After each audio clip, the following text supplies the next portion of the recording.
Yeah. Let's go. We just gotta go hard. I go the hardest. I bring the pain. Not what you used to. It's all part of the game. Yeah, I just gotta go hard.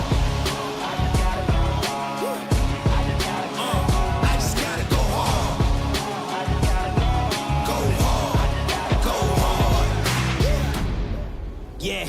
Oh yeah, the beast back. Adrenaline pumping through my veins, can't relax. Original, I am not the same as these cats. I sting them if they never ever mind and they beeswax. I don't ever cap, but I'm wearing like 3 hats. Never been a rat, but I know where the cheese at. You'll never get a trophy cause they all here where we at. You better believe that.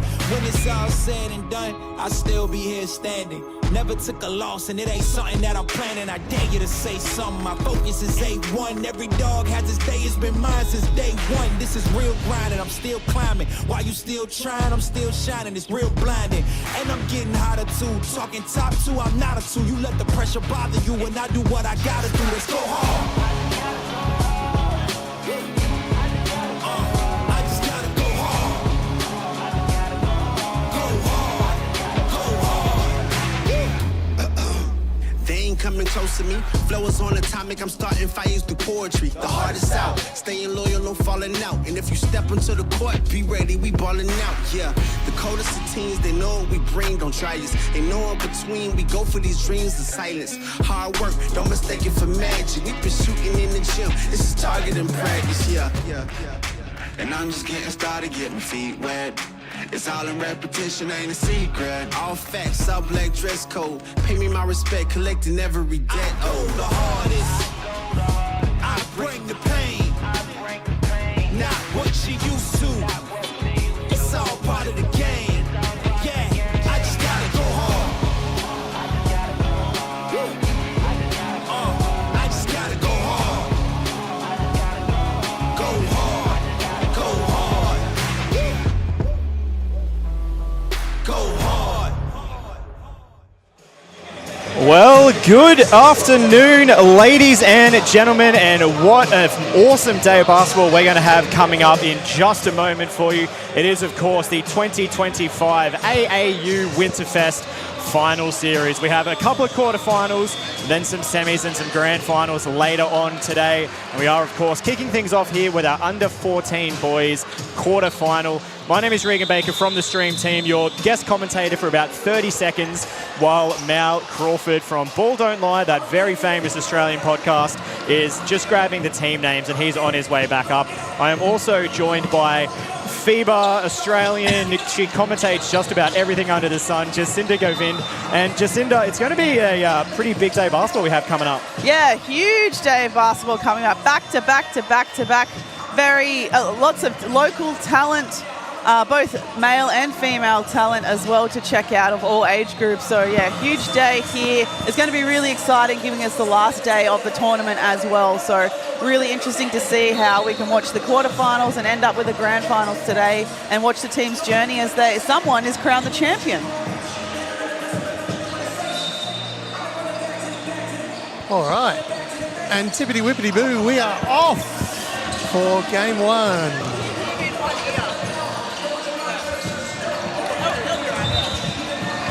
And straight away, Future is going to have the ball.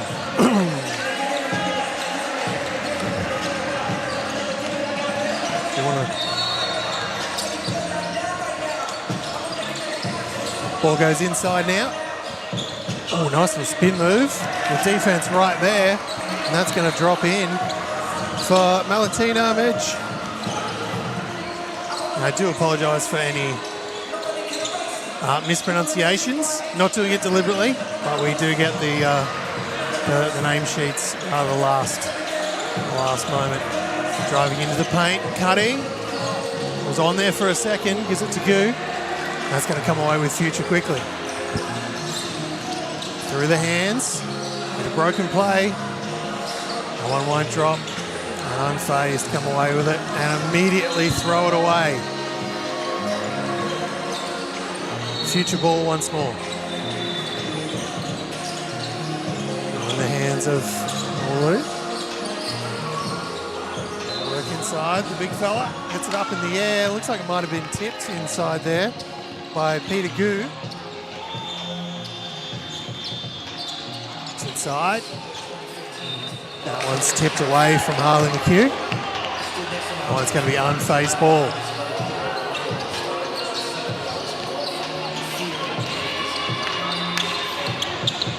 Dead. Taylor Smith now. Takes one away, tries to kick it inside to Goo, unable to. Future going to come away quickly.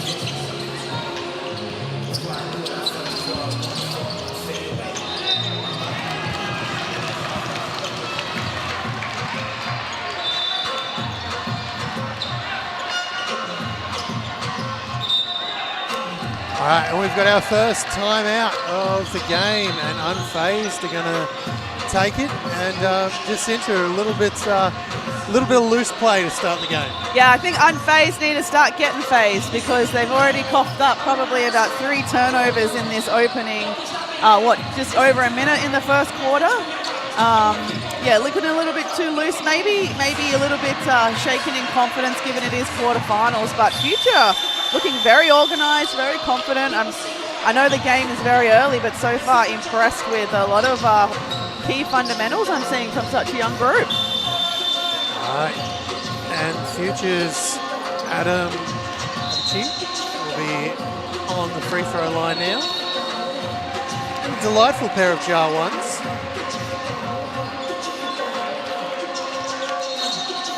Chi is a little bit long with the first one.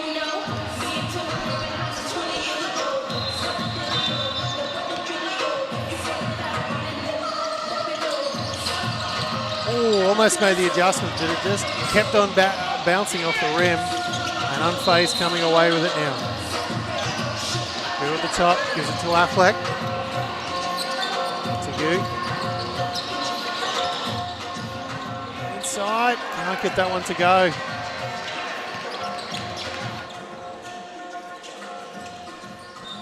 There we go now. Huge play there from Affleck. I didn't see that one coming. That was a tough finish from behind the glass.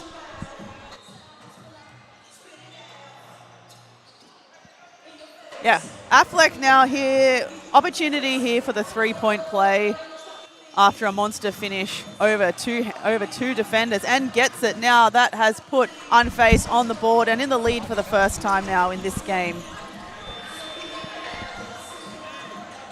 Future looking inside here at the high post. Habchi now driving in. Oh, shot goes up, won't drop. And that's going to be James Goo. So obviously 2 Goos out there.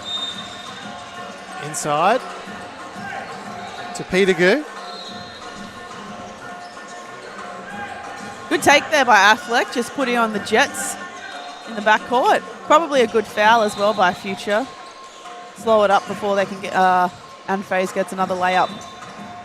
So 6:03 now left here in the first quarter.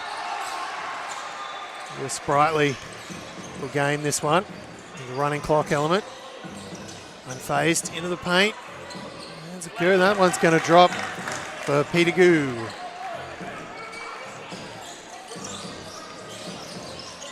Future. Oh, nice spin roll. Habchi, he goes to work inside and kicks back out. Tips away, but Unfazed going to come down. Nice lead pass out. Good vision. Saw the man ahead. And that young man, of course, was Joby Taylor Smith.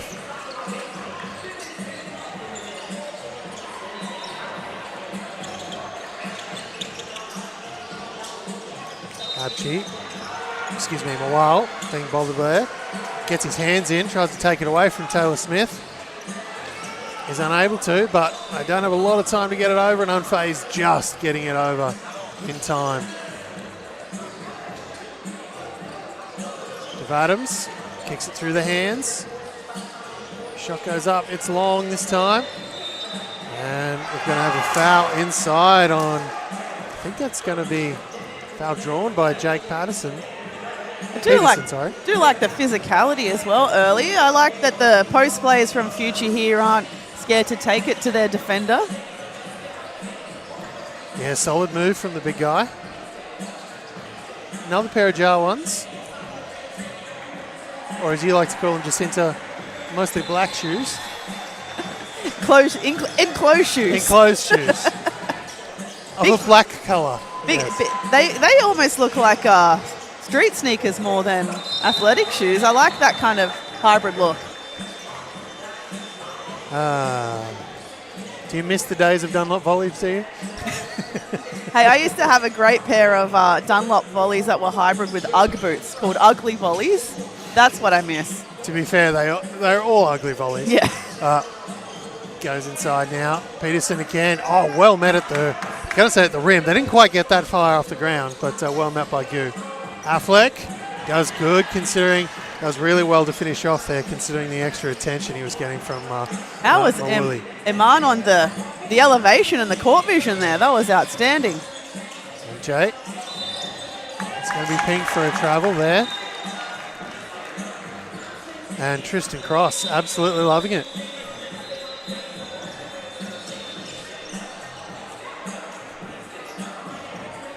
Affleck sees the open player, kicks ahead.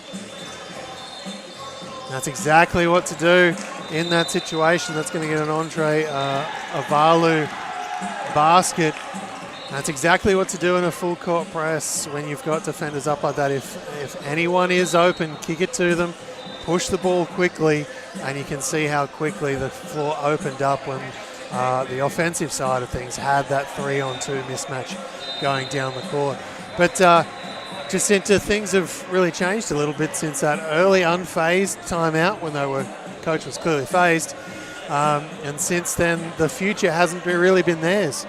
No, that's right. It's almost like they're living too much in the past. But great turnaround here for unfazed. They made a lot of great adjustments in a short period of time and a very good early timeout called by their coach. So, yeah, they're well and truly looking a lot more united and more confident than they did from the tip-off. But future now, they have to step up to the challenge, start getting a few more stops and scores, I think. Yeah, look, it's been a strong, it was a strong start for them, but unfazed have done a really good job of eating their way back into this thing. And we're back to live action now with 3:05 left here in the first quarter. Meta. Back to Meta now at the top. Gainsworthy. Peterson. Drives into the paint. Oh, watches them fly by. Great finish there. Yeah. Not quite at the rim, but at the in the paint by Habchi. Peterson's going to come down with that strong rebound. Nice kick ahead.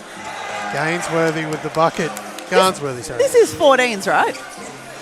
It's what I'm told. It's what I'm told. They're playing with a lot of maturity and IQ. I'm really impressed so far. Oh, Affleck. Nice finish there from him. Good defensive hustle there from Krish Mehta.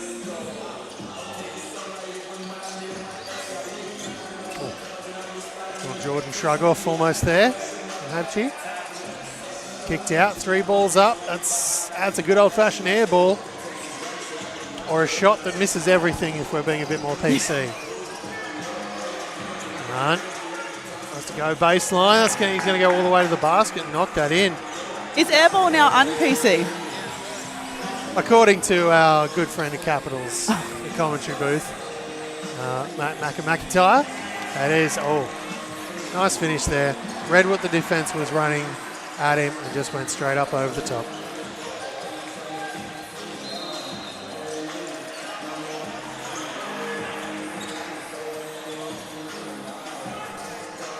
Nice finish inside. And again, we're just going basket for basket now. Oh, nice hands. Knocks that one away. Iman then goes to the basket.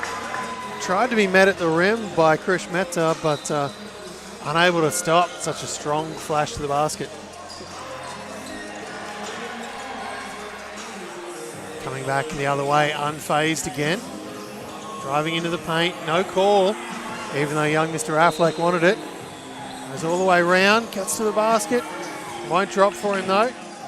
We're going to go back the other way now quickly. That's ahead to Affleck. And there's a nice little run here from Unfazed. They're going to look like they're going to continue this push right all the way down to the end of this first quarter. Defensive hustle there, but referee didn't like it.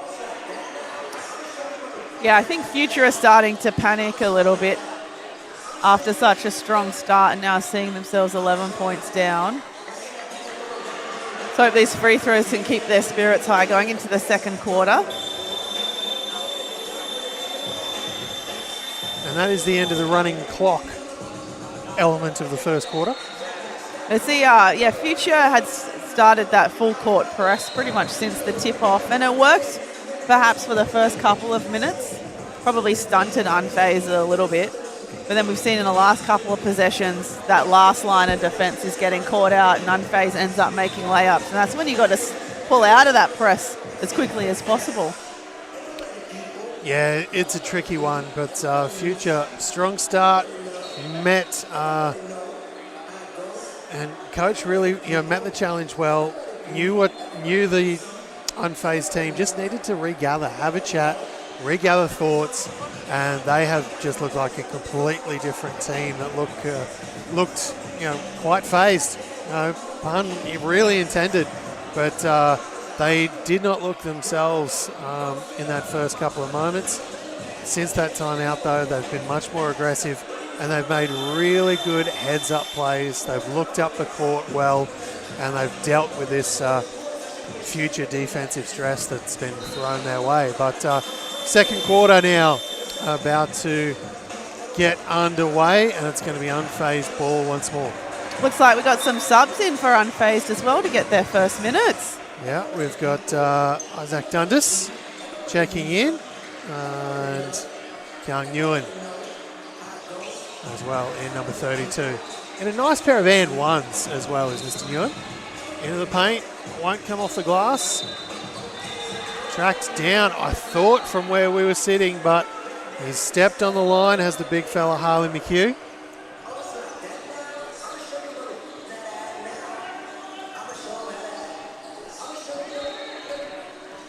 Shots up from Nguyen, that won't drop. Tipped by Gu. James Gu that time. Oh, the big fella Garnsworthy trying a classic Chris Paul style manoeuvre. Just pulling up that dribble as you're coming up the court, letting the defender hit you. Didn't work for him that time. Oh, MJ with a nice little spin past the defender. Almost taken away there by Gu, but popped back in by Garnsworthy. Good job from the Future bigs there to stick with it, even with the unfazed defensive pressure. Gu hustling inside, that's going to drop in. James Gu. Both teams making some really tough finishes too. I think Unfazed, particularly in that first quarter, made a lot of tough finishes in transition, hence now their healthy lead.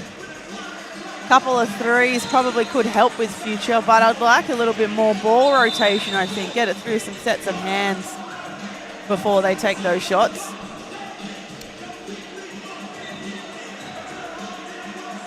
Yeah, there's nothing worse than one or two pass offense when it's not working. It can just multiply the problems because it can give such confidence to your opponent as they roll into their offense.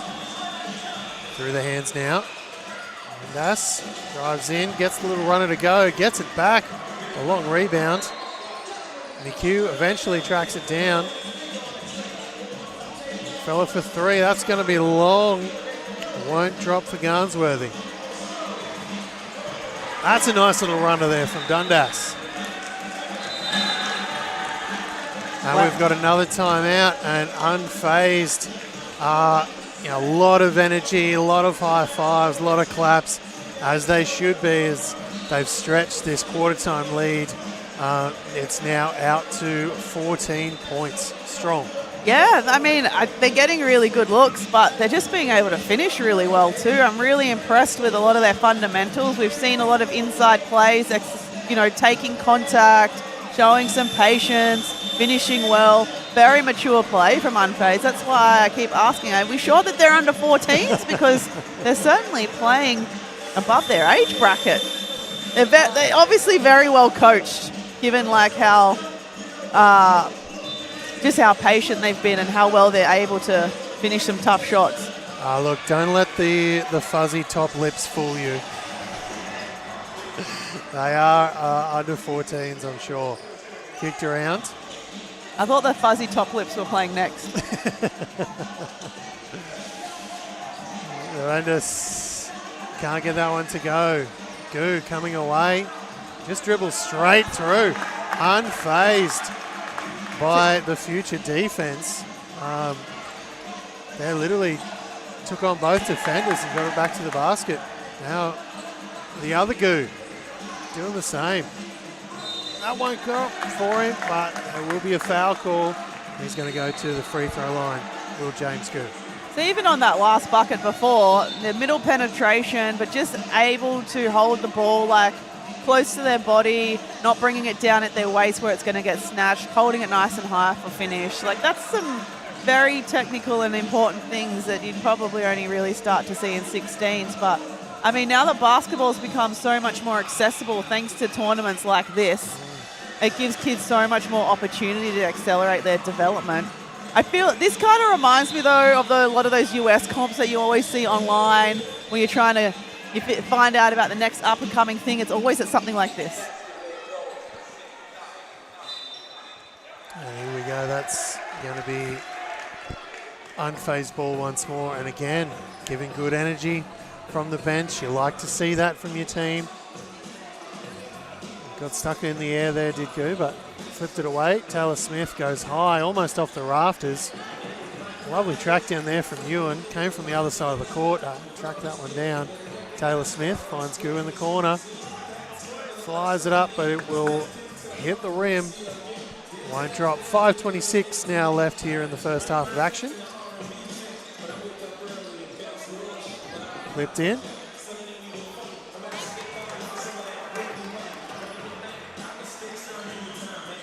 Unfazed now. Oh, that probably wasn't the play. Taking on, trying to thread the needle of two big defenders, but got away with it in the end. Got the ball back, and this time McHugh is going to come down with it for the future.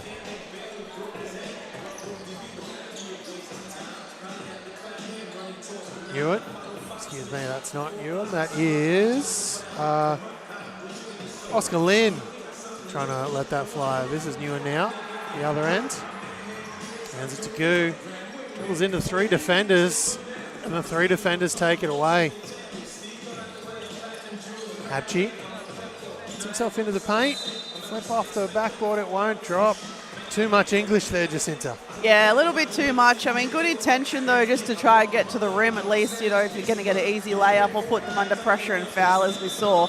I thought that was pretty good defense, though, in transition from number 32, Newen, from Unfazed, who's getting subbed off now. I think, though, I'm a little bit worried, though, about Unfazed and the offensive end. I think because they've had so much success early in this game, given their 16-point lead, that they're just going to get complacent. They're just one catch, one-on-one opportunity, trying to take 2-3 defenders on. They need to try and not succumb to that complacency and bad habits and stick to their game plan. Otherwise, it's going to get very scrappy and very messy. And that's probably not a game that they're going to win if they do that kind of stuff. Well, yeah, it's a little bit like those first few moments of that of the game. We saw it was very scrappy, and they didn't look like they were going to be able to really cope in that kind of game. Future definitely looked like they had the upper hand in that situation. 3 balls up. That's another air ball. Oh, tipped. Habchi now. Kicks it round. Oscar Lynn. Oh, tries to let it fly, but Dundas, the smallest player on the floor with the biggest block this quarter. And a huge pass as well, almost half court. Affleck. That one won't drop. Hustle there for the ball, but that is going to be a foul. Yep. Foul going the other way, and I believe that's on Mawuli. from Future.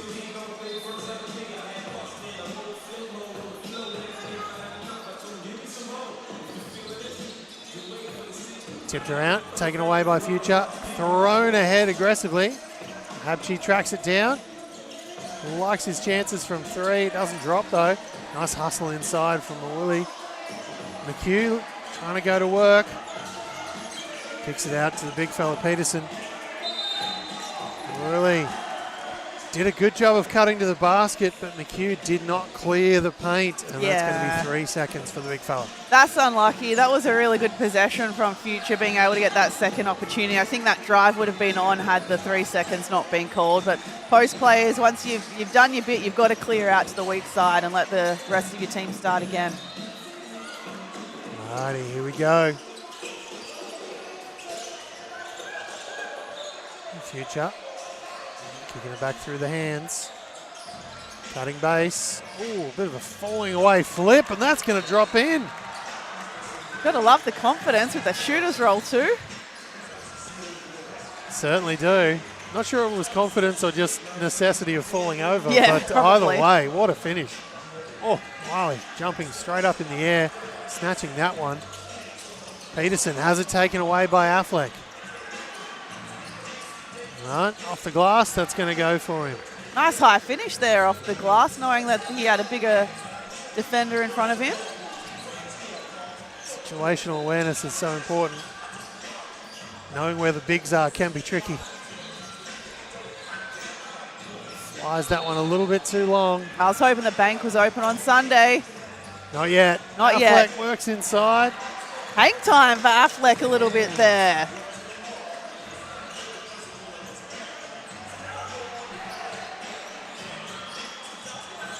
Into Peterson. Oh, that one's going to fall short. Might have even been touched by Andre Avalu. Affleck. Oman was putting that one up. I love the way he hopped straight back up, tried to get on defense. Almost got that steal too. Affleck thought about it. Then he thought about driving in, then thought, not with Peterson right there. Nope. He's a bit too big and tough for me. Oh, nice finish. Great finish. Tristan Cross is going to pick up the foul on that one. But that is a fantastic finish inside by Govendale. Yeah, that's a really great way to finish the quarter for Future as well. Maybe, hopefully trying to get a little bit of momentum back into this game. Now, what shoes have we got here on the free throw line, Mel? Oh, I believe they are, I think they're the new Hard Knights. Okay. I think they're the new Hard Knights. I'm sure people will tell me if I'm wrong, but they're either the new Hard Knights or they are the new Lillards. Okay. Both obviously from Adidas. They're at a distance. It's definitely one of those two shoes. Look, it's still a better guess than what I would have, so I'll take your word for it. All right, that takes us to halftime. We're just going to take a moment to step away, and we'll be right back with second half action here, of course, as part of AAU Australia Basketball.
And we're back for second half action, and we're underway. Future have technically cut into the lead, and that'll help for sure. Big bucket there from Levi Govendans. Almost a takeaway from him as well. But Unfazed had a 16-point lead. Ooh, it was down to 12 there. The backboard tap on the weak side. Yeah. Hello. Nice little put back. Love to see that. McHugh flicks it around, but it won't drop. It's all right. Look, he had the right idea there. He was double teamed. The weak side was open. He just needs to use a pivot, get his feet under him to make that pass a little bit more, to land on its target. Affleck. Will look like he's doing a good bit of goodwill hunting there. Looks like he's going in. On, back to Affleck. Future doing a good job with his zone. Tipped out, and they're going to get the fast break opportunity. Govendans went up, met in the air by Aman. Valu, with a fake. But a little bit too heavy off the backboard. That won't drop for him. And Cross can't clean it up for Unfazed. Garnsworthy. That was not the move to dribble out of that situation. Tried to dribble past 3 defenders when there was passing opportunities ahead. Govendans. That was tipped off Delvendan's arm, I think. He's given great whistle face right now. Yeah, he's giving a lot of whistle face, yeah. Cross. Drives in, kicks it out. Affleck 3 is up. It's just long, but Avalu with the clean-up and the putback off the glass. I think that's 3 O-boards and putbacks so far in this third quarter. Yeah, look, the zone's a great idea for future just to try and clog up the paint against Unfazed, but they have to box out. They can't afford to give up O-boards. Nice finish again, and we're going to have ourselves another quick timeout here to start the quarter. And Jacinta, where are future going wrong at the moment? Where could they make some adjustments, do you think? But boxing out and rebounding especially. Way too many offensive rebounds so far for Unfazed, and I mean, the zone's working to a point because it's forcing Unfazed to take a lot more outside shots, and that's probably the one reminder that this is 14s. They haven't quite got the range just yet, which is fair enough. But you've got to box out and rebound if you're going to play a zone. You've got to secure a stop, and then you've got to run.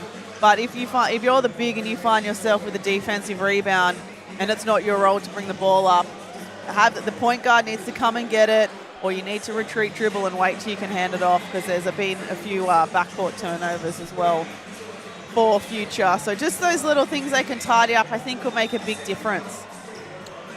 All right, we're almost back to live action now.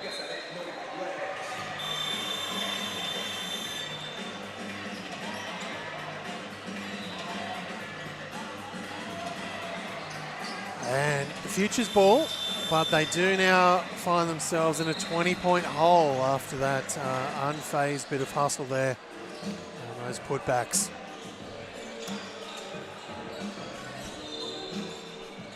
That one won't drop for him.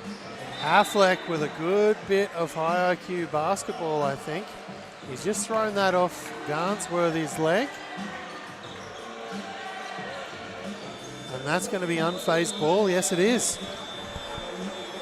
Oh, sorry, McHugh's leg. I apologise.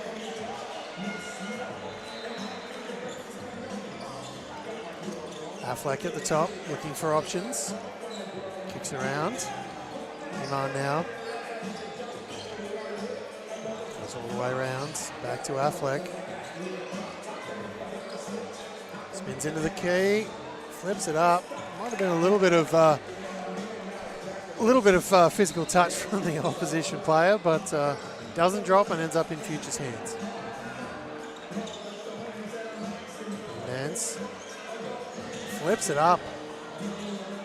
Off the glass, it won't go.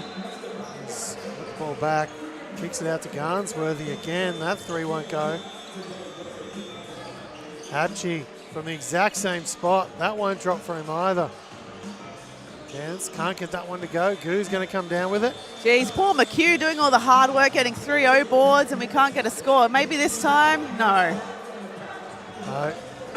And looks like there's a bit of frustration creeping into the play there of Future.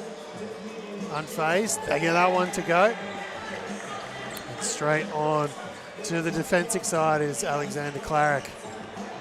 Picking up Adam Habchi, full court. Inside to McHugh once more. Going down 3 ball. He knocked one down from pretty much there to start the quarter. That one won't drop for him though. Affleck off the glass. That's not going to drop. And we're now going the other way quickly in the hands of Future. And the young man looked like he was heading down the runway pretty quick. Oh, yeah, I was waiting for the wind-up, and I was like, is this showtime in 14s? Surely not, but, whew, I mean, it was close. I mean, it had all of the makings of. Yes. It just didn't have the finish of. Yes, that pesky defender got in the way. Ah, how dare they? That one splashes for MJ.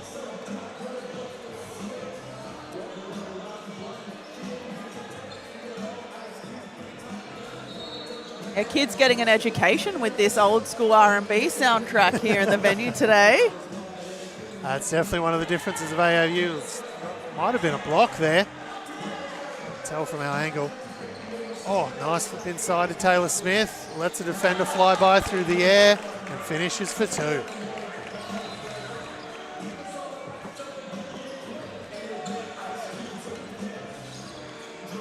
Inside, MJ, hustled by Goo. Gets it to the other side, gets it away from the defender, and pops it in for 2. Future now in a 2-3 zone. Before they were in a 1-3-1. Trapped on the ground, throws. Nice pass, kicks ahead. That one's going to go. Yeah, good tough finish. Little pump fake, but still just as well defended. Nice hustle move there from Krish Mehta.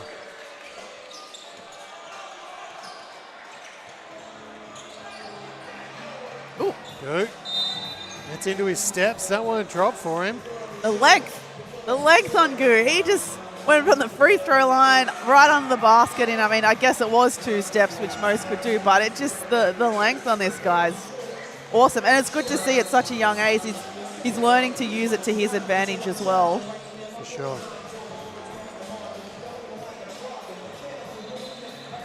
Long on the first one. 3:09 left here in the third quarter. Interesting, yeah, when Future were in that 1-3-1 and Unfazed had someone at the high post not really doing anything. So I'm going to see what they're going to do in the next couple of possessions offensively. Matar kicks it out to Mawuli. Tried for the handoff, has to go back the other way. It's the Meta, couple of jab steps. Kicks it into the big fella Peterson. He's going to be fouled going to the basket. And for those of you who weren't with us for the start of this game, Peterson had himself a very strong opening when he met unfazed defender Goo down here. Just showed a little bit of this is my space. Hop out of my kitchen. I love the physicality from a young under 14-year-old. Long on the first.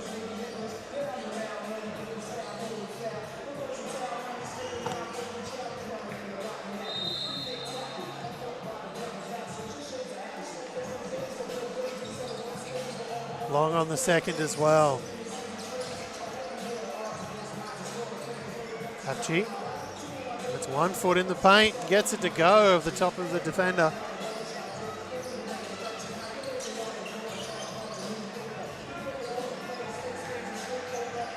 It's around. It's now. Dundas, 3 ball. He's been so confident today as Isaac Dundas.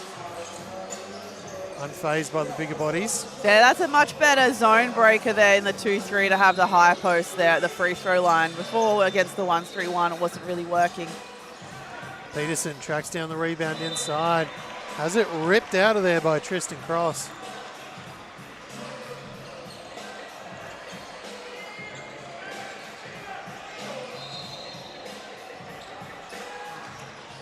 3 balls up. Scooch off to the right. Ewan's going to come away quickly. Goes to the races. Dundas. Ewan was right there trying to help track down the rebound, but doesn't go for Unfazed. And Future with an opportunity. Unfazed have done a good job there of getting everyone back defensively.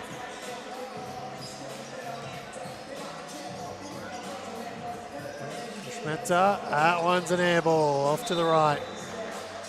Yeah, I think Future just unlucky not to try and get a better shot there, because a couple of times in the zone, Dundas and Newen were well out of position, and there was some miscommunication between the tops and the wings. Goot kicks it around.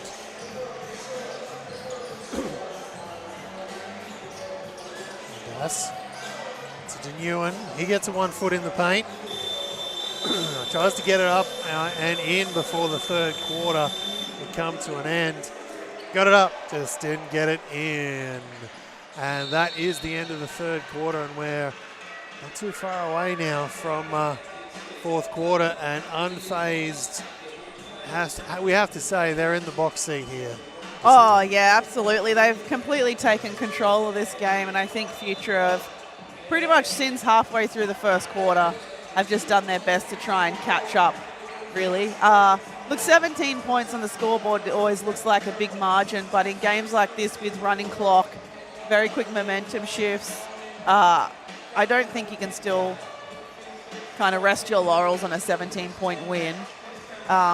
Future have done a much better job in that third quarter as well, being able to clog up the key and create some tougher scoring opportunities for Unfazed.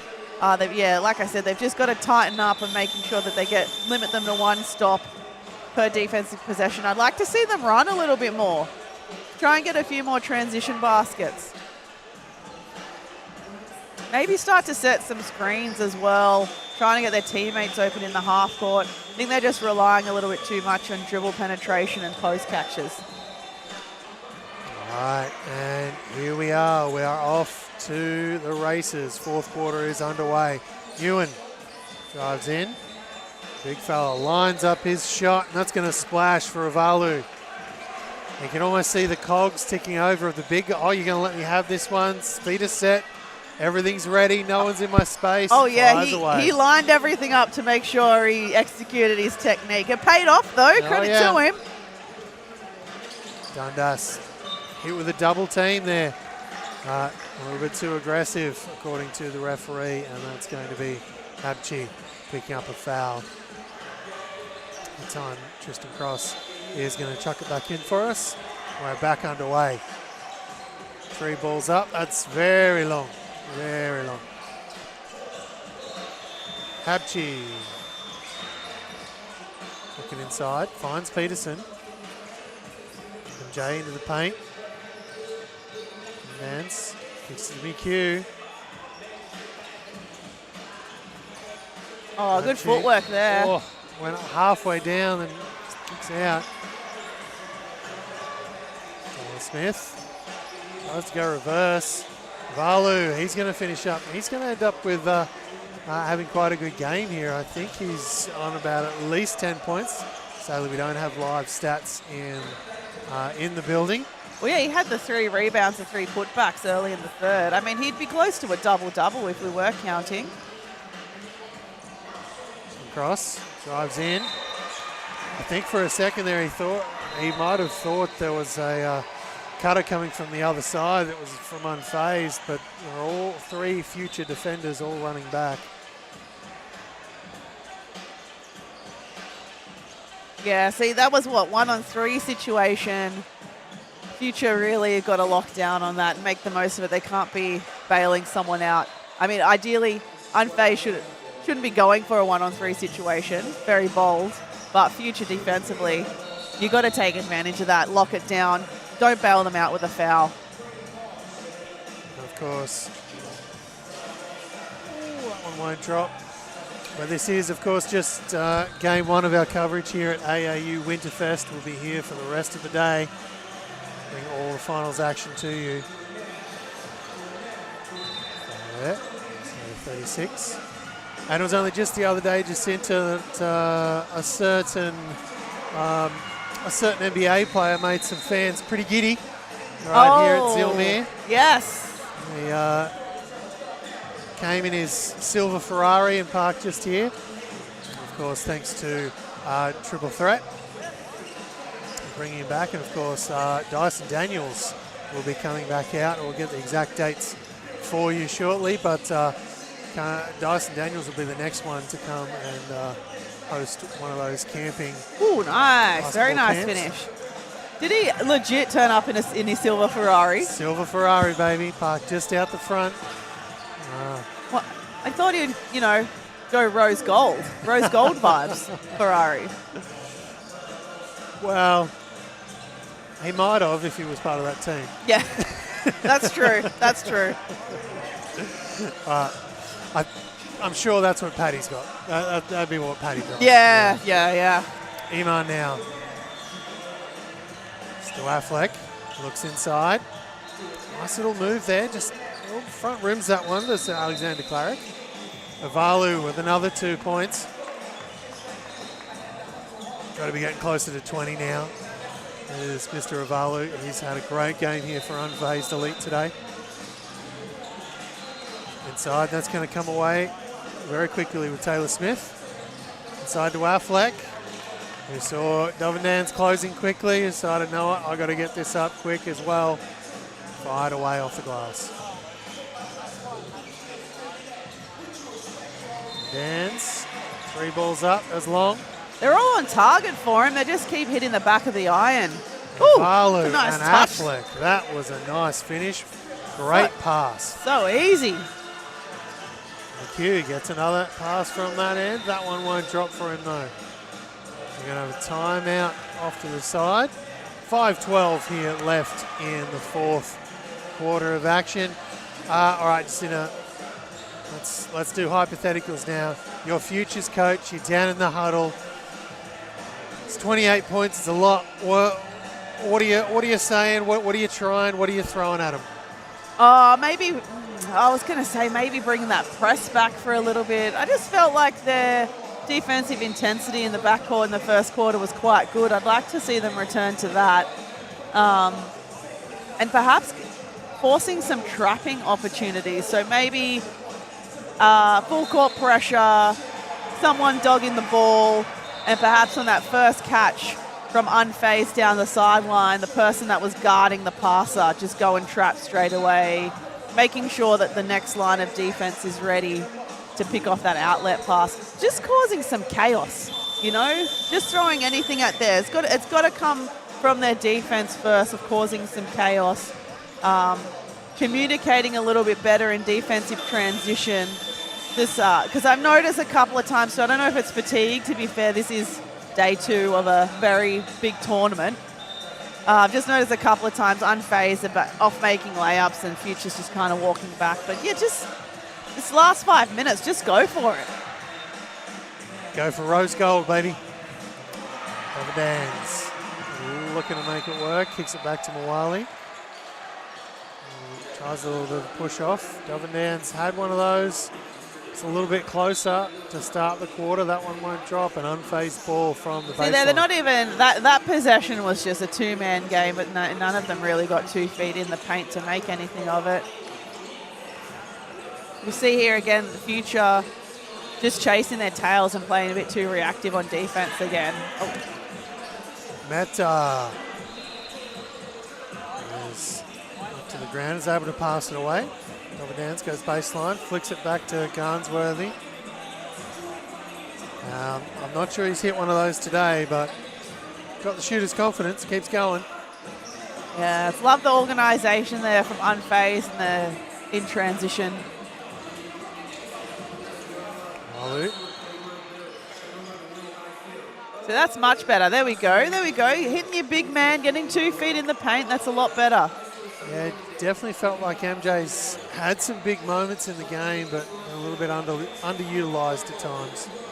That one will drop for Alexander Clarick. I think he's had a really nice, hustle style game. Yeah, he's pretty handy actually. He's quite versatile. I mean, lots of talented kids in this Unfazed team, but I can see him developing into a pretty versatile, high-level player. I love it when we see kids of pretty much any age go from offense. The offense is over, boom, they flick that switch and they're straight into defensive mindset. Oh, look at that execution. Great finish there from Gu. Really Great unselfish from Unfazed. I was worried about that in the second quarter when they had a big lead. It was going to become just hog ball, and it certainly hasn't been that at all. Very good. Love the discipline from Unfazed. Dance, puts it back. Ali. Hey, there we go. MJ, that one's not going to drop. That's going to be tipped. It's going to still remain future ball. 2:50 now left here in the fourth quarter. Unfazed holding on to a 30-point lead here as they try and close this one out. Nance, three. It's a miss. MJ trying to go to work. Nice move, just wouldn't drop. And Garnsworthy, that's where he's been much more accurate from that kind of range. And Avalu, again, another leak out. Easy couple of points for him.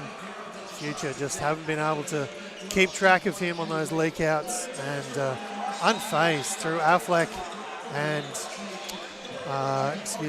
Isaac Dundas have thrown some absolutely elite passes. Full court up to feed. It's a tough take there in transition. Look, if you've got the speed and the strength, last 2 minutes, why not? Why not, eh? But again, just Future, I'm not too sure if they've just mentally given up when the lead went out to 20, but just no defensive transition at all. And when Unfazed just keep running as a pack in the right spots. Ivalu, that's why Ivalu's been so successful. He just sticks to his role, right spot, right time. Rebound, put back, done. Don't make it too complicated. We don't need to be James Harden out there doing a 17 crossover dribble step back three. It doesn't need to be like this. Just do your job. Be happy, go home. And if you need to occasionally look down, check your feet. Yeah. Maybe don't close out to your own player like James Harden has. Yeah, look, he skips ahead. Lynn almost had it, just lost the grip. Hustle there from MJ. It's going to be out of bounds though. It's going to be Future ball as we're into the last minute here. And Future, this will very much limit their tournament futures, catching an L here. But Unfazed Elite have done a good job. Oh, still waiting for the bank to open. Yeah, Lynn couldn't get that one to drop, but at the very least for Future is hustling back on D. Oh, nice pass from Dundas. Ewan can't get that one to go. Nice attempted flip inside. Tristan Cross. Unfortunately, it looked like it was out, and Tristan Cross there has tried to help his team and flicked that one back in. What he's done is help out Future. Yeah. But sometimes that happens when you're really trying to hustle. Oh, here we go. Oh, hey! The bank is open for Avalu. Our unofficial MVP almost. Well, someone we've spoken a lot about in that game. It makes it kind of poignant that he's the one to open the bank today. Certainly is. And that's going to wrap our game up here. We'll be back very soon with Unfazed Elite again and Pacifica in our next game.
welcome back to live Court 1 action happening here at AAU Winterfest tournament. Right now we've got Unfazed Elite on show court. Again, slightly different crew this time, of course.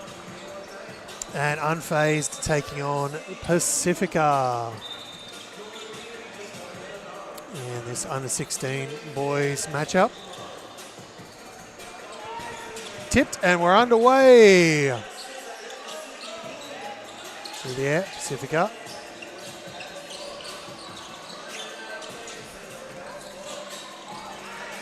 Almost lost. Is now going all the way up the other end. One dribble got so far up the court. Pace, the absolute pace. And unfortunately, I don't have a name on my sheet for number 33 for Unfazed. So we will just try our best with that one. You see, kicks it around. Hoyt now going to work. That one won't drop for him. We've got a jump ball.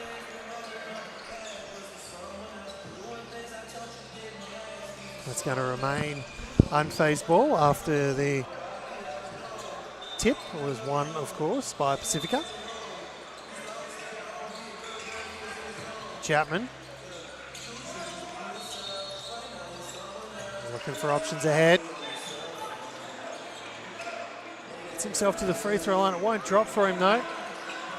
Brought in.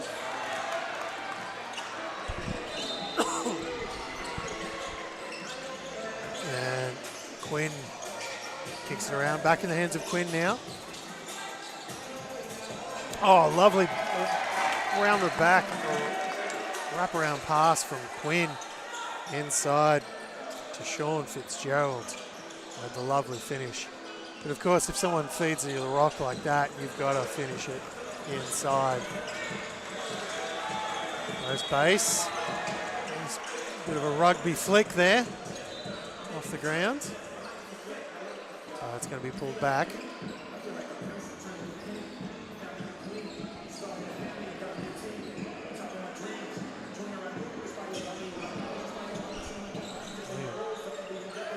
And we do have Jackson. There's number 33.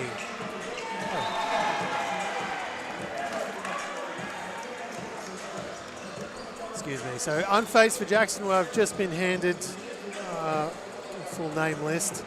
And that is Jackson, of course. And just into strong start here from both teams. Looks like we're going to have a bit of a to and fro. Yeah. Thinking it's going to be, it's looking like it's going to be a closer competition. Or contest, I should say, compared to the previous game in the under 14s. But, you know, if this unfazed team have a very similar style of team play and skill set as we saw in the 14s, I think they're going to be out for a good night. But Pacifica already showing early their athleticism and their strength. They're certainly not looking unfazed either. No, they really aren't. And look, this is... it just has all the hallmarks of what could be an absolute track meet. Both teams look like they're itching to get out on the fast break. And if warm-ups are anything to go by, both teams have capability to get some throwdowns. They're going to look for some highlights as Jackson kicks ahead to JC. That one will drop in. Yeah, tough finish between two as well. Unfazed in that 2-3 zone. Pacifica coughing up the turnover last possession. Got to break three in a line here. If you're standing behind a defender, it's going to get pinched. But that was a much better finish there for Pacifica. Yeah, Heofala did a great job there, hustling through. Multiple defenders coming at him, but able to finish. We're going to be travel first, so it will be Pacifica ball either way. Yeah, I think Hoy just got himself there in a little trouble, stuck there in a short corner. Went for the ambitious pass rather than the easy outlet.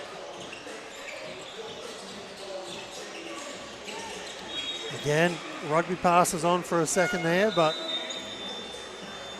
as Tate has that one slapped out of bounds, so Pacifica will get it back though. No harm, no foul. 3 balls up. That's going to hit the top of the backboard and somehow drop down perfectly in Iafala's hands. I'm sure that's how they wrote it up. Yeah. That one won't drop in. The other way. Cooper looking to go to work inside. Tries to hand it off to someone on his team, but in the end, it's going with unfazed. Cooper did well there. I mean, it was quite a long catch for him. Managed to get to the edge of the key. He had a step through for himself, just playing a little bit unselfishly. Going to work there. There's DeMeo. Boy, fakes the handoff. Steps into a 3 ball. It won't drop. Pacific will come down with it. 4:25 left here in this first quarter. Quinn now. Oh, nice no-look pass inside. It's around. Cooper at the top. Back to Quinn. Slots in between. Another wraparound. What a pin! Oh, foul called. Got a foul called there in the end on Hoy. Lovely ball movement from Pacifica, though, against the zone. Excellent court vision. I get a sense that maybe these boys have grown up playing a lot together, because some of just the way they're able to find each other, knowing to stand in the right spots for each other. Sometimes it's that almost telepathic sense of being able to play with each other, and it shows that maybe they've played together for a long time. Yeah, stinks of it, doesn't it? But in a good way. Yeah, in a good way. In a good way. Yes. Because sometimes you only develop that chemistry, you know, by 18s or when you're playing youth league. So pretty cool that they're able to develop that already now in 16s. And almost taken away by Quinn. Earnshaw is able to get it back. He drives baseline, finds an extra defender and thinks, you know what, maybe a pass is in order. Round it goes, and that's going to drop inside.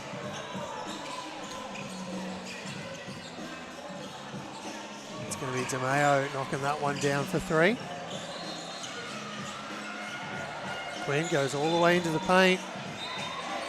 And that one's going to be a foul. I believe on number 8. And it is, and of course number 8 is not on my list here.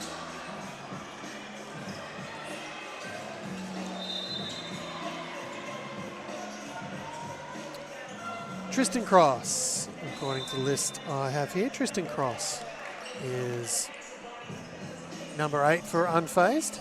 It says Brunk on the back of his shirt, though.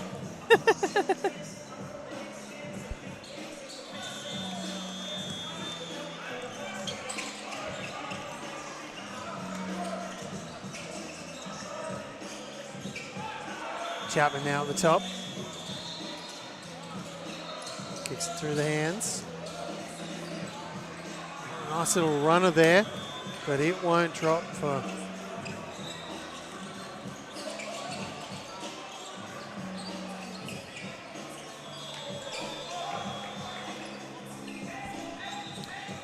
through the hands. Goes up to the basket, that won't drop. And we do have a little bit of confusion just with the score sheet and the names on the back of the jerseys. We're going to try and go with the names on the back of the jerseys. I think that's a good idea, yeah. Because there's a few just on our list that aren't quite working out. It's lining up perfectly. So, of course, as always, just flick us a message if we've saying the wrong name or anything. We want to give credit where it's due.Cio kicks ahead. Oh, Earnshaw was on for one there, but had it tipped. Pacific are doing a great job getting back in defensive transition too. They're not, unfazed are having to really work for their shots in the first quarter. They really are. Jackson now. Oh, goes all the way up. Met up there by Iafala. And Quinn. Oh, not unlucky. afraid to wrap that ball around himself. Here we going back the other way. Jackson, this time it will drop.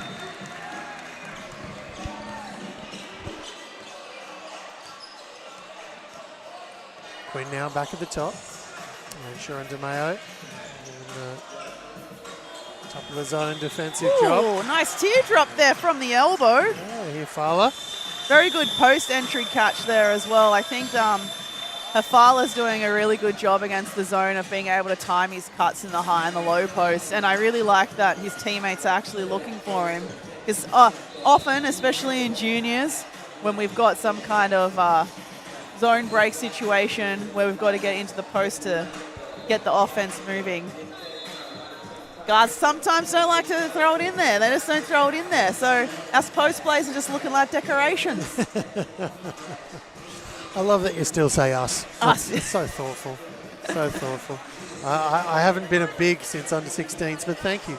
Well, you still, you know what it's like though. You've had the brief lived experience of being a post player. Oh yes, and I've never been a guard. I've been a guard's height, just not guard, abilities. Reverse Scottie Pippen style situation. Yeah. Not exactly the way you want it to go, but Pacifica out to a 1-point lead over unfazed. And just like we talked about earlier, this one screams of a game where both teams want to run, and that's exactly what I think we're going to see here today throughout the rest of these last 3 quarters. One's going to fly, not going to splash. Marker can't get that one to go. Unfazed, got to get a box out. Like we said in the previous game, if you're going to play zone, you have to ensure that you're boxing out. Gets inside. Fowler will jump into that one. It's left of the rim. Nice hustle there. Get that one in bounds. Quinn has it slapped away by DeMeo.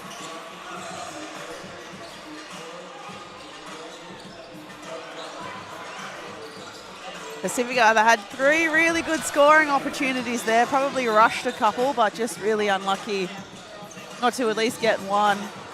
Unfazed can't get that bucket in transition either. Ball ahead to Hamaka. Oh, it does a good job of leading his getting his defender up in the air and then going underneath and drawing the foul. Now, I totally understand it, particularly in junior basketball, the temptation to get a highlight-worthy block is very high, but if you're in that position, you're already down the court, you're going to beat your opposition to the spot. You've got to wall up and body up instead. That was a foul that I think could have been avoided. Just get to the spot, wall up. That's all you need to do. You're forgetting one key element. There's photographers here. Yeah, but and these are under 16 men. But yeah, yes, yeah. I very much understand exactly what you're saying. Oh, but that definitely counts in the context of it. Now, Brink. Back to Jackson. Gets himself into the paint. Oh, lovely finish. Just able to rip that zone apart right down the middle. And Jackson has been hustling away right from the very tip of this game.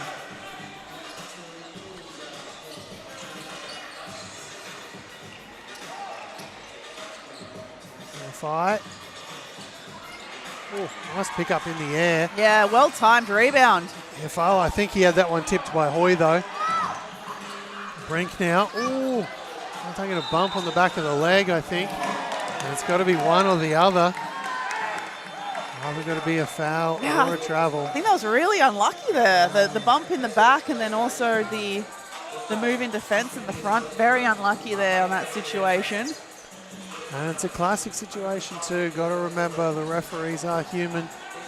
They're not always going to see it the way everyone else or you do.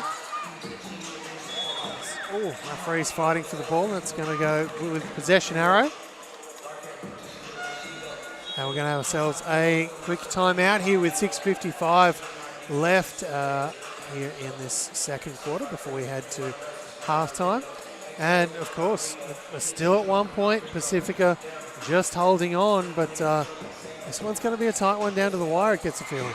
Well, Pacifica have gone away from what was working for them in the first quarter. Like, we complimented them at quarter time about being able to get post catches against the zone, and now they've just settled for a lot of threes. And I'm not too sure what their, average three-point shooting percentage would be coming into this quarterfinal, but they're yet to make one. And their number 7, hold on, let me go back. Hayafala is working really hard to contest the offensive rebounds, and he's not getting as many catches as he probably should. And we're back to it. Unfazed now. You get into the paint. DeMayo. Oh, has it taken away. Backside by Quinn. Oh, and Quinn there, I think he got a little bit too caught up in the idea of a little bit too much of a fancy pass behind his back, and he got spent on his body. Yeah, he's got to back yourself. Go for that layup. You're deep in the key, one-on-one, just back yourself and go for it. Hoy now, double teamed on that baseline. Finds Brink. Go for him. He tracks down his own and gets that up. He's going to be fouled, I believe, by Yafala. And he is. That's going to be baseline ball. 2 fouls now for Hayafala.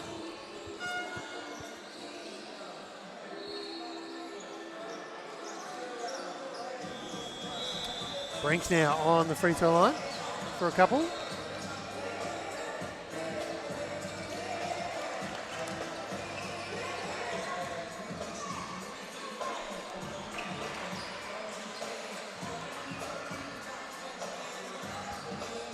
That one's going to splash. And JC's going to check out. Unfazed, looking a little bit bigger here. Alessio will do that. He's quite a unit. And whereas in the previous game, in the under-14 quarterfinal, where we talked about fuzzy lips, fuzzy top lips, that's more of a spiky top lip. That looks, that's when you can know. That's when you know it's 16s. Yeah. I think there was a turnover down here on the inbound pass by Pacifica.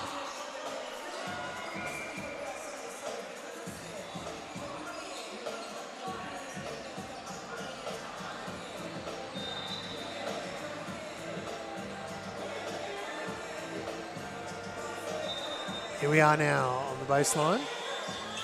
Brink throws it in, gets us underway. Jackson looking to go to work. Ooh, has it swatted away. Feet. Goes up, bit of a bump, no call. Coming back the other way quickly with unfazed. Hoy loses that one. I was going to say loses that one out of bounds, but does a great job of throwing it back and getting it to come off Thomas. And that is now going to stay. Yeah, very lucky to be bailed out there. I think that was a great idea from Unfazed to be looking at those transition baskets, but by the time you get over halfway, if it's not on, it's not on. You've got to pull it back because that's what happens. It is, and this is one of the specialised elements of the AAU Winterfest tournament that we have here. This is a 30-second standing timeout. A little bit different. You'll notice both teams didn't just go to their benches, so they have to stay standing, and it's a quick 30-second with their starting 5, and they have to remain on the court as well. So nice, short and sharp, and part of the triple threat tournaments and AAU Winterfest. DeMayo goes baseline, kicks it. Let's see. It's going to drop in for him. Alessio, sorry. Unfazed, is this the first time they're in the lead in this game, I think? Feels like it, yeah.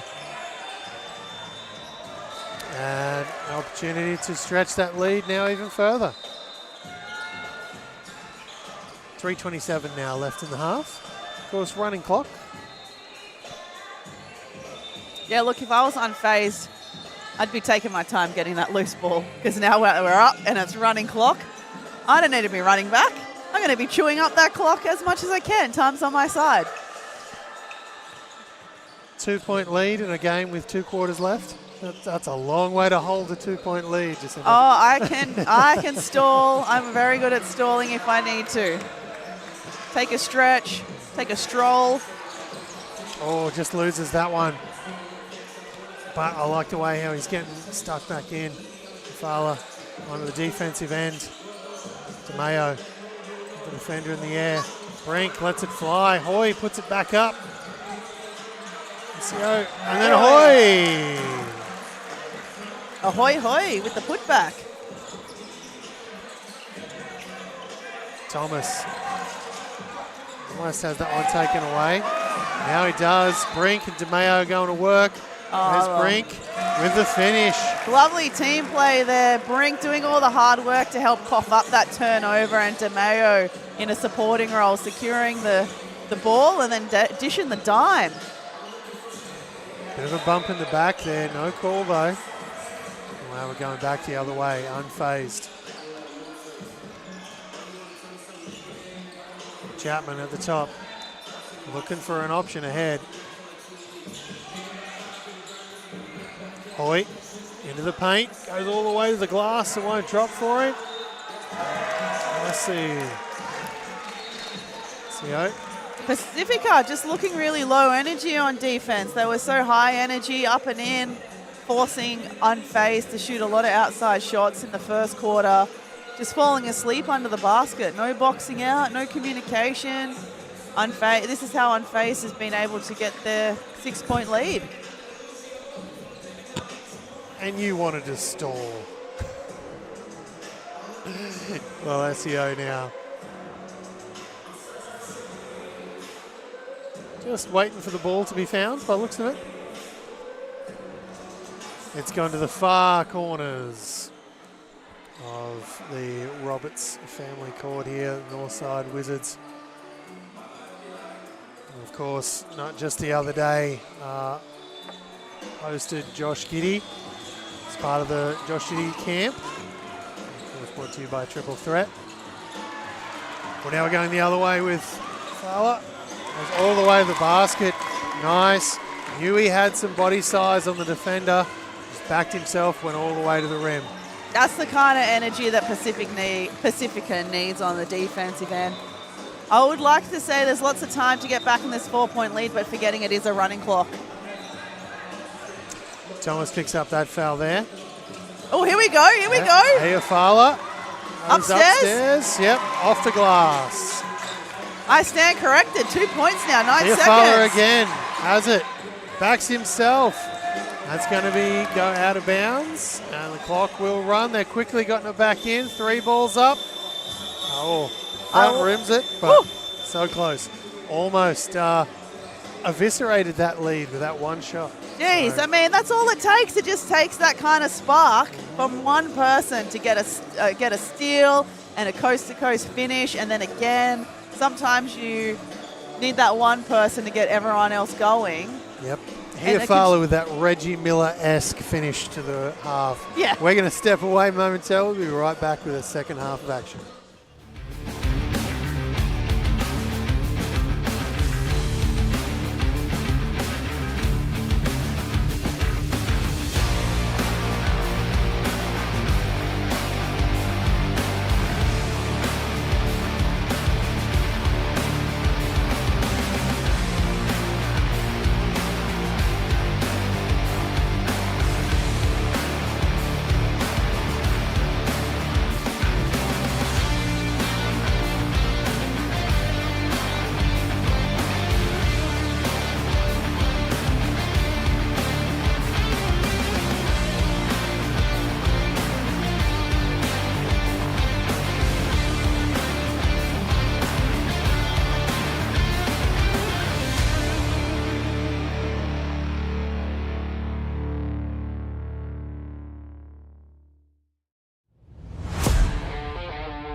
right, we are back for second half of action. Unfazed. Hold on to the 2-point lead just going into halftime, but Pacifica with a big push. Chapman, 3-ball, it's up, but not down. Hoy going to work. That's going to work for him. Good footwork there by Hoy on the offensive rebound and did a great job keeping the ball high for a high finish. Ooh. Fella falling over there. Back up on his feet is Tagoala. Through the hands to Hoy now. He turns into it. I'm not sure that's his game, especially with 0 unfazed rebounders in the key. Tagoala with a nice pass. And that's going to count, and that's going to send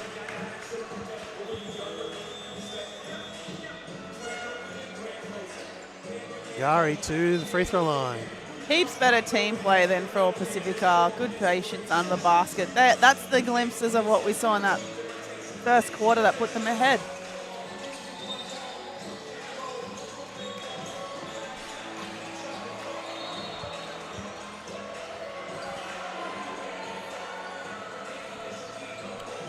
Not sure what's happened there. There's possibly a little bit of miscommunication because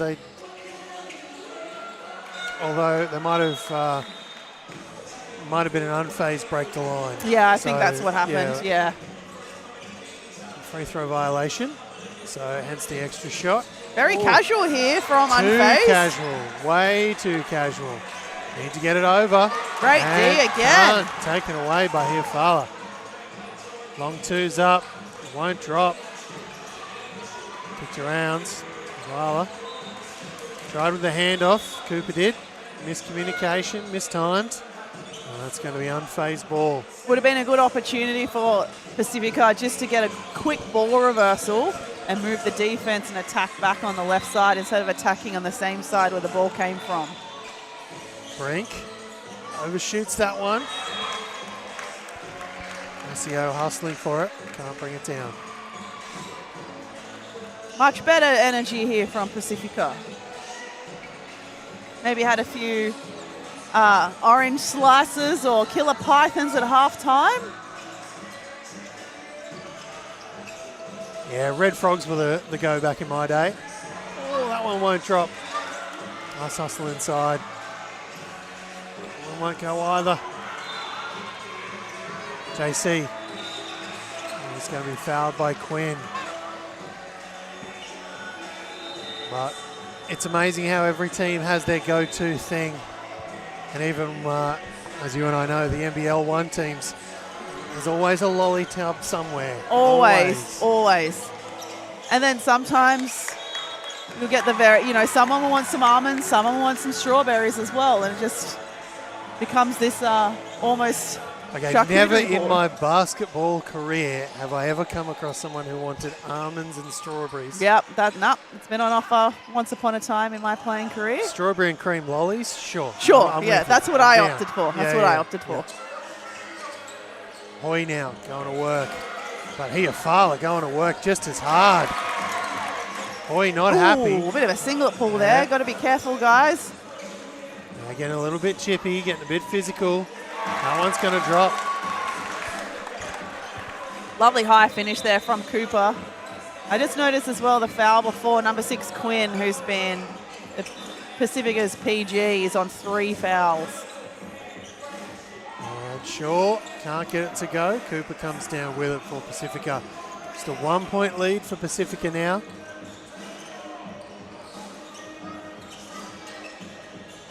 Quinn. Oh, lovely pick and roll read there from Quinn. Cooper kicks it inside. Big fella trying to get it up there. It won't go. Quinn will clean up the scrap zone and put in for 2. I think that's probably one thing I'm surprised at so far in this game, especially. There hasn't been a lot of pick and roll action. There haven't really been a lot of screens set either. As we see our timeout here in the third quarter, 5:08 now left here in the third. And Pacifica find themselves with I think it's their biggest lead of the game with just 3. 20 plays 23. Unfazed is down. What do you need to see from Unfazed? Yeah, I think it's really interesting that both teams will find what's working for them, and then both teams have quickly gone away from it. Earlier, Unfazed were doing a really good job of getting up and in on defense, starting to penetrate a little bit more, getting the bigs a little bit more involved. They've gone away from that. We've seen some of their bigs, taking shots from the outside, probably shooting a little bit too early in the shot clock as well. I'd love to see number 33, Jackson, get a few more touches, because a lot of good things were happening when the ball was in his hands for the first quarter. Well, as you say, the ball lands in his hands, but then it's taken away from Hoy's hands. Iafala gets himself to a preferred spot right in the middle of the paint so he can line up that shot. And he'll get that to drop. Pacifica now out to a 5-point lead. Chapman and Cooper. Quinn, we're finally going to have a foul called there. Oh, he's got to be careful if it's on. Yeah, it's on Quinn. He's on 4 fouls now, so I think there's a quick sub coming in for him. Love the intention, but don't need to put your hands in. I think your body, being that close and just using your body is enough pressure. So, I mean, he wasn't going anywhere in that situation. Tricky one, but again, under 16 boys. Jackson can't get that one to go. Good read, though, from Jackson, being left over on the Brink. 3. Ooh. From this angle, that looked good.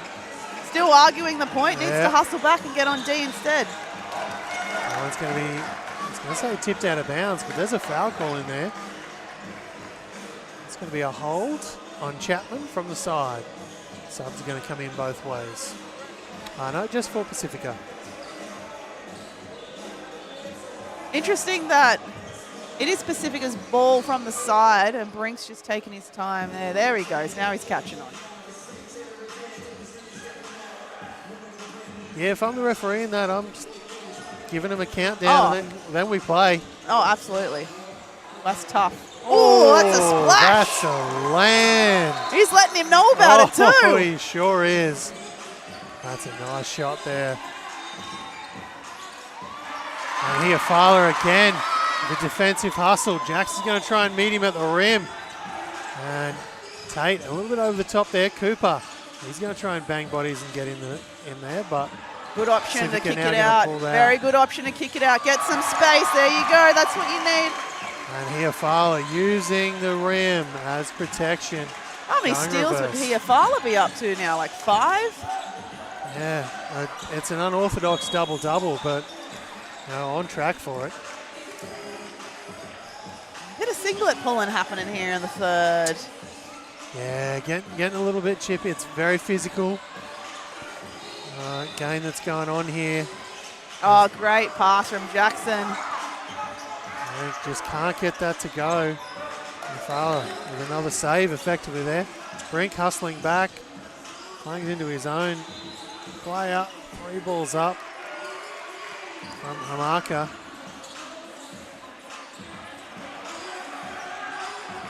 Comes away with unfazed now. Jackson with a Timo Cruz style fast break 3 attempts, but won't drop. And 3 ball from Pacifica. It's a 3-point shootout the last few possessions here in the third. I mean, maybe does everyone need a timeout just to regroup for the last minute of this quarter? Are we settling for threes because we're tired, or are we settling for threes because they're there? Well, yes, they are a good way to get back into a game when they drop through the hoop, but they've got to do that. And at the moment, it's a clang fest. Jackson gets himself almost to the elbow. He lets that fly. That was a better look. Ooh, huge rebound. Unfazed rebounder inside Lalesio. Nice rebound, even better finish. Hamaka almost has it taken away by Brink. Through the hands, literally. Kicked out. Oh. No, it's going to stay with Pacifica. Cooper and Hamaka both going for it. Looked like they went to pull out because they were about to clang into each other. But it is going to remain unfazed ball. That situation, Lealofi stuck under the basket. His teammates need to move into space to make that pass a lot easier. A rush shot in the end. We've got a shot clock violation. And the shot clock will be off for this last one, as we've only got 18 seconds left. Here we go. So now at the top. Sit around. JC. Brink, he has it taken away. Ends up almost on top of. Good bit of sportsmanship there. Attempted by Lalesio. Tried to pick up the marker off the floor. But yeah, this game is getting a little bit scrappy. Yeah, it really is. I think that some of the panic setting in. Players probably not. It's probably a good learning opportunity for Pacifica, particularly now that they've had that 14-point, 16-point turnaround after being down earlier in the third, going into halftime. Now up by 8 and a running clock game time is on their side. They really don't need to rush anything in the half court. They can afford to get the ball through hands, keep cutting into open space, exactly what they were doing before, crush the boards when they need to, and keep up that defensive intensity. Especially in the back end of that third, they were able to really limit Unfazed's scoring opportunities, making them play that pick and roll through Jackson, which I don't mind, by the way. That we did want Jackson to get a little bit more involved, but putting them under that pressure a little bit better. If Pacifica are able to maintain that, they've got this in the bag. Yeah, they've looked a lot stronger since halftime. Crazy to think in that little run before halftime. Unfazed had their biggest lead of 6 points. Hiafala almost single-handedly just washed that away. And since then, they've gone on a strong run. And Pacifica ball now to stretch this potentially back out to 10 points or even beyond. Oh, good backdoor read. That's going to be a foul going the other way. So it's going to be unfazed ball. So Pacifica through the hands of Lealofi. Lealofi. Pick up that foul. DeMayo now for a little spin move. Jackson gets himself into the paint. Nice dump off there. 2 points. Unfazed. Alessio. Well-read situation by Jackson, but a great job to finish that off. When the pass is that good, it's on you to finish. Oh, right? yeah. The Jackson and Alessio were working really well together. I think for Unfazed, this is their 5. This is the 5 that's been working the best for them. Pacifica claps back with their own 2 points. DeMayo finds himself pinned in the corner. Not where you want to be. Has it taken away by Davis, who in turn has it taken away by Jackson. So we're very much in broken play now. 3 on 2. Lovely little dump again. Off the backboard for 2. Nullify. Spin move through the paint. Front rims that one, won't go for him.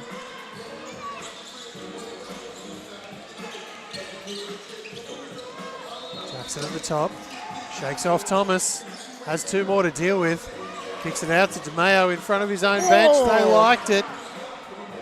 Brink tracks down the rebound, puts it back up and in. We're looking at a much better quarter of basketball from Brink here in the fourth. Well, he still had a hustle in that third.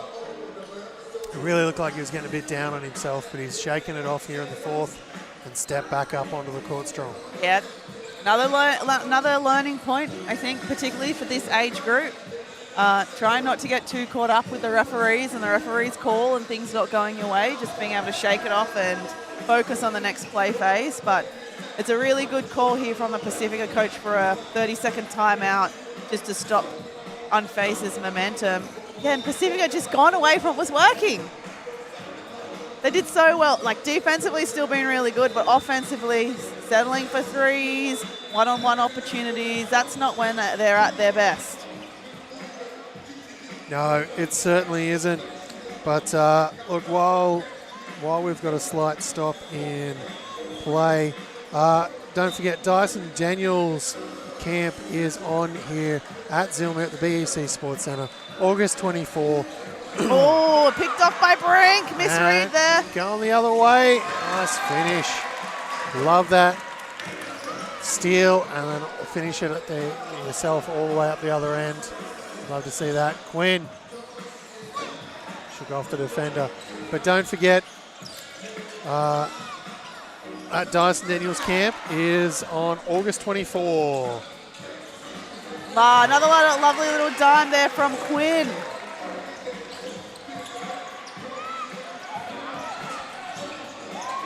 Alessio, a little bit overcooks that one. It was on. And just like that, we've got ourselves a game again. Unfazed, done a really good job of doing exactly that, remaining unfazed. Alessio and Afala coming together. We've got a foul there. JC's going to be fouled. Good sportsmanship there from Afala and Cooper, picking up the player from the other team. And literally in that situation, they just picked him up. Yeah.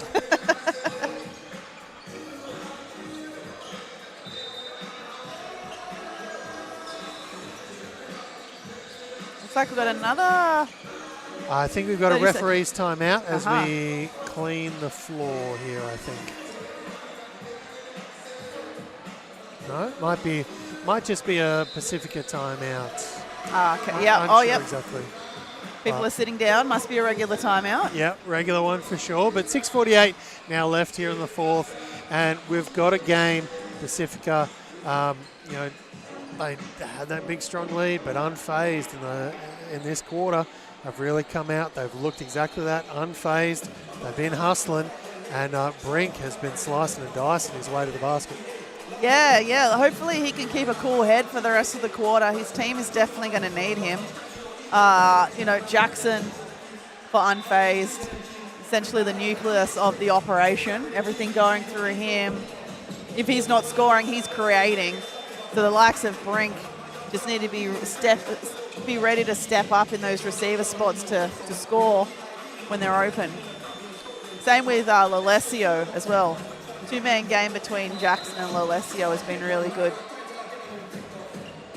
All right, and we've just got the court controller out there. It is an injury-style timeout. I think we've got a little bit of blood on the floor that they're just going to sort out. Obviously, make sure everyone is safe. But just another quick reminder, that Triple Threat is bringing you the Dyson Daniels camp. It's going to be held at the BEC Sports Centre, August 24 of this year, 9:30 to 3:30 p.m. Ages 8 to 17. Everyone gets a T-shirt, and if it's anything like reports about the Josh Giddy camp that were on just in this past week, it's going to be an absolutely fantastic opportunity. Everyone will get to hear from Dyson, and there's even potentially some signing opportunities for merch, and bring your cards along. I know I've got a few that I could definitely get Dyson to slap an auto on. But we're again just got the blood kit, sorting it out. Do you see that post on, so FIBA have the Next Gen Hoops social media channels that showcase all of the Junior World Cups, and they did a really cool post on Instagram this week of find the dash among the Dysons. Yes. Which I liked a lot. I didn't find him, but I had to rely on the comments for the answer. Nice finish inside there by Cooper. We've got a foul here going the other way, so Pacifica's defense being a little bit too aggressive there. Pacifico just got to be careful. I think that was Thomas's third. They got 3 team fouls with 6 minutes to play. Just be careful not to get over the limit and let Unfazed get back into this from the free throw line. We've already got a reminder, we've got Quinn on 4 fouls as well for Pacifico. So DeMeo Oh, there we there's go. Quinn with a steal, and he's been doing that all game. Good to see him back on the court. Cooper almost loses control of that one. Goes up aggressively, puts it in for 2. Love to see the big athletic plays that take a little bit of extra hustle and then they stop. The deep breath of, all right, what now? Defense, that's right, let's go. JC tried to shake Thomas clear. Fowler came and covered and he looks uncomfortable, but he is getting up. Quinn, looks like an arm from DeMeo across the top, but fighting inside is Fowler. Good moment of sportsmanship there from Fowler and Lalesio. No malice in it. No malice in it. Just getting caught up in the play. And baseline ball here for Pacifica now. A little bit of movement there. Needs to be careful doing that on those specific. Need to stand here. Inbounds. Cooper fighting hard for it again. He's tracked it down. He's got it to Iafala. Kicks it to Quinn off the glass. 2 points. Love to see Quinn's stats for this game. Points, steals, assists, everywhere. Yep. It's another one I'd always like to see. The hockey assist is a good one, but the one I really want to see is deflections. Yeah, I think deflections. that one is a big Bring one. back the defensive assists, I say. Well, there's a call we don't see every day. The proper good old-fashioned carry ball. Cooper just lost it behind his back, recalled it, but unfortunately his hand went right underneath. And he made another dribble to try and get into position for a better shot. That's going to be unfazed ball with 4:02 now left here in the 4th quarter.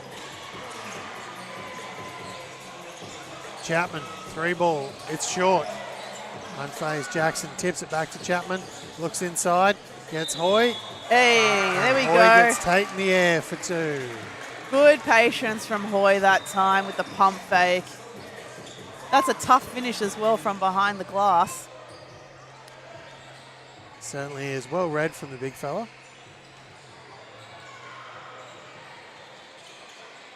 Little long that time.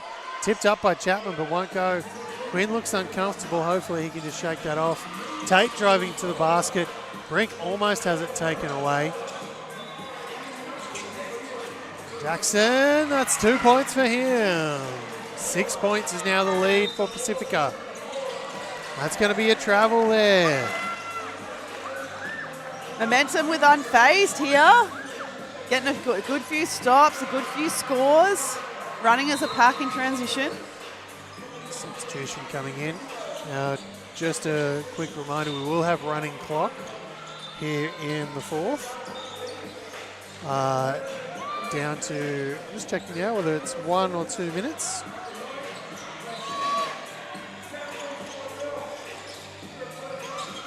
Oh, nice step through. Jackson gets the friendly finger roll.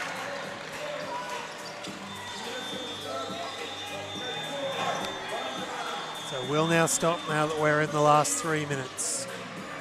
Going to be very handy here in such a close game to have these last 3 minutes fully timed. It's going to be important. Quinn.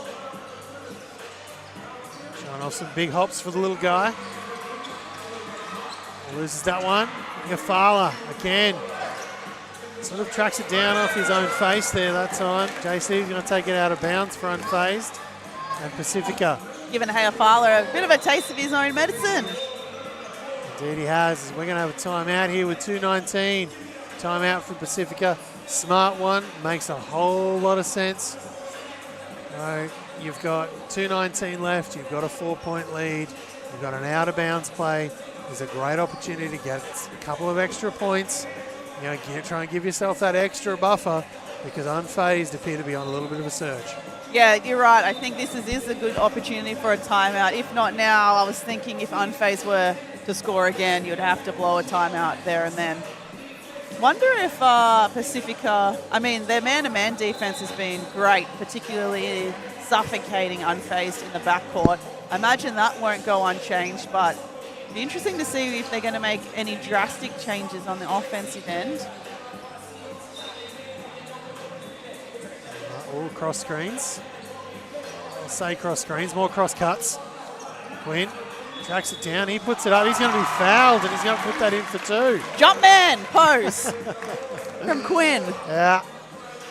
Didn't quite have the same elevation. The pose was there, The though. pose was there. We had the 3 points of the... Yeah. Yeah, it's good enough for me. Yeah. Lock it in. And that's one of the crucial plays we kind of talked about that Quinn's been able to do throughout this game. And the problem Pacifica had is he picked up that 4th foul early in the 3rd quarter, had to sit for a long time. Obviously still has that 4th foul, but hasn't picked up the 5th yet. Chapman. Oh, great pass under pressure from Chapman. They see, really nice finish there. Quinn brings it up over half. 4 points is still the margin. We're just under 2 minutes left now. Quinn cleans up the scraps there. Goes all the way around. And Hoy's going to foul? Or is that a... No, he stepped out of bounds. Look, to be honest, given that Quinn's on 4, he was probably at risk of picking up an offensive foul with a hook. So I'll take that out of bounds over that. Jackson now looking to survey options. Quinn tries to flick it out. We're going to go the other way. Got to be careful. Last minute 47 fully timed. If this were the NBA, that would be half an hour in real time. Yeah. We aren't playing by FIBA rules here at AAU. Of course, we play by more American style rule. JC is going to pin the foul. Hoy showing a little bit of frustration late. Yeah, I think Chapman too, a bit frustrated there, looking for the foul when the ball was stripped. 1:36 now left here in the 4th quarter. 4 points is the margin. Yeah, a tough lesson though, I think, for unfazed too against the Pacifica defense. Probably got to try and learn to play off that front foot and not have it to rely on putting the ball on the floor, because that's not going to be beaten. Oh, hello! Oh, Quinn, almost. Almost. And now he's got to steal. Snatches that one out of the air. Takes himself back up in the air. This time, hands it off to Fowler, who was in a much better position to drop that one in for 2. Guy's seeing through time at this point. Boy. Hey, there you go. And he's doing a much better job of letting the defender go, throwing a pump fake or a little jab or little moves. Shimmy of the head. Yeah, he's playing much smarter. Unfazed have actually been really good at getting in those receiver spots, especially in transition. That's really been their best point from this game, their bread and butter. Oh, and that's come off Jackson, so it'll remain with Pacifica. 8 seconds left on the shot clock. No reset. There, that one. And when we do have a reset here at Winterfest as part of AAU, it is a full 24. There are no 14-second resets on the shot clock at Winterfest. Into here, Fowler, that one's short, front rims it, tries to track down, does in the end, throws it at the rim in the end, tracks it down again. We're just pat static at this point. Quinn gets a defender up in the air. Thomas, his turn, that's finally going to go. 6 attempts at getting a 2-point basket, and that's done a great job of washing a lot of time off the clock for Pacifica. Unfazed, are going to call a timeout now and just try and slow things down after that defensive hustle. I almost thought that JC could have started created something there. I mean, he passed his one defender. His defender wasn't hustling back. He had an open floor, receivers, and they called a timeout. Hey. That's it. Sometimes things just open up for you, and and other times they can shut down in just as quick of an instant. Yeah. But options looked available. But look, Pacifica, they've done a great job of being the more forceful here late. Unfazed, just haven't been able to. They've been able to stick with them, but they haven't been able to really eat into this lead that Pacifica have been able to put on here. And Pacifica have done it off the back of some really solid defense. Yeah, definitely. It's quite intimidating defense as well. It's very in your face. It's very quick. It's strength in numbers. But having someone like Jackson for unfazed, especially in this 4th quarter, being able to get it early in the backcourt, find his way around the trap, setting the tone for the rest of his teammates just not to panic too much. Showing some really good leadership qualities this game. Is he sporting the Sabrinas as well, Jackson?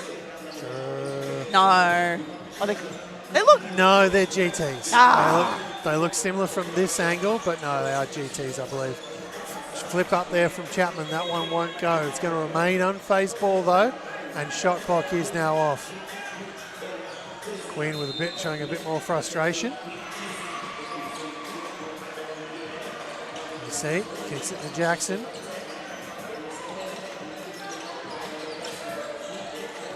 Oh, Long deep three. Ball is up. That's long. Thomas comes down with it for Pacifica. Kicks it to Quinn. JC's trying to foul. Gets a steal instead. Kicks it to Hoy. Oh, the dunk to finish. Upstairs, like that. 3.7 seconds left. Hoy. Where were you hiding that all game, Hoy? Look, it's hard to know when to bring these things out and put them on show. In the last 4 seconds when your team's down, I mean, why not? But I was a little worried that he was going to let the defender come over and take that one away, because he didn't, throw a pump or, shimmy with the head or jab or anything. And obviously had a little something different in mind this time. Went up aggressively for the two-handed stuff to finish. But he just made it look really easy and natural as well. He just took the pass. The pass was well placed as well. At least the pass was in an upward trajectory to make that really easy for Hoy. But yeah, that was a beautiful finish. Sure was. And unfazed, they're unfazed, they're on the court.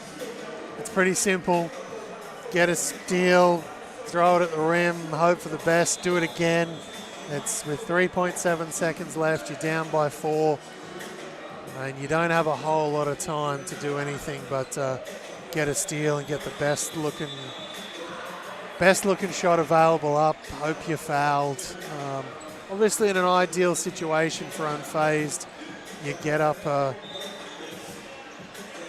3-ball.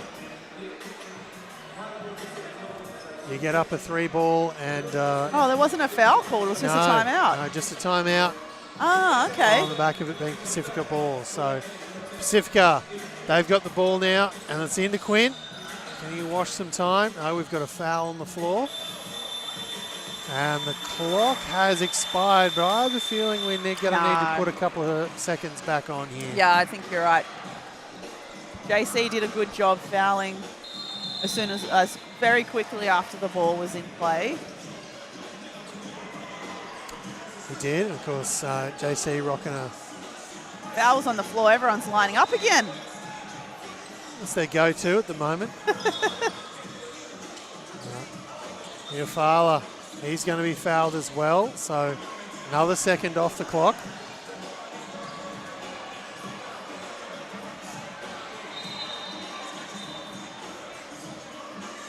And so we've got 1 second left. Pacifica ball, pretty much just need to inbound now, and that's going to do it.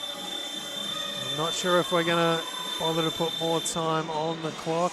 It'll be a fraction of a second if they do. Yeah. Looks like that we might be anyway. Probably didn't need that last foul, to be fair. No, and I think it's they just didn't have enough fouls already in hand. Unfazed to really go for that play. So that is, we're going to put half a second on the clock, I think, is what's going to happen. I don't know why everyone's lining up again, because it's the foul. It's only 3 fouls, only 3 team fouls. Yeah, I'm not sure. I think we have an issue with the scoreboard here.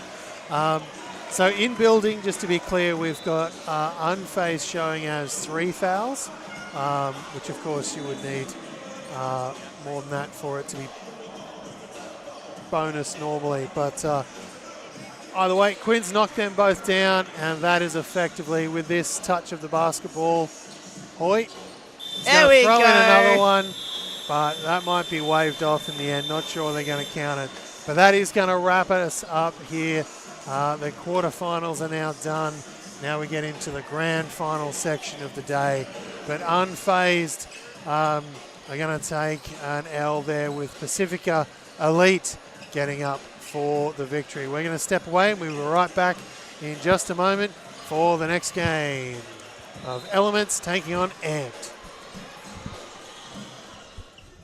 Out. Staying loyal, no falling out. And if you step into the court, be ready, we balling out. Yeah, the coldest of teens, they know what we bring, don't try us. Ain't no in between, we go for these dreams in silence. Hard work, don't mistake it for magic. We been shooting in the gym, this is target and practice. Yeah.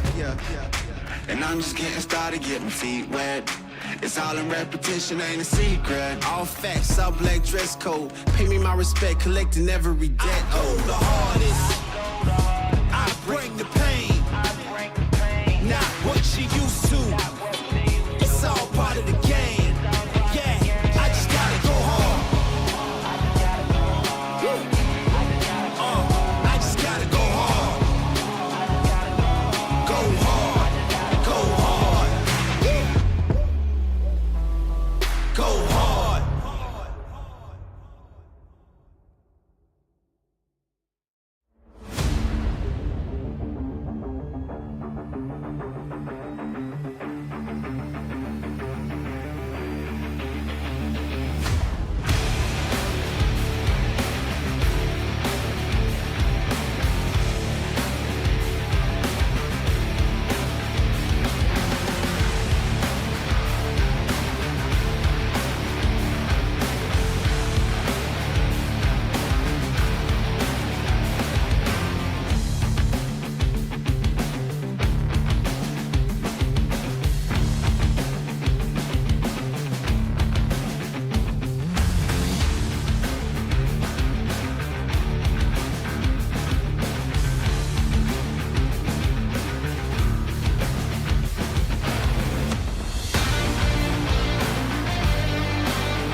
And we're back to the under-16 girls grand final.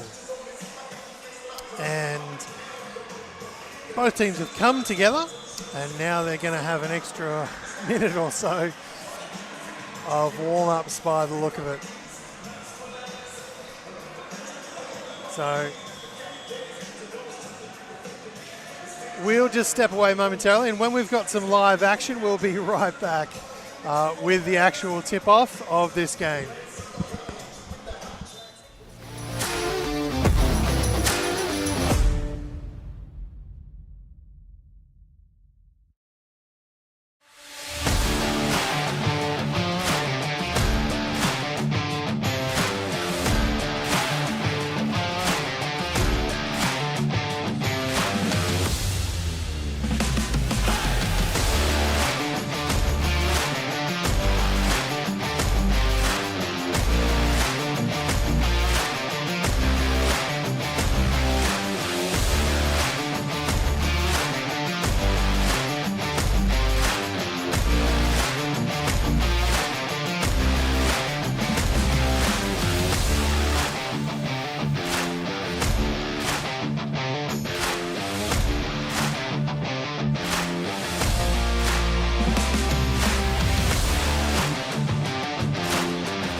And we're back now live, ready for tip-off. That's my feet. Sorry. And we've tipped. Amped taking on Elements. That's good. And Amped gets the first shot up, and that one is going to drop in for Navina Va'a. Elements. Amped in the zone to start. Straight inside. Oh, tries to get it up. And Richardson's shot there was blocked away, and Amped come away with it. Kicked around. Shots up. It's going to front rim.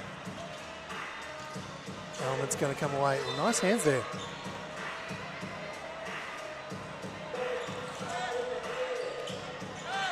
Spin move in. Goes all the way into the paint. And that's going to send. Both teams looking pretty light on numbers as well in this game. Only 2 people on the bench for Amped. And perhaps maybe one player perhaps on the bench for Elements. Yeah, looking a bit thin. It's been a tough tournament here at Winterfest for this team. It's never a good sign when one of the teams' bench has crutches on the end of the bench. Never a good sign. But that one drops for Ruby Nicholson. And Amp's now heading to work. Into the paint. Elements come down with it.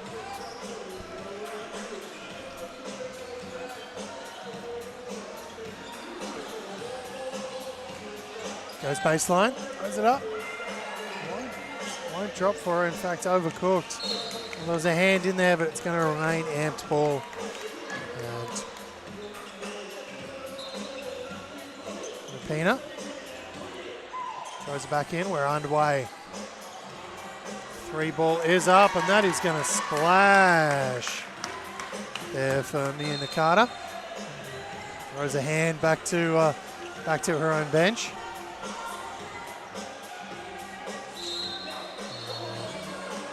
Nakata's going to pick up that foul straight away on the other end.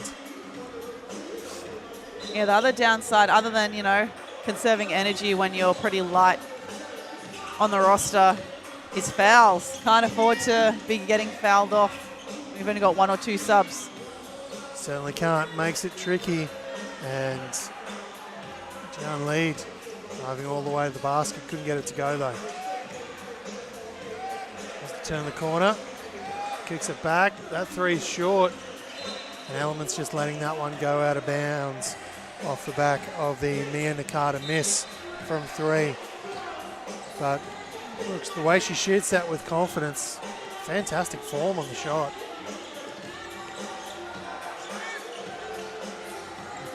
Kicks it around. Tips off the Elements' hand. Of Talia Richardson. That's going to go out of bounds.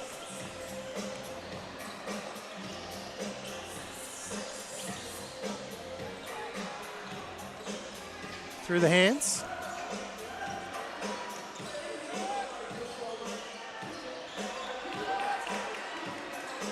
All the way through. The 3 ball is up. Oh, goes halfway down and rattles out. Cleo 8. All right idea there by Elements, pushing ahead. Just a little bit over-baked on the pass. Otherwise, that was looking like an easy layup.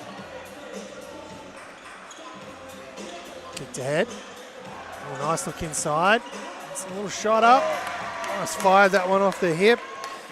Did Navina Va'a. Into the paint. Nice little runner fired off before the defense could arrive. Good job by Grayling. Nice hands there by Grayling as well.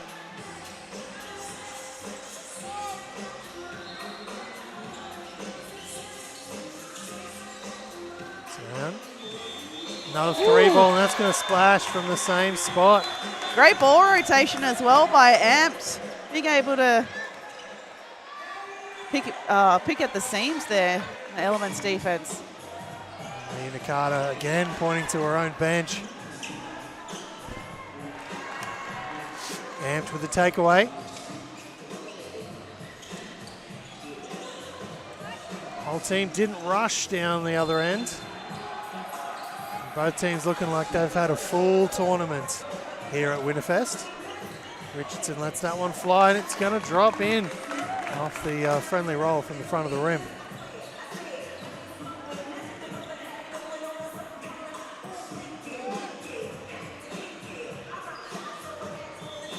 That one's going to splash. Woo, Amps finding range early here in the first. Timeout called. That one was dropped in by Therese Pina. And as you say, definitely finding range. And it looks like that's something they may have used to get themselves into this grand final is their three-point shooting, because none of those shots looked like they were wildly rushed. They looked like they were part of the game plan for Amps. Yeah, really good. And I'm really impressed, everyone on Amps so far. You know, getting their feet set when they're catching the ball, not taking that extra second to make a good decision, playing a lot of team ball against the zone. So yeah, really positive signs from Amps so far. And Element's been playing with a lot of good intention of trying to get some easy layups in transition, but just unable to connect on those long passes. And both teams looking to go into a 2-3 zone early here in this one. Just trying to clog the paint. And at the moment, Amped, totally okay with shooting their way out of over the top of the zone being played by Elements. We'll have to see if that forces a change or if Elements go with the go on, do it again strategy. Yeah, are you going to let them live and die by the three ball? I guess you keep going till the well goes dry. That's two basketball cliches for you in quick succession. Back to back. Back to back cliches. Richardson fires that one away. And I think their plan over at Elements is get Richardson the ball inside or around the paint. And that's the last two looks, and she's looked good. Yeah, she's really finding her range as well very early, so that's going to be handy for Elements. Oh, and on the defensive end, almost a takeaway, but that's going to be a foul. Yeah, a bit unlucky there. She looked like she had two hands, but I think was just getting caught up a little bit too. Had her opponent locked up though with the wall up defense, so probably could have kept her hands out. And excuse me, that number 9 is Grayling, not Richardson. Talia Richardson is wearing number 12 today. That's her in the key, trying to stop that ball going back to Amped. Did a good job of affecting it. Grayling now. It's into the paint, kicks it out. Richardson, Grayling combined, and that's going to be Grayling heading to the free throw line. Good energy out of the timeout from Elements.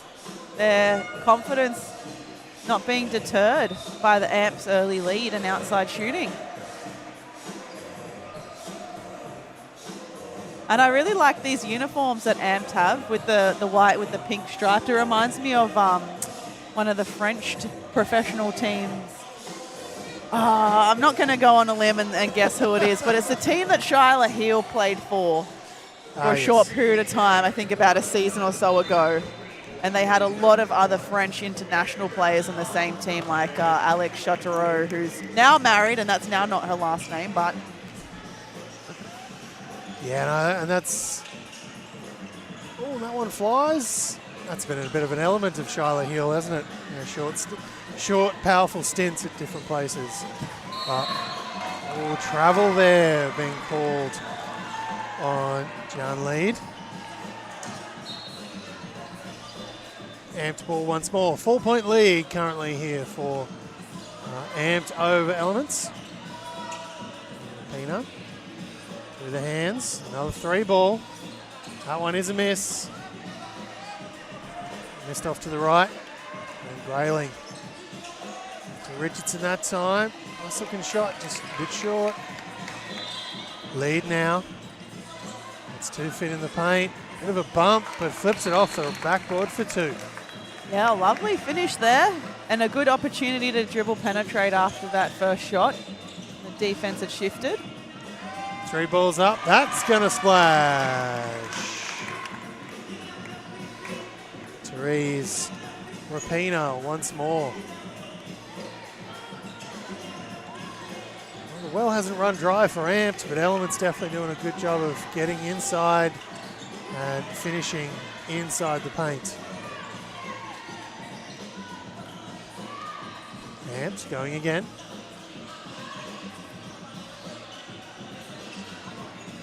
Thought about the 3 ball. Back through the hands. This time it fires. Ooh. Everyone's got a 3 ball, it would seem. That didn't have a lot of backspin on it either. Oh, it was going to swish, swish or clang. One won't drop inside. Richardson fighting hard for it. It's going to come away with the hands of Amped. Another foul on Elements. I think that's on Grayley.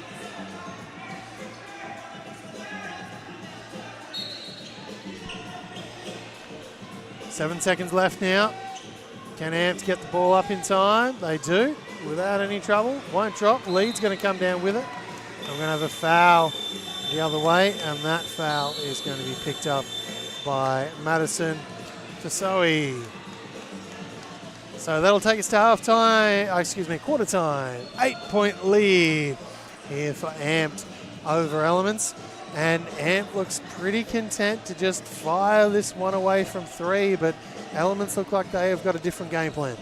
Yeah, their Elements have done a really good job trying to break Amp's zone defense with dribble penetration, some passing, especially through the high post. So it's really interesting, 2 different approaches against the same defense. But if Amp are able to, as we said, live and die by the 3 ball, great. But when the 3 balls start to dry up and fatigue starts to set in, they're going to have to go to plan B. They certainly will, and we're about to take the floor once more. As we said, 8-point lead currently for Amped. They've not been afraid to let fly from 3. They've only occasionally gone into the paint, whereas Elements are very keen to get into the paint and try and build on this, try and cut back into this lead that Amped have been able to create.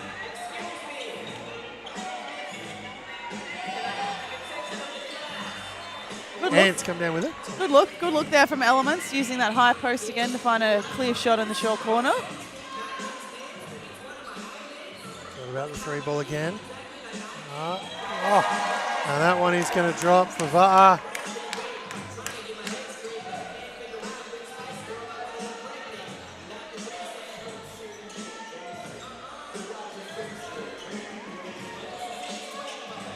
Into the elbow. Tries to get something, but body was heading in the opposite direction to the ball, which took all power off the shot. That's going to be a foul. That foul is going to be picked up by game Elements number 4, Jessa Lowe Barnsdale. And that, of course, is going to send Mia Nakata to the free throw line. She knocks down the first. Looks very confident on the free throw line. Not all players look confident from there. Us commentators curse, kicks in every time. Very good box out and rebound by Elements on that free throw. Oh, fire away for Elements. Yeah. So what's happened there is Elements have tried to call for a timeout. Oh. All the way back here. So the buzzer kept going off, but because they were doing that, and as the ball was in the air, even though it did drop, timeout call stands. That shot is waved, much to the frustration, of course, to the Elements players who had no idea about any of that, and they were just trying to get a score. That's really unfortunate. They say, timing is everything. It If that sure three ball is. would have started to get some momentum back for Elements, I think the coach might be kicking himself for that one. Well, he immediately went for the no timeout. Yeah, No. Play on. It's fine. Keep Don't going, worry about it. It's all good. So, but amped out to a 12-point lead. And look, you can definitely tell it's towards the end of the tournament because they don't look that amped about it. But, Yeah. Look, I don't know how we did it. I don't know how the kids still do it. But being able to play multiple games even in a day, the thought of that right now, I just can't. I don't think my body will allow it. I just can't even. I just can't even. But at our age, of course, they didn't have amazing things like the AAU Winterfest for kids to go to. Oh, here in Australia like they do now. Of course, being run by Triple Threat Tournaments. Elements ball from the baseline once more. Kicked out, almost tipped. Into the paint. Kicks down low. Nice pass down into lead. Grayling, she can't get that to go either. Fighting for it. Oh, nice flick back. It's gone straight to Elements inside to Grayling. She's going to be fouled. Oh, you got to let that one go on the baseline. Good intention there by Amp to throw it back in and save it, but then ends up in the hands of Elements and committing the foul. But love the hustle from Elements. They're getting some really, really good looks under the basket, but shots just not dropping yet. And Cleo A picking up that foul there. Grayling, strong performance from the free throw line.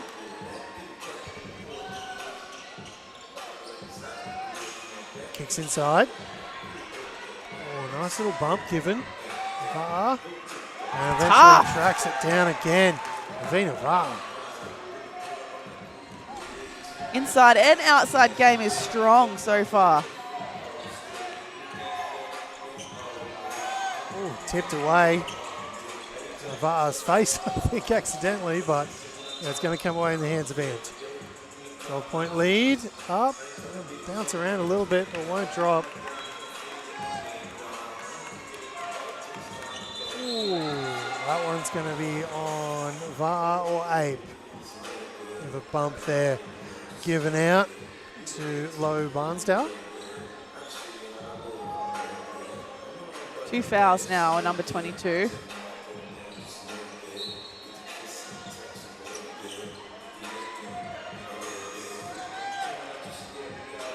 Nice little spin move. Finishes well. That nice little splash there by Ruby Nicholson.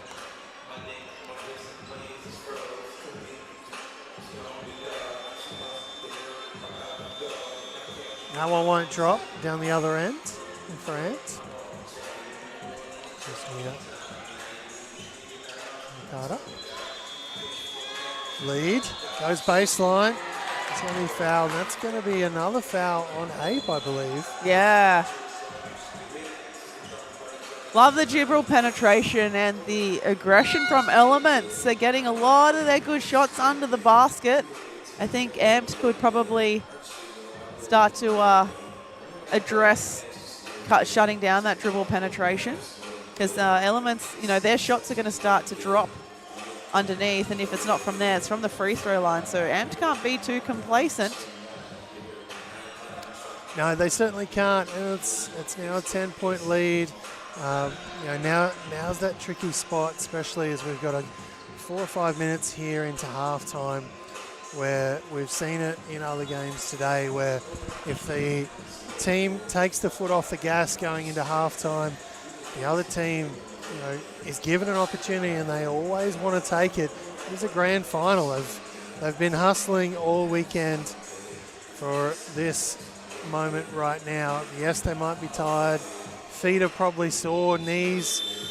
Well, maybe that's just me, but they've hustled all weekend for this exact moment. Ants can't take the foot off the pressure, and Elements got to get into the paint and try and knock down some of those baskets, and potentially, more importantly, draw some of these fouls. Yeah, definitely. Because Amped only have 2 bench players and Elements with just the one by the looks of it. And the one bench player for Amped, I don't think has had any court time just yet.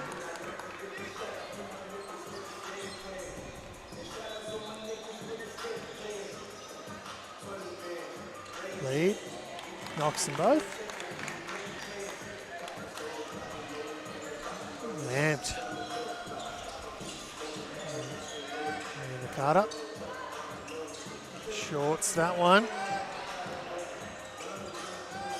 Oh, lovely footwork under there. A little shimmy, fake to the middle.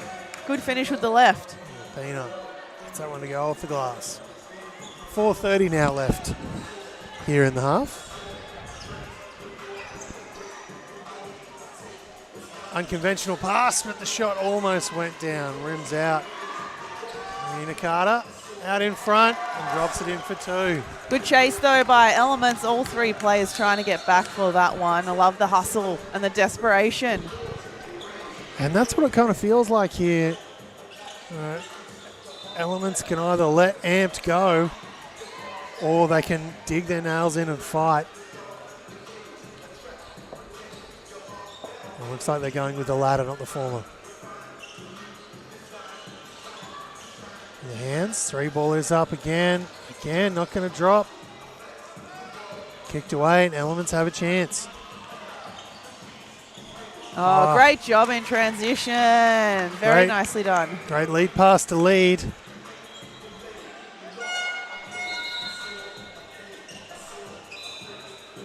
Yeah, really nice there in transition. That, you know, Elements did a good job getting that stop off the 3 ball, off to the races, and then being able to draw 3 defenders. No communication then, D-Trans from Amped. All 3 defenders being attracted to the ball. Easy outlet pass for the layup. And we have another element of AAU Winterfest and AAU tournaments here in Australia is these 30-second standing timeouts that you're seeing right now. Both Amped and Elements players have to stand. They have to stand on the court. And it's only a quick 30 seconds and back to action. So that's how it works here at AAU Winterfest. 3:19 now left till halftime. And Amped still on that 10-point lead they've been able to hold on to for a little while now. Oh, nice dribble to the basket. But switch to the right hand or the left hand layup, Jacinta. I know that's one of your absolute favourite things. It is one of my absolute favourites. I love that, particularly when it's mid-air. I'm just always so impressed by people still able to make those decisions at that part of the play. Oh, nice pass. Nakata. Really nice find there, of course, by Rapina. 2:37 now. Grayling gets herself to the edge of the paint, puts it up. That's 2. Doing a little bit of everything for her team today for Elements. If she's not making buckets, she's making scoring opportunities for her teammates.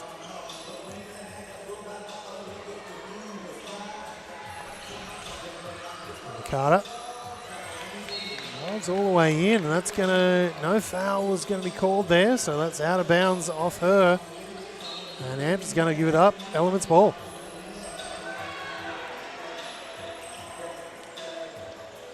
Long 2. Lovely jumper. Very good. Someone's going to keep you wide open like that. You take it. Oh, yes. There's nothing better than when your shots almost feel disrespected and you fire that thing away and it goes in. Yeah. It's absolutely a delightful feeling. Sometimes it's a rare feeling, I'll grant you. Yeah. But look, as long as you're making the right decision, that's the main thing. Shots will come later. And Va'a heading to the free throw line now. Looking to stretch this 10-point lead that Amped have. Does with the first. It's now 11.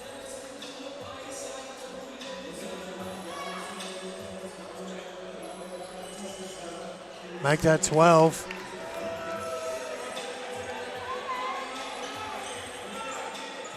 Dribbles into the paint, fires the thing off the backboard. The bank is open for Grayling.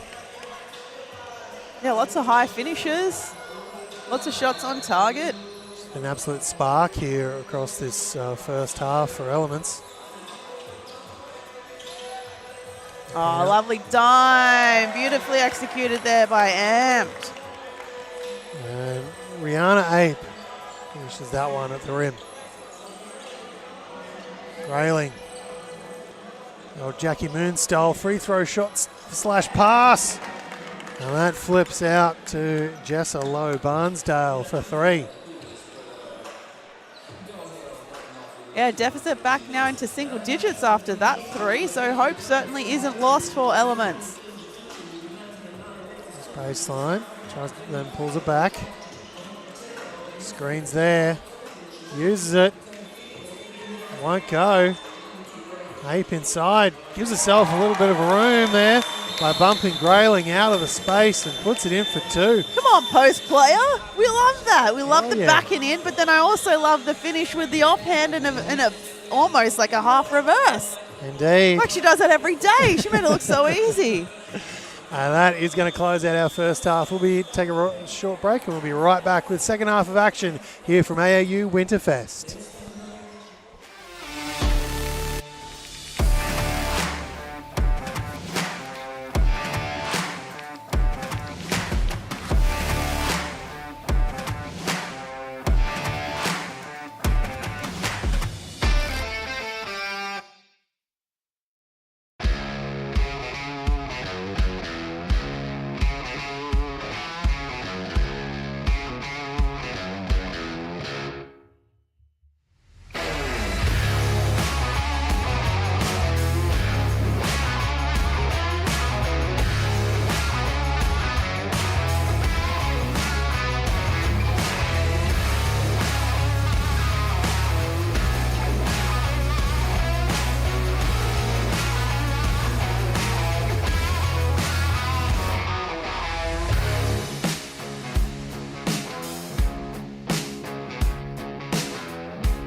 And we're back to second half action. Of course, Amped held that 11-point lead into the break.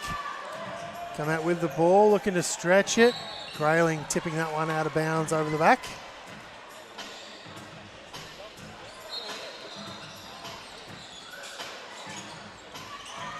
Thrown in. That one will go again for Navina Va'a. And she's just been a strong piece for Amped in this game. Yeah, she's been excellent from inside and outside. I really do like how Amped are not afraid of any physicality on the offensive end too, which sometimes we can see in junior women's basketball. Certainly. But they've been using their body really well. Perhaps not in that situation, fouling the three-point shooter, but more on the offensive end when they get an offensive rebound or a deep catch, able to use their body to clear some space for a shot. And here we go, back out onto the free throw line, I believe, for 3.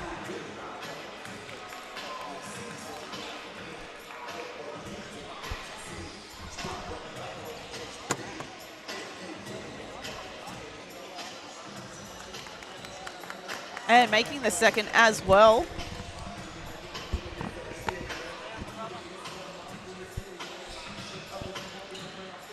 That one's going to splash as well. So Again, low Barnsdale. A bad job from the free throw line. Showing off those GTs. Ooh, fighting for the ball. Kicks it back around. Carter can't get it to go. Great defense by Elements, not committing a foul. Wall up by committee. They're just throwing it away there. Almost cleaning up Chris Judd, one of the famous photographers in these parts. Oh, that one. Nice little layup there. Love a good finger roll. Grayling goes baseline. Turns around 8, but 8 tracks down the rebound in the end.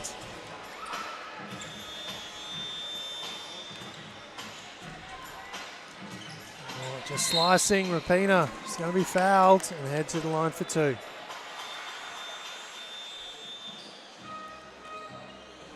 Coach from Elements just with a little bit of a head shake in disbelief there, but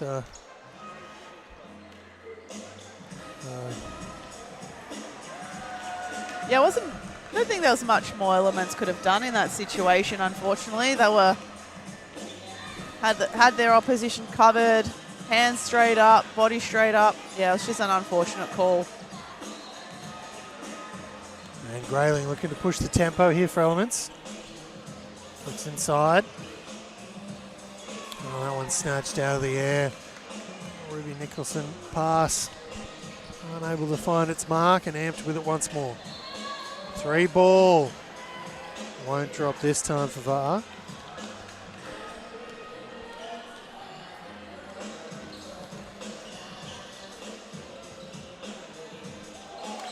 That is a nice mid-range 2 there from Talia Richardson. And that's going to lead to a 30-second timeout. Coach pointing to the spot right here. This is where I want it. And of course, 11 points is still the lead, but that gives us an opportunity to talk about the upcoming triple threat camp that's going to be hosted, of course, by Dyson Daniels. Dyson Daniels camp is going to be at BEC Sports Centre, August 24th, 2025, 9:30 a.m. to 3:30 p.m. And Dyson will be there, get an exclusive shirt. All players will spend time at each station, including Dyson's, and then we'll go home with an autograph and or a selfie. And of course, this event is for ages 8 to 17. So sadly, Jacinta, we're not going to be able to go as players to this one, which is tough when Triple Threat put together these amazing camps like this, just like the Josh Giddey one only a week or so ago. I was going to ask you if I could still pass for 17. I've got 19. Not too sure if I can pass for 17 anymore.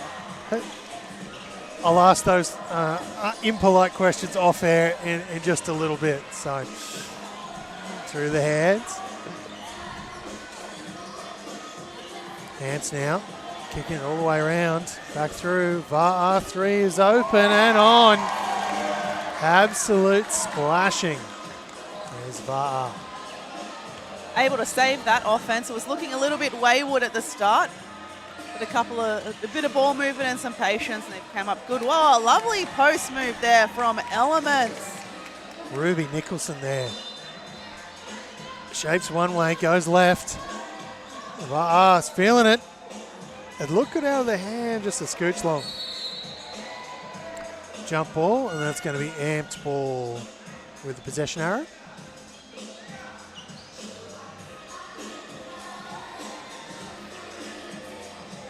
Looks like she's taking a much needed break as well now. Understandable. Yeah. Understandable.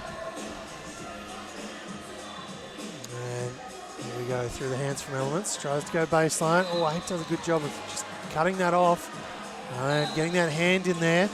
Always tricky when you reach in, but well timed. No one won't drop for Grayling.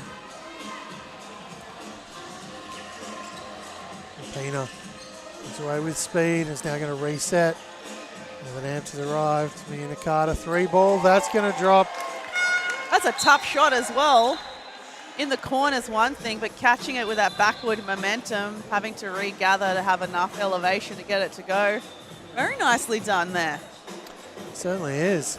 And it is a nice little play that'll take us into this time out. 15 points is the lead that Amped find themselves with.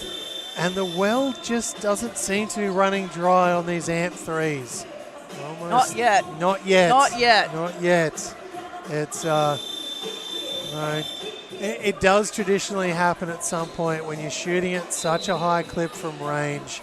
You know, at some point you're going to at least have a down quarter, and I mean, sort of with their second quarter, but you know that's kind of about it. And here we go once more. Bad.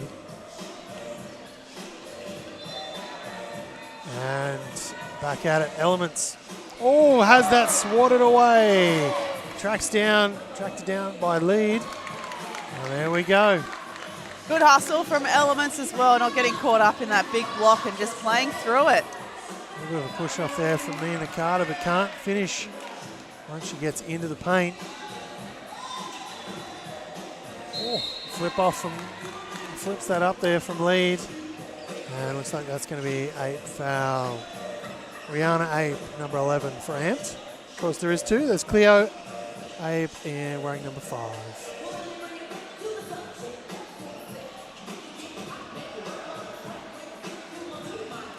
Lead knocks down the first one.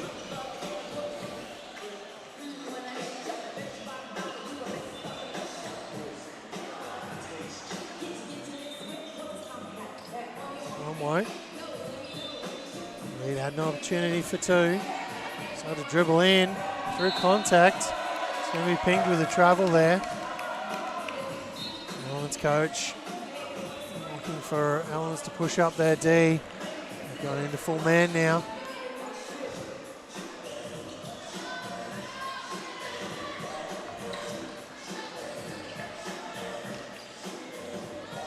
Looks to fire it in and tracks down the pass. Does Rapina, but catches it out of bounds. So Good Elements ball once more. Good ball pressure there by Elements. They are certainly not giving up on this game, which I really am impressed by. Well, it's that classic thing of what do you need? You need a stop and a basket. And unfortunately, they haven't been able to throw in the basket element to lead into this lead here this time round, but they have an opportunity to get another stop. 12 points, it's back to, it was out to 15 not that long ago. 2:04 now left here in the third.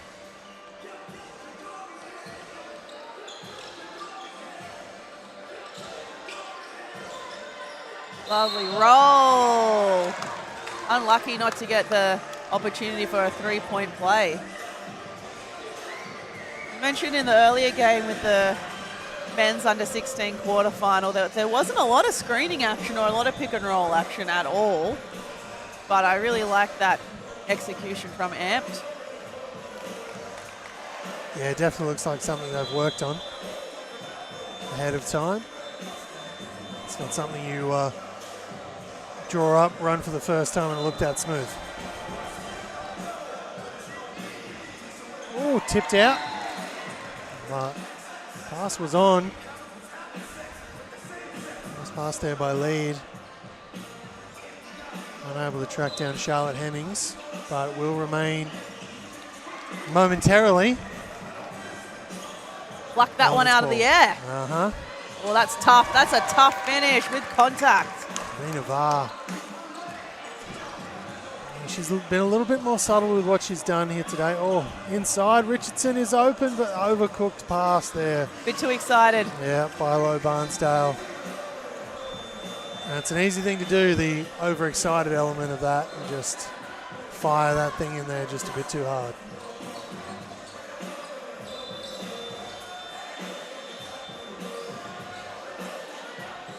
Woo! That's going to Hello. go. Yeah. Vaa having herself a game. Last 10 seconds now of this third quarter. Inside. That one will splash inside for Ruby Nicholson. Great pass and finish. Tough finish as well for Nicholson. Oh, that was so close. It was. I wouldn't be surprised if it sunk, though, given how well Amped have been shooting from the outside this game. Well, that's it. They do have some range to their game. And, yeah, that one was incredible. Just the hang time of that ball then.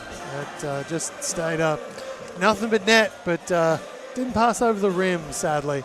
But we've got ourselves a strong start here from our Amped over Elements. 14 points is the lead that Amped currently have. Elements aren't going away, but Amped just slowly 1 or 2 points a quarter, just been stretching it out, making life just annoyingly uncomfortable here for Elements as they keep trying to fight, and they're certainly not playing bad basketball, just Amped keep going to the well of threes, and it has not dried up at all. Whereas Elements have really had to work and hustle, fighting their way through. Elements have even, tried changing from, zone to man. They've had a little bit of success with both, but it's fourth quarter time, grand final game here in the under-16 girls. Time to bring the hustle, because she's going to be over in 10 short minutes. A quick reminder, we will have running clock until the last 3. That'll be fully timed. And if we do have OT, it will have an elim ending, which will be first to 8. But Elements will definitely have to bring some hustle here in this fourth. The elim ending to be something we need to worry about at the moment. But they've found themselves on the free throw line. The only annoying problem for Elements is it's a running clock, so even though the game's technically stopped, the clock hasn't. Yeah, that was foul number 4 or number 3 on Amped as well, so hence why the quick sub very early in the fourth quarter.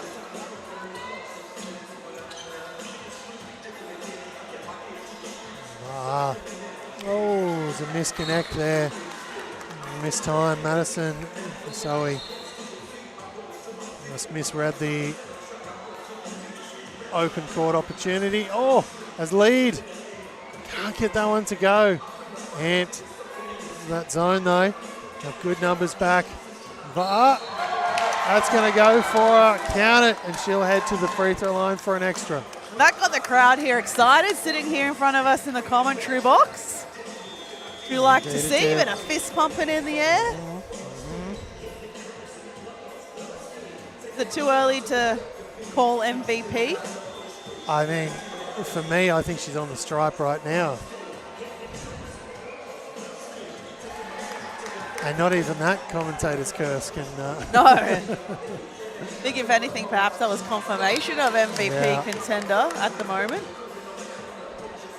Just held her shoulders back. Not every...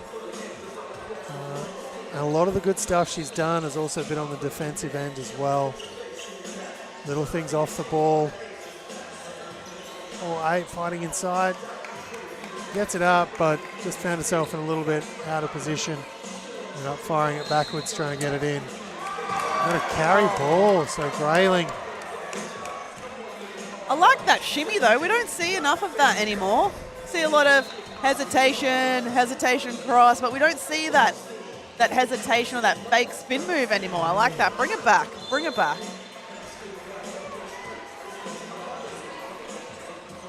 We're back the other way now. For a miss. And that's going to drop for Low Barnsdale. And Amped coach has seen enough for a moment. Elements with a little mini run, and that's what timeouts are for, to stop those. It's like the advice that one of my former coaches was once given. Like, the coaches can't win a game for you, but they can lose it by not doing the things they need to do at the time they need to do them.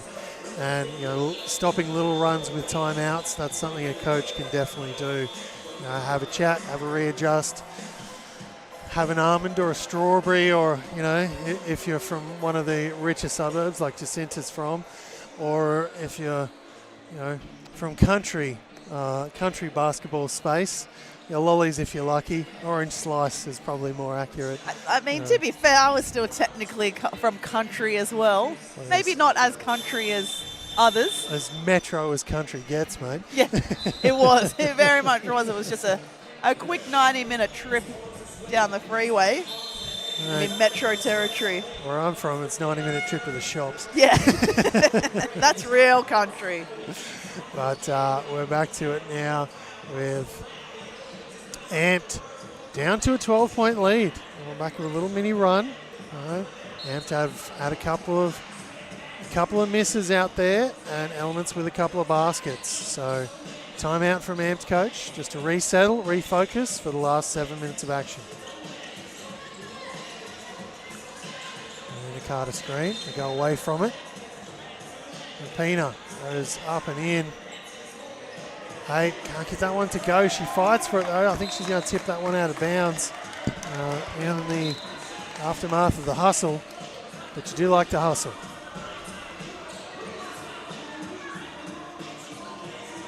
Into the paint, kicks it down and around. And Richardson's going to score 2 points. Yeah, Amped, they sometimes get caught ball watching or triple teaming unnecessarily in those situations, and Elements have done a really good job of getting a back cutter for those easy layups. The Carter fighting inside but can't get it to go. Elements now with a chance to get it to single figures for the first time in over a quarter. Oh, can't do it with that shot. 8 comes down with it for Amped.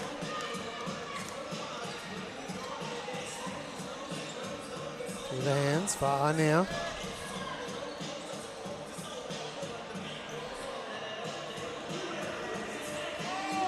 Carter, 3 ball, that's on. And just like the first one of the game. Amped might breathe a bit of a sigh of relief there, because Elements were coming back into it, only down by 10. 3 balls up from the other side. There we go, clap back. We're going to have another timeout. We're back to 10. Here's the lead. So Elements, really trying to grind. What do you need to see from them over the next couple of minutes here, Cinder? Oh, defensive stops for sure. I mean, it would be interesting to see if Amped can keep shooting as well as they have been from the three-point line now under this pressure. But Elements, defensive stops, they've looked really good on offense when they get dribble penetration. They're drawing too many defenders, but they're able to dish to someone under the basket time and time again. Amped haven't really made any adjustments on defense to address that. So I think if Elements just stick to that, they can definitely sneak back in here and get the deficit into single digits. They certainly can. Let's see how it goes for them. As Amped find themselves in the box seat, obviously the preferred position, but Elements really starting to push here in the fourth. It's been great to see. This is the grand final. This is the thing they've been hustling for. And, a bit of an unforced turnover there, and Elements with another opportunity to go back to single figures.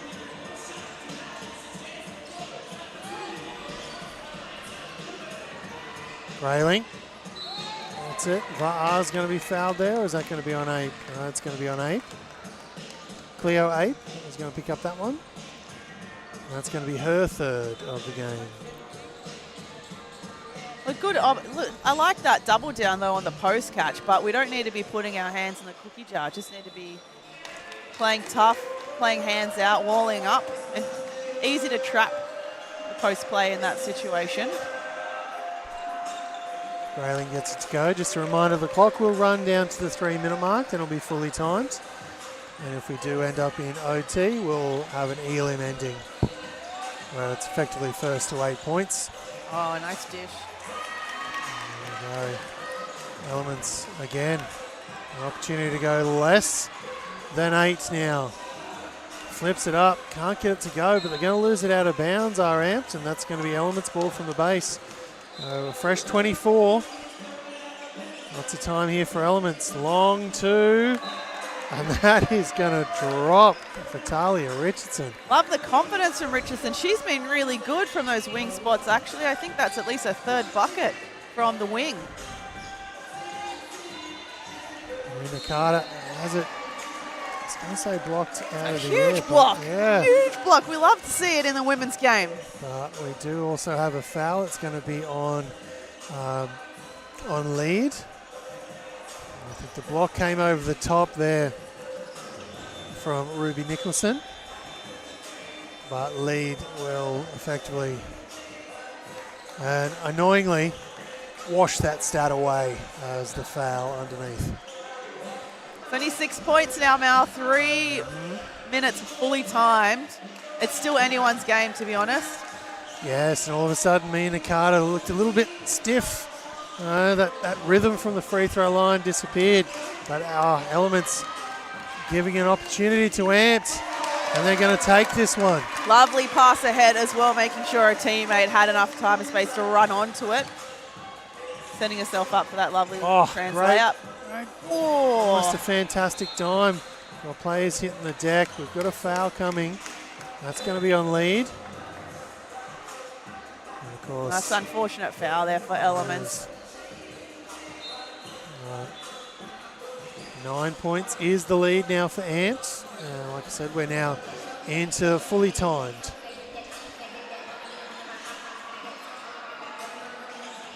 There's baseline, kicks it all the way around to Va'a, who's going to splash it in for three. Ice in the veins. It's a bit of a dagger. That's a bit of a dagger there. Yeah, I think that warrants a timeout, definitely. Because as quickly it was within 6, now it's back out to 12. It's amazing how often dagger threes come from this area of the court, isn't it? It's amazing. But yeah, another quick timeout here. And Elements got themselves all the way back. It was back to 6. And then Amped on the back of just a couple of misses and a little bit of unforced errors.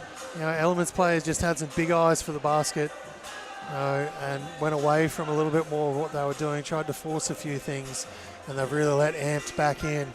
And of course, Va'a has had an absolute game here today. Oh, absolutely. Yeah, it's too bad we don't have the live stats, but I'm going to guess she's probably up to at least 15 plus points, given that she's made 3 or 4 3-pointers, so she's probably close to 20.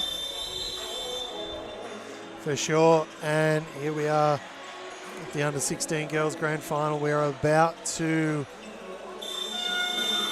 effectively finish up the tournament here at AAU Winterfest. And who's going to be Amped or Elements? Elements now with 2:19 left. Need to hustle, need to bring everything. But on the other side, Amped, can they hold on here? Or will they let Elements back in and let them put a hand on the trophy? That one won't drop for Barnsdale. Unlucky. Great take from Barnsdale. Very, very good. Just unlucky on the finish.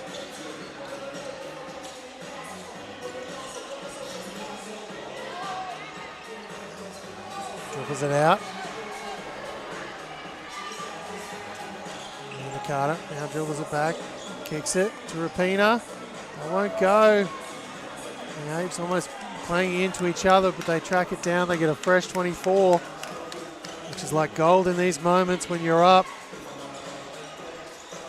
Right. Loses it out. It was an unneeded 3, I thought. Doesn't drop for her. And Elements now with an opportunity to push the ball up the floor. Great D, very clutch play as well. The other end of the floor this time for the MVP. It's going to slow things down, or try to. 3 balls up, front rim. Lead tracks it down for Elements. Almost under a minute. It's a good Lovely lead pass, but just wouldn't go. Va'a now. Oh, just from behind there, it looked like, but we're going to have amped ball, so ball don't lie, I guess. Good hustle play and a deflection there for Elements. Last minute, not showing any signs of giving up. Indeed, that's what we like to see. And amped here, just going to wash some time off the clock. 5 seconds left on the shot clock. Better off to get something up. It doesn't go, but Elements now 40 seconds. Down by 12. Grayling is going to step into one. Three. It ain't over till it's over. Pull up 3. Love to see it. Grayling's going to go for the steal.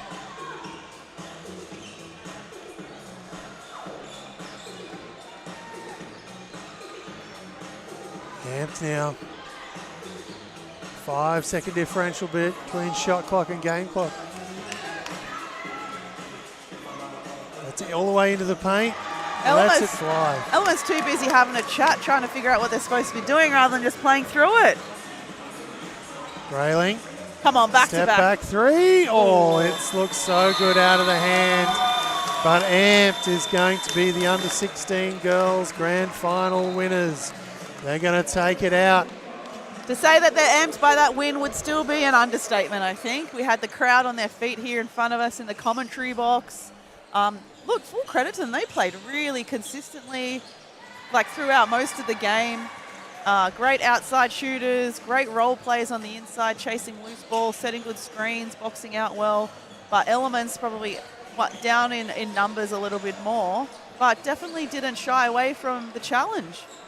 Certainly didn't. And all right, we will be back shortly with the under 16 boys grand final with the Slim Reapers taking on Pacifica Elite.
And ladies and gentlemen, we are here for the under-16 boys grand final with the Slim Reapers in the unfazed uniforms and Pacifica Elite in the white and white singlets, black shorts. 9:23 time left here in the first. And here we go, driving in, all the way in. Oh, fantastic finish there by Kobe Fui from Pacifica. Go, can't get that one to go. Pushing forward. He's all the way to the basket, and that is going to drop in.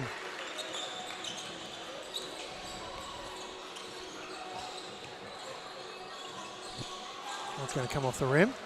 Can be picked up, and I just don't have a name here for number 5.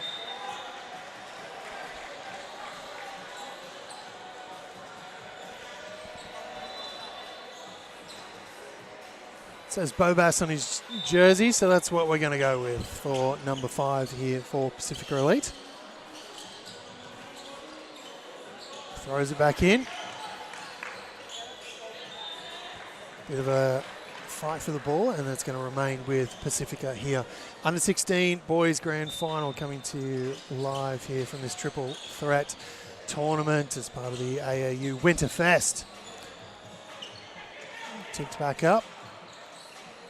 Fighting for it. Here's Goo and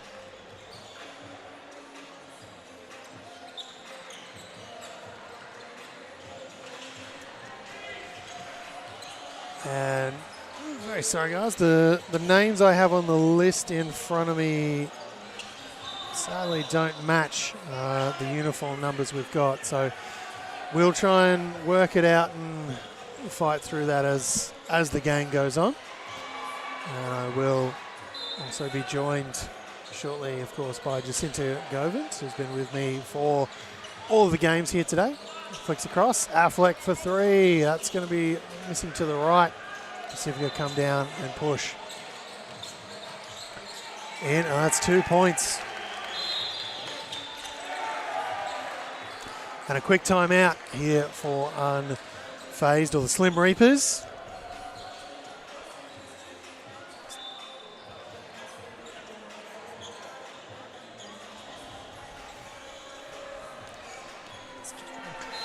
All right, we're going to quickly change things up here. We've got unfazed here in the black and blue, who've already played on this court here this morning. The paperwork I've got in front of me does not match, so we're gonna put it to one side and we're gonna ignore it for a little bit. We've of course got Pacifica in the white and black shorts and unfazed Elite in the all black uniforms. Here we go.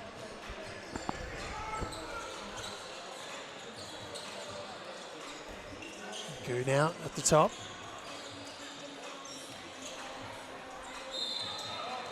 Foul inside. That's going to be 2 shots.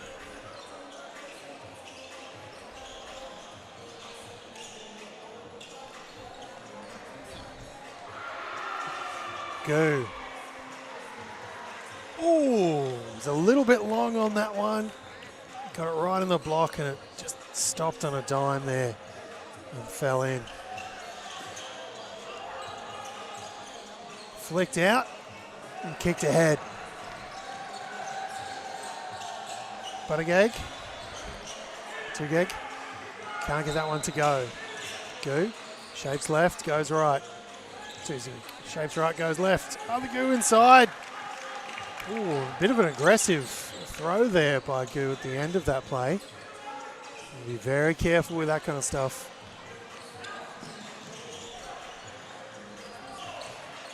That's now.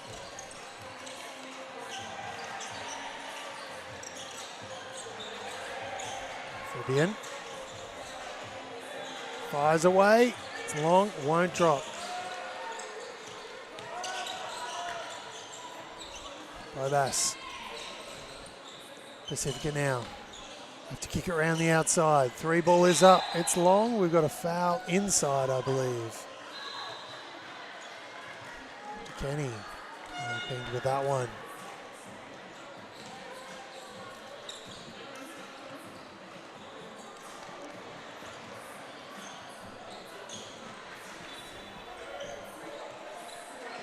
And we're off. Affleck. Back to Goo. And back to Affleck inside. That's going to be another foul. Unlike some of the other games we've already seen here today, the referees blowing those whistles early. And I'm going to let the contact go uncalled here in this one.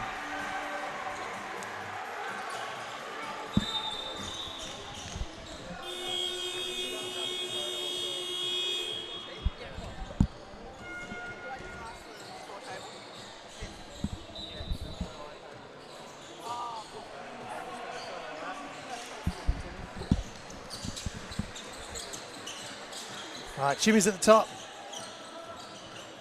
Good, can't get it to go. Fighting inside. Strong big man move in the end by number 15 from Pacifica. It's ahead, unfazed. Drive into the paint. Goo ends up with it.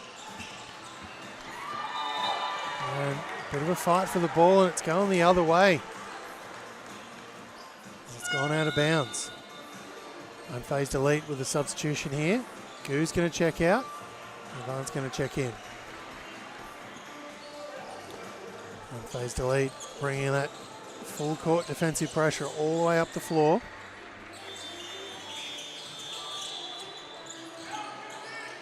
Good. Inside to the big man.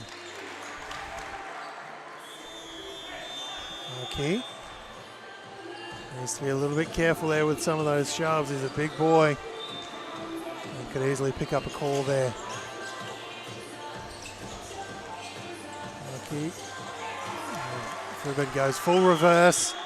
Puts it in from behind. 6 plays 12 as Unfazed looking to get back in this one. And, Goo's shoe's been left behind. Need to pop that back on.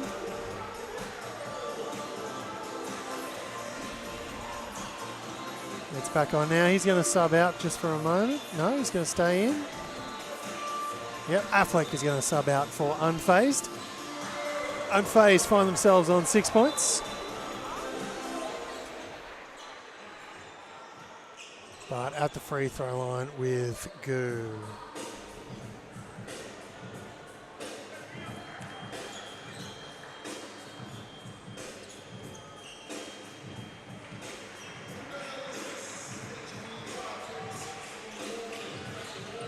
Front rims initially, but it dribbles over. 5 points is now all lead Pacifica has. Ruben loses that one. Tracks it down. Cross, fires it in. Can't get it to go.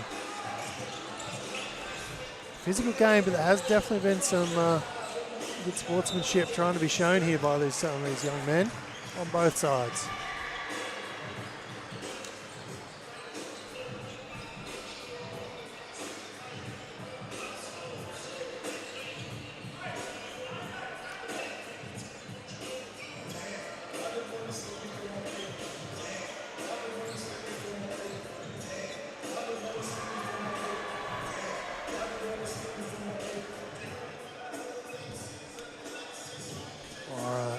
Now been given a detailed list of player names. Apologies if some of the pronunciations are wrong. We do try and get those things right. And a bit of confusion here. It's going to go the other way. It's going to go against Pacifica.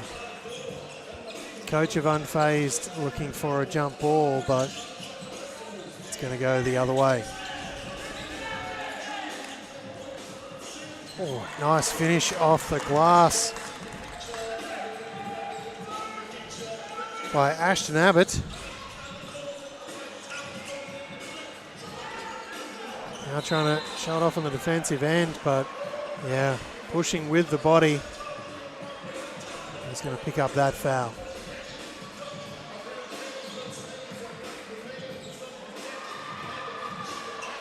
Taylor Smith will head to the free throw line.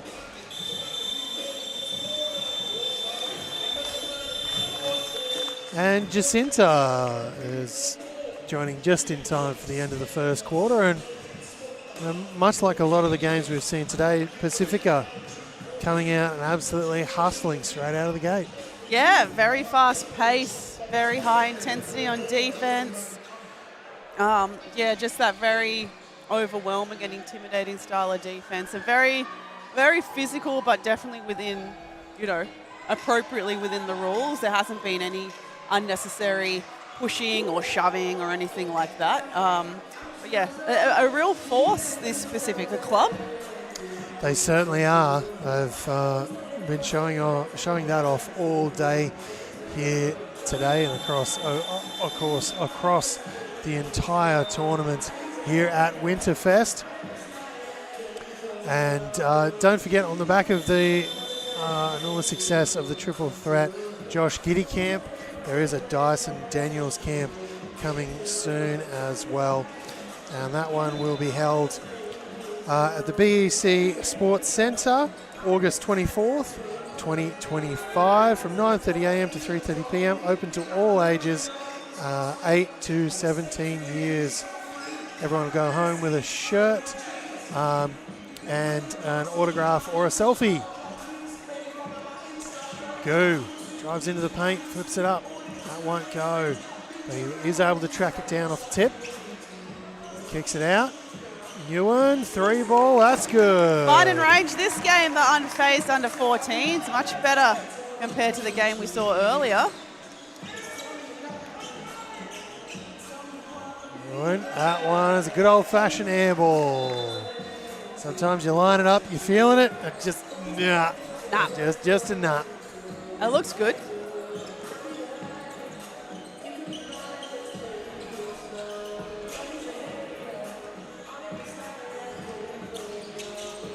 Coming back the other way. Abbott goes hard to the basket. Unable to track it down. Comes back the other way. Abbott again. Jumping in front defensively. With a bit of talk on him at the moment. Sharing his thoughts with Goo. 3 ball from Dundas. Isaac Dundas 3 doesn't drop. Comes away with Pacifica quickly. Shoulder down and going for it, but that's going to be a travel in the end. Good defense there by Unfazed too. Taking the contact, not getting tempted to put their hands down and cause a foul.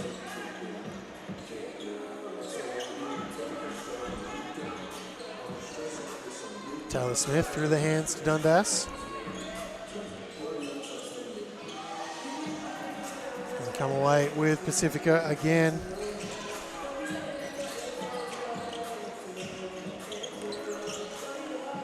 Fighting hard inside. Unfazed. Looking to push. Goo just in backcourt. He's sorting out something with his shoe. Pacifica now. Got a foul coming the other way. Technical foul called, it looks like. On Fuin of Pacifica. I think just a little bit too much talk there for the referee's liking.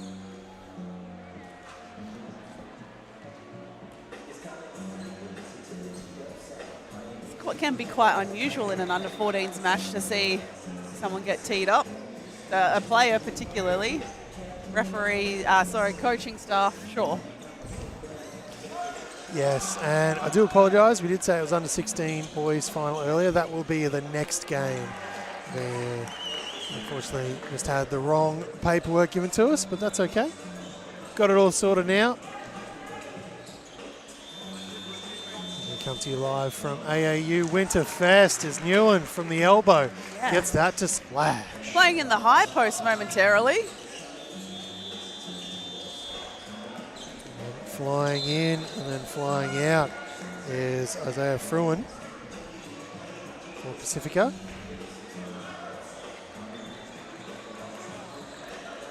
A couple of subs coming in for Unfazed. Affleck. And then Alexander Clarick, player of which is not only wearing a pair of peach Sabrinas as Ewan. Oh, we got our first wedgie. Classic no dunks wedgie, knocked out there by Abbott. Right. Yeah, I was saying Clarick rocking a nice pair of peach Sabrina 2s, and we saw him earlier in a game, and we both like the hustle. Yeah, definitely. Both ends of the floor. Yeah, he's someone who has potential to have quite a playing career. Has a lot of great versatility. As Fruin knocks that one down for Pacifica. Gets himself to the baseline. Gets a nice little runner to go. Just as we're talking him up. Yeah, didn't seem to matter that the big man himself, Tyler Wawakai, was coming. Not quite sure. He's trying to nutmeg his teammate there. Bit of physical play going on as both teams scrap for this ball. It's going to be short in the end. Alexander goes to the basket. A little bit of a bump, but it won't go. Owen. Inside. Here. Travel first. Yeah, just tried to muscle his way in there past 3 defenders. Lucky he didn't get called for a charge as well. I think the elbow was extended just a little bit on the catch.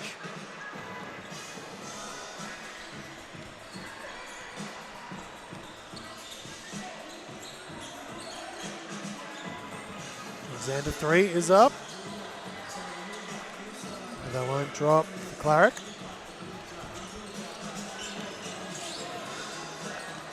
Owen. Does need to be asked twice. Going to give him that much space. He's going to let that thing go. That's exactly what he's done. Affleck now.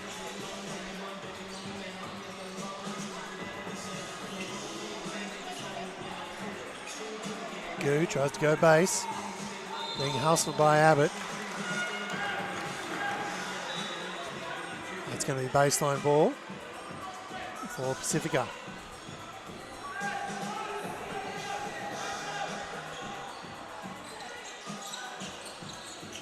Around. Abbott now has it. Tries to use the low key screen. Now goes all the way to the basket from the top of the key. Nice finish from him. Good. Bit of contact there. I really like that play actually, because down one end we had 13 for Pacifica making a great play, but just getting kind of a little bit caught up in the carry-on. In the meantime, Unfazed to focus on the next play phase, trying to give a reply and end up getting on the line for 2. That's the best way to get revenge, I think. Oh yes, best way to respond when someone's got a bit of chirp. Let your game chirp.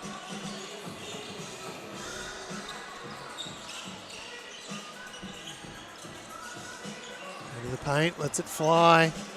Won't drop. Goo's in there fighting for it. Just takes it away. That won't drop. Come on. Come on. Affleck now.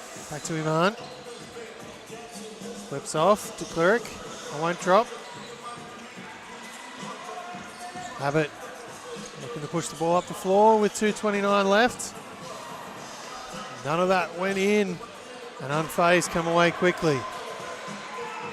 And we're losing a little bit of structure to this game as both teams look to hustle. But Affleck does a great job going reverse.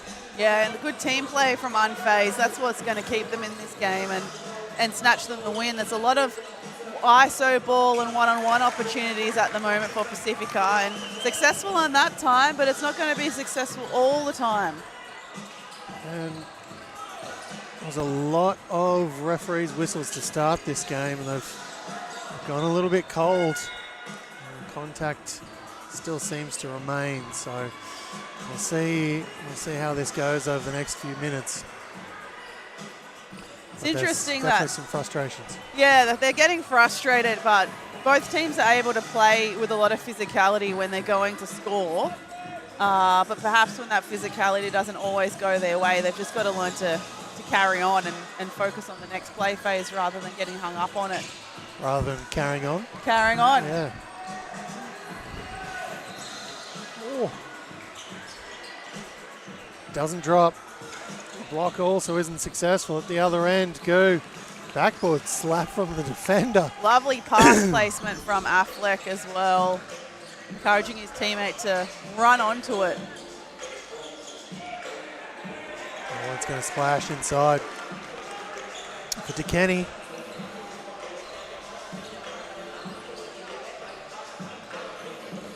There we go. Iman fires away. That's a 3 ball. Now unfazed of finding some range. Maybe they were just keeping it a bit of a secret in that quarterfinal we saw earlier today to unleash it here in this game. Yeah, it was a well-hidden secret if that's the case. Yeah. They probably didn't need it in the quarterfinal, to be fair. They had so much in the inside. And Just like that. Point guard Goo, the big man, takes it from one end, dribbles around defenders. We've got a foul going the other way. Foul going the same way as it's Pacifico who'll keep the ball. 3 ball is flown by Thomas from a long, long way out. For that, he's going to take us to halftime. We're going to step away momentarily. We'll be right back with second half action between Unfazed and Pacifico.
And we're back for second half action here at the AAU Winterfest with Unfazed taking on Pacifica. Unfazed in all black with the blue stripe, and Pacifica in white singlets, black shorts with brown stripes down the side. 3 balls up from Iman.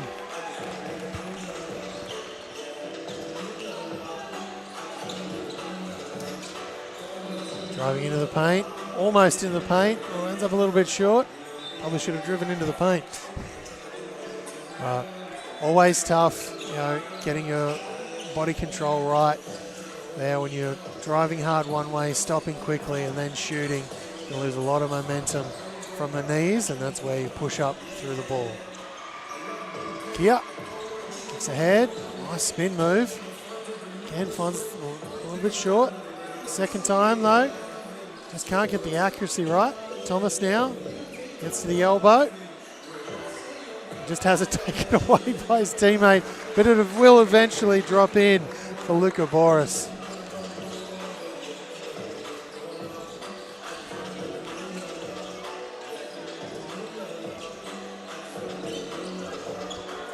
Oh, lovely ball movement here from Unfazed.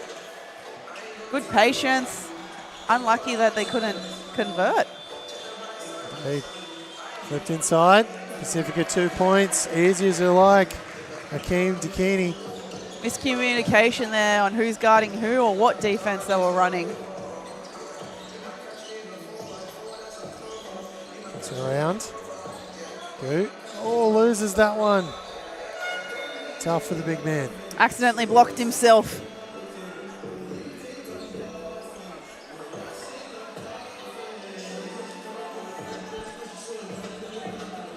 Good from the baseline. He'll get us back underway. 7:58 here left in the third.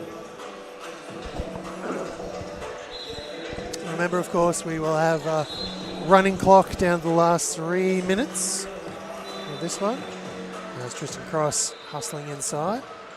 He'll head to the free throw line.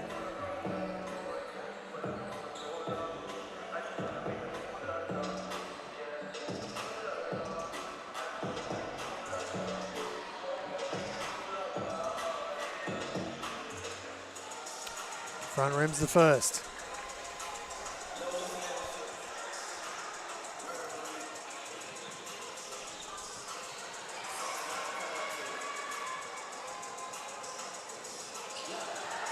This is the second as well. Cops a bump there, but Dundas can't get it to go. Flip through. Throw in. Shakes back towards the middle. Oh, nice find. Lovely finish. Lovely. Strong finish there. From Yeah, Luca. very well timed cut as well on the trail. Luca Boris. Good job with that one. Unfazed turns now. Affleck, as he gets into the paint, that won't go. Good, that won't work for him. And quickly it's going to come away with Pacifica. Still holding on to a 6-point lead up Pacifica. He tries to take it away.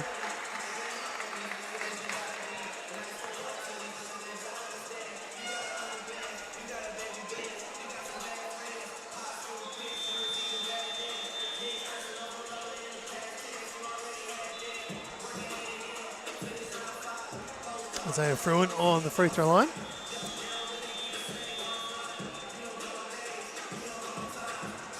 Splashes the first one for Pacifica. Stretches back out to a 7-point lead.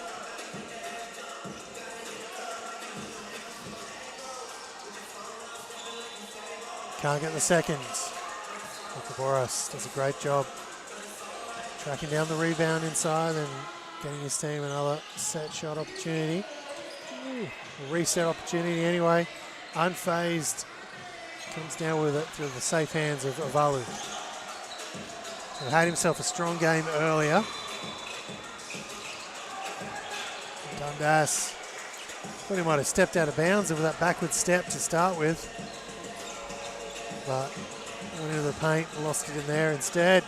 Luka Boris managed to get it up, but only comes off the front rim. It's getting very scrappy in those last few possessions, Mal. Like lots of hands going in cookie jars, getting away with a couple of fouls, except for the last one. Yeah, it's while the score is close and the pace, it's a reasonably fast-paced game in terms of basketball IQ and execution. It's lacking a little bit. It's lacking. It is lacking a little bit, and that's, you know, we often see that at the end of these tournaments. They're long, they're exhausting.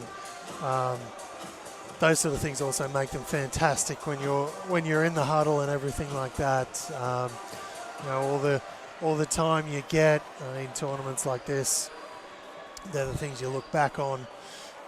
Even if your basketball doesn't necessarily take you around the world, you know, they're those fond memories at the end of your career, no matter how long or short, I'm sure. But yeah, look, there's some tired. There looks to be some tired heads. The bodies are still definitely going through the motions, but there's some tired heads. There's not always the best decisions being made out there. But who can shake that off? Which team's going to be able to step out on the floor and really get it going in this last 15 minutes of basketball? We'll just have to wait and see. But quick reminder, We'll be running clock until the last 3 minutes in the fourth quarter. And if we do have an OT situation, it'll be an elim ending, which I believe is they'll put 1 minute on the clock, and effectively it's the first to 8 points. Why 8 points and not 10? Because it's not just 2 twos. Oh, of course. So it's not just 2 threes. So it needs to be 3 baskets. Yeah. In that sense. So you still get your basketball, but you have to show. Hey. Splash. Feet set, legs under it, ready to fire. Nguyen, he's playing really well from outside the arc today. Tipped inside. Unfazed. Did a good job of hustling there, but Keem DeKenny did a good, better job for Pacifica. Just decided to hold on to that ball. Oh, Nice lovely find ahead. pass. Nguyen for 2. Great pass there from Dundas, just able to find that little gap between the defenders. Fruin into the paint, front rims that one.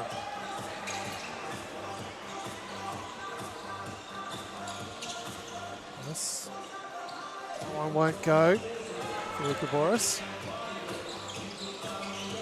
So a spin move from Taylor Smith there, shakes off all his defenders. So he goes and finds a couple more, but they can't stop him either. That's 2 more points for Unfazed.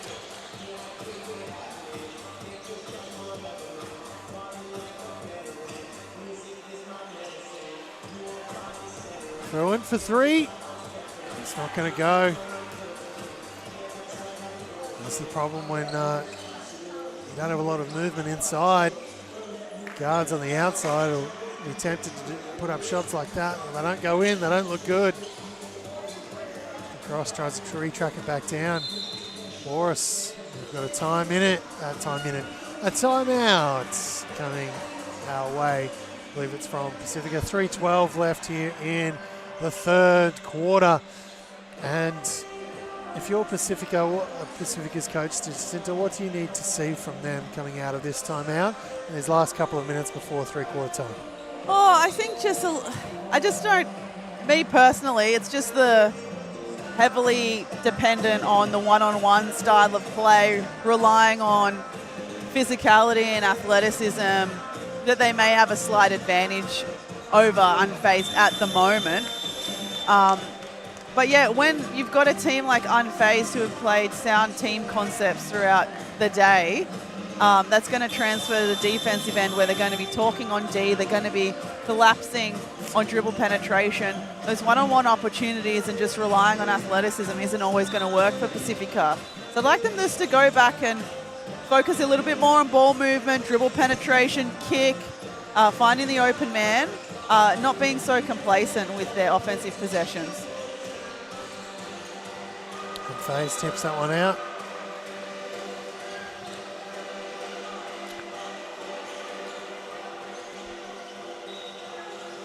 And Pacifica ball once more. We're back to it. We're under 3 minutes now left here in the third. Push off there from Fruin. Gives himself some space, turns back into it, and let's fly.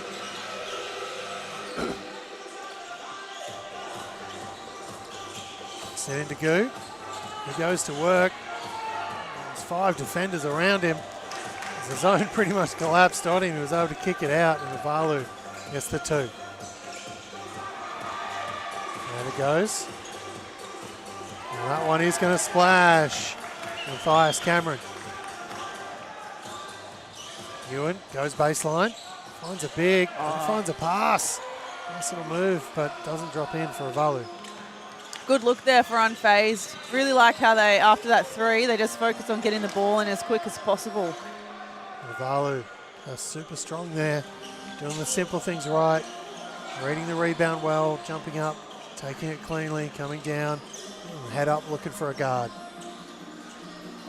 If you're a big, especially if you're not confident with your handle, that's what you need to be doing as Fruin for Pacifica splashes the 3. I think maybe that timeout for Pacifica was just to catch their breath a little bit, because since then they found their legs from the arc and have been able to get at least 2 or 3 threes. Certainly have been, as we're now last 90 seconds of the quarter. 3 ball, that one won't drop for Matthias Cameron.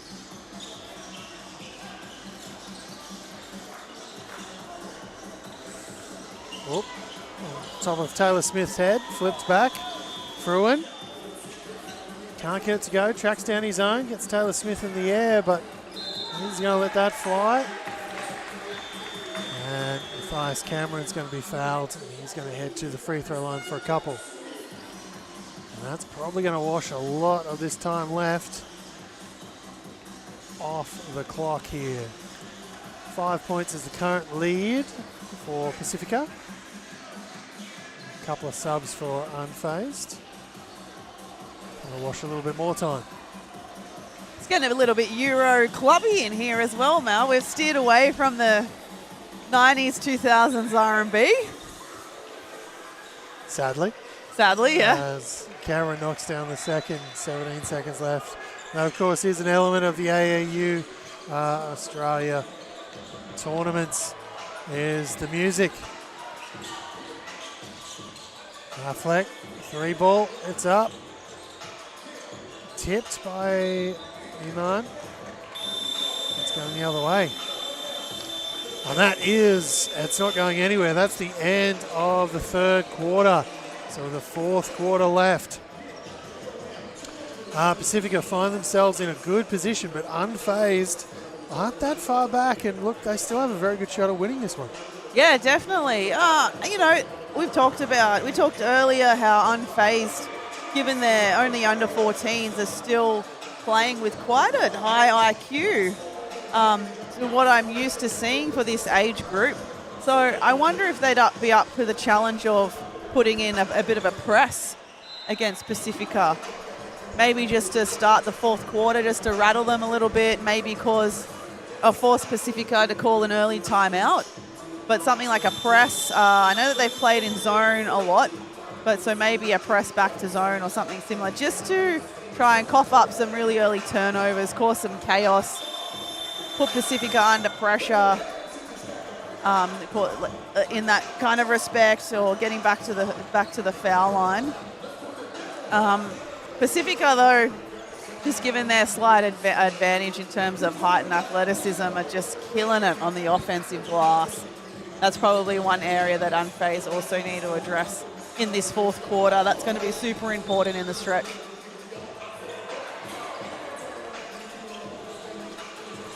We're back to live action. Throw in. Goes all the way in. Kicks it around. Comes away with Unfazed quickly, and they're looking to push now. Affleck trying to get downhill. On Abbott. Gets the shot up. Abbott goes all the way into the key, and then throws it away. No, has it tipped away.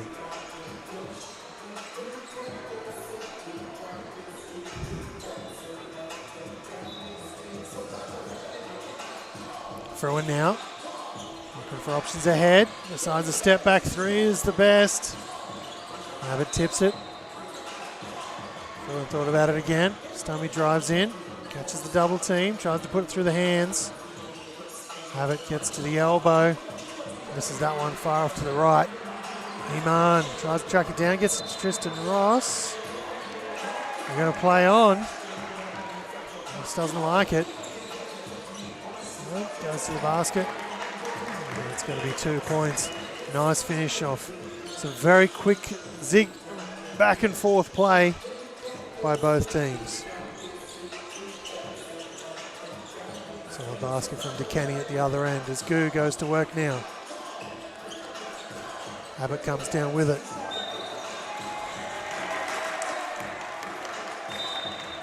Oh, and it looks like Unfazed getting teed up after that call. I think he wanted to call a foul call that he drew earlier, just taking his frustrations out on the defensive end.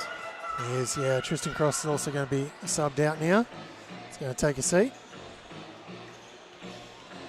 Referee's just having a coach with unfazed captain, who looks a little bit phased after the back of that play.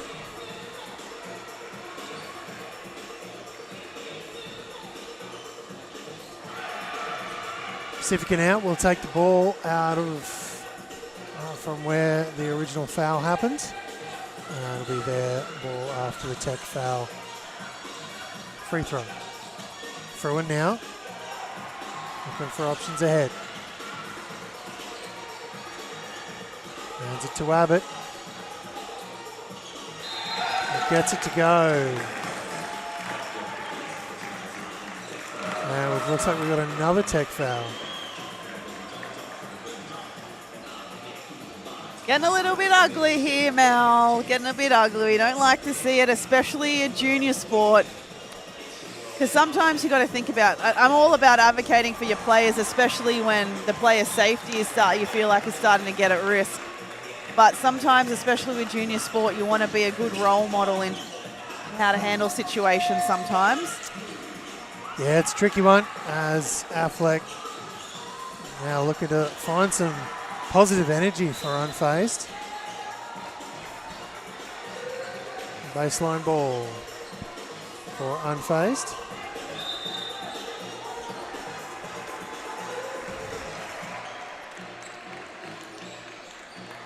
And Pacifica now with 51 points and unfazed on 39. 12 points is the lead. Obviously, the Pacifica holds, and we're getting deep into this game now. We're in the fourth quarter, and look, I think this is a much-needed timeout for unfazed. Just to take a deep breath, resettle, get everyone calmed back down. And I think with the physical nature of the play, frustration from the lack of calls they thought they should be getting in different parts, and the fact that there's scoreboard pressure and time pressure in the amount of time left has left to some frustrations boiling over and being towards the referees, or at least seen to be being towards the referees. So we've seen a couple of tees. But I think if you're in that unfazed timeout, from a player's point of view, you just got to get the message of, look, they might be loud, they might be, chipping you in different ways, they might be trying to talk you into these things, but you got to stay strong and not let those things get to you, and that's how you're going to come out of this game a winner.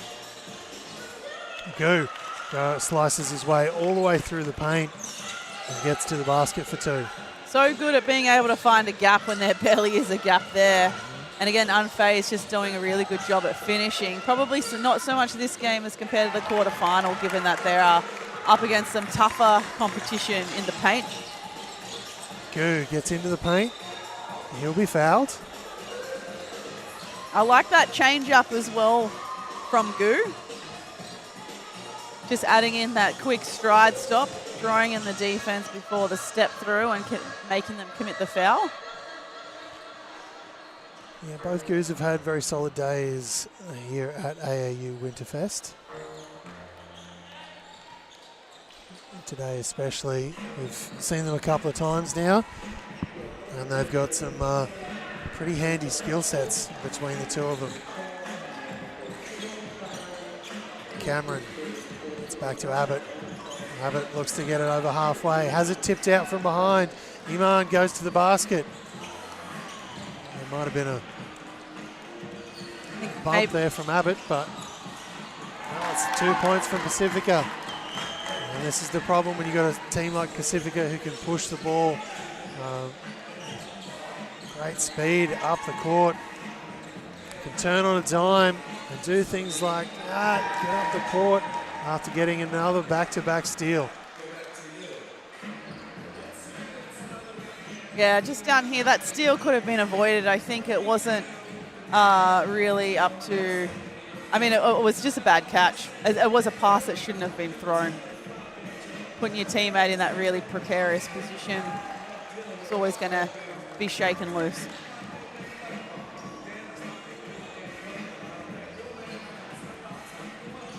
Free throw drops for Buttigieg. Buttigieg, yep. Affleck now looking for options ahead.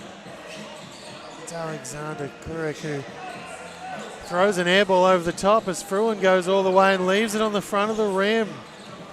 Did you try and dunk then and just miss? Look, possibly. He was probably trying to get up and just ran out of airspace and forgot about the last little bit. Does happen. These are young men after all. Now he's going to step out of bounds there. Solid defense there from Affleck. I think we've got a 30-second timeout here as well on the floor. We do indeed. 3:41 left. Unfazed on 44 points. Pacifica 57. All right. Up to Cinto. I'll get you to put your coach's hat back on. Unfazed. If you're down there in that huddle, you're down by 13. It's not unimaginable. You got 3:41. Clock is going to stop for everything at the 3-minute mark. It's definitely doable. What's your message? Yeah, it's stops and run because time's not on your side, whether it's running clock or stoppy or fully timed. I still want to try and see some traps, perhaps in the full court or the half court, just to put Pacifica under pressure, because they've relied so much on just ISO plays and one-on-one situations. I just want to see how Pacifica are going to respond to when that's shut down. Affleck now. It's into the paint, gets to the free throw line. That's going to splash. And we've seen strong moves like that from Affleck all day. As looks like Unfazed is going to go to more of a full court situation, but able to slice through it is Pacifica with some quick passes. Yeah, I think the idea there was to put some significant pressure in the defensive pressure in the backcourt, but Pacifica just blew by them. As Goo's going to check in for Taylor Smith, here late with Unfazed. Peter Goo's going to check out as well. Mr. Cross is going to check back in. And he's going to get a steal straight away. On the back of a little bit of an unforced error. Goo goes to the basket, it won't drop.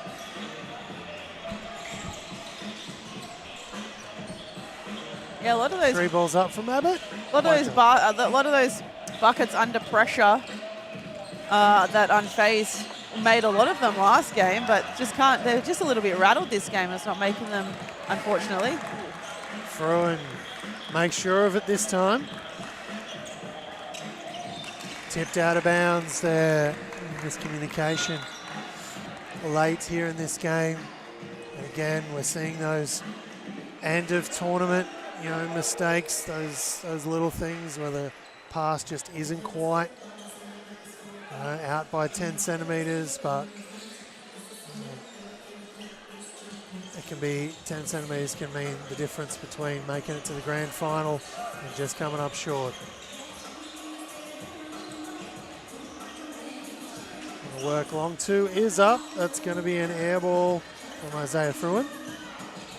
Off the backboard. That's going to drop in from Matthias Cameron just as the 24-second clock, just before it, expires.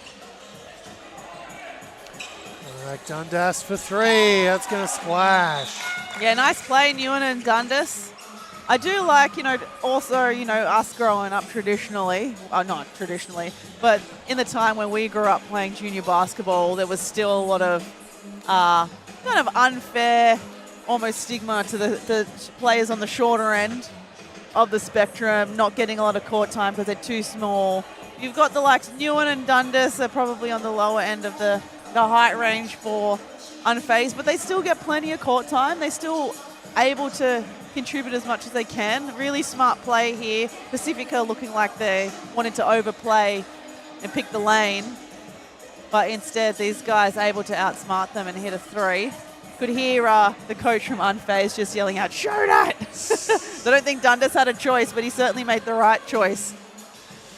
Yeah, he certainly did. But look, it's been a big game here from both teams. They've got out and hustled, and it has been a long weekend from them. And you do love to see these younger and shorter guys though so far. But you never know, they might turn out to be absolute monsters in height, later on down the line. We'll just have to wait and see. But for now, they've got a bit of game and don't seem to be too afraid of these big guys. They can get some space and get some shots up. Kicks inside. He has it taken away. That one won't drop inside. Fighting inside, Luaki and Gu are going to have a jump ball. And that one's going to go the way of Unfazed.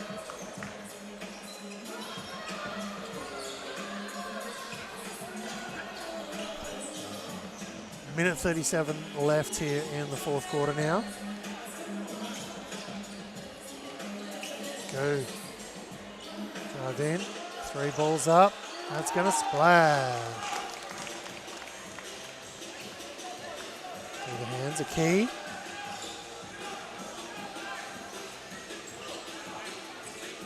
Now, Boris has it taken away by Tristan Cross. He's going to accidentally fall out of bounds. So unlucky. Love to see the coach getting his player back up on the floor. He did all the hard work to getting that steal. Yep. If only the court was just a little bit wider.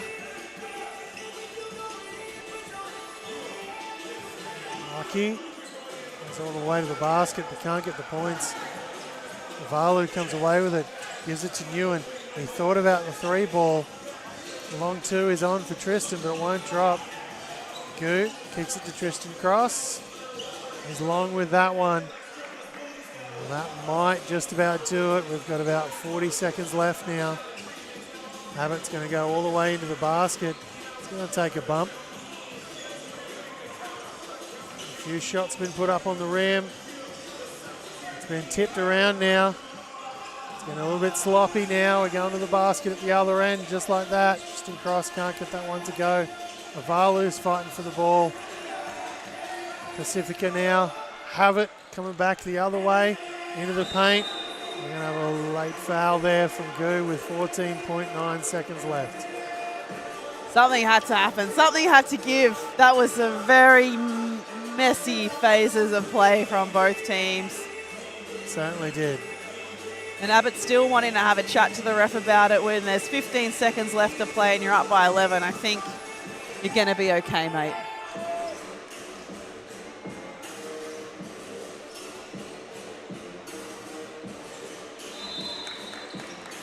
Oh, and there's a call you don't see every day. Tennessee Aki is going to have that free throw waved away on the back of stepping over the free throw line before the ball has actually splashed through.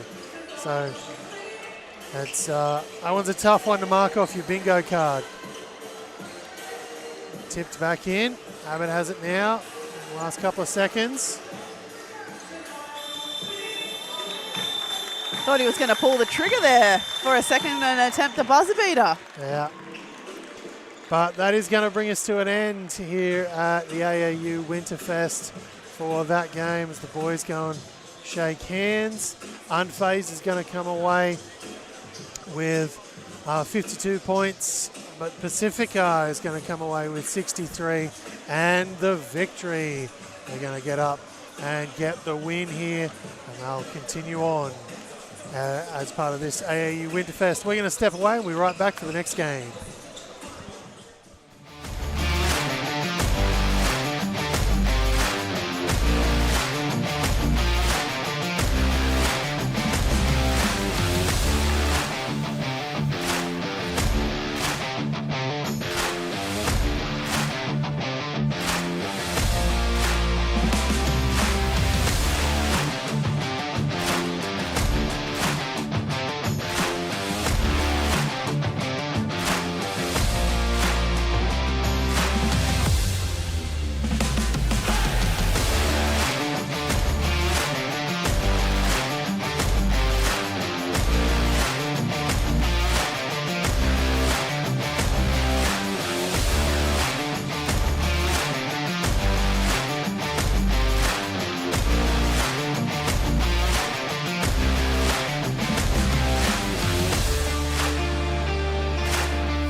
Hello there, basketball fans, and welcome back to the AAU Winter Tournament here, hosted by Northside Wizards in Brisbane, Queensland.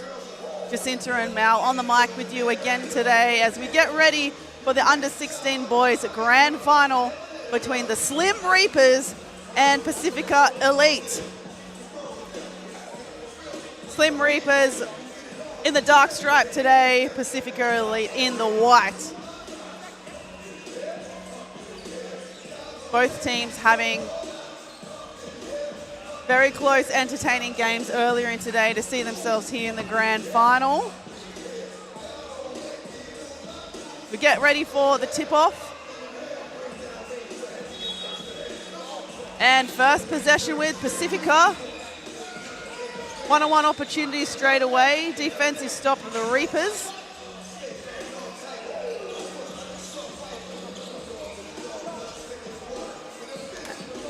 And Niall looking to get aggressive early. Stolen there by number 5, Dylan Hudson, and we've got a foul called.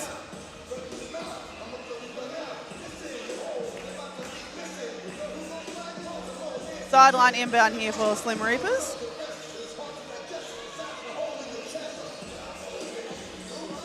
DJ at the point. Looks to go left, gets it stripped. Pacifica now running as a pack on transition. Little dump on the inside, and the first 2 points goes to number 7, Hayafala. It was also outstanding earlier today for Pacifica.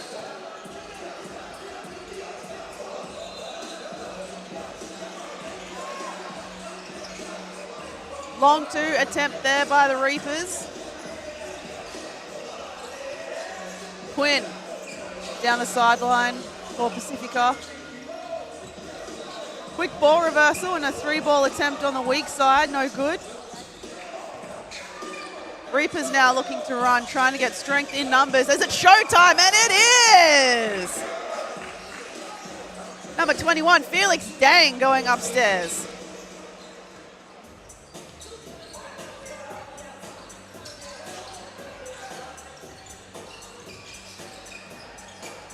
Scoreboard says 0-4, that's more like it. 2 points to 4 Pacifica Reapers, respectively.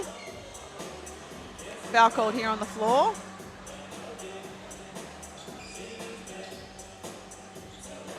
Baseline inbound Pacifica.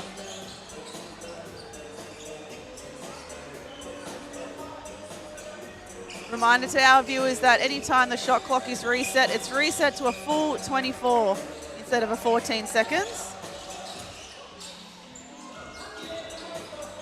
And a lovely finger roll gets it to go. Number 4 for Pacifica, Ramika. Reapers in transition, gets their pockets picked and they pick it right back, and there's a tussle for that loose ball between the two teams, but number 7 for Pacifica is going to pick up that foul.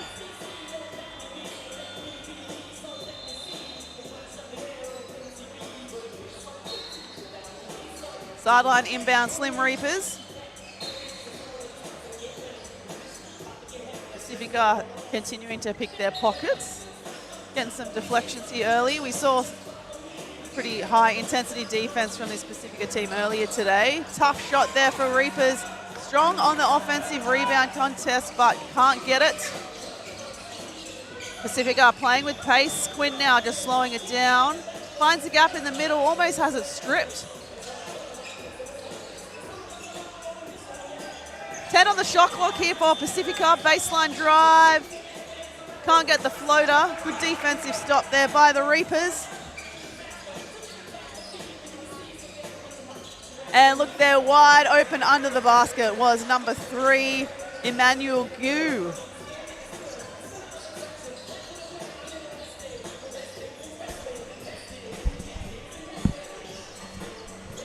Ball reversal. Ramika gets it from the arc. And Slim Reapers now have the ball.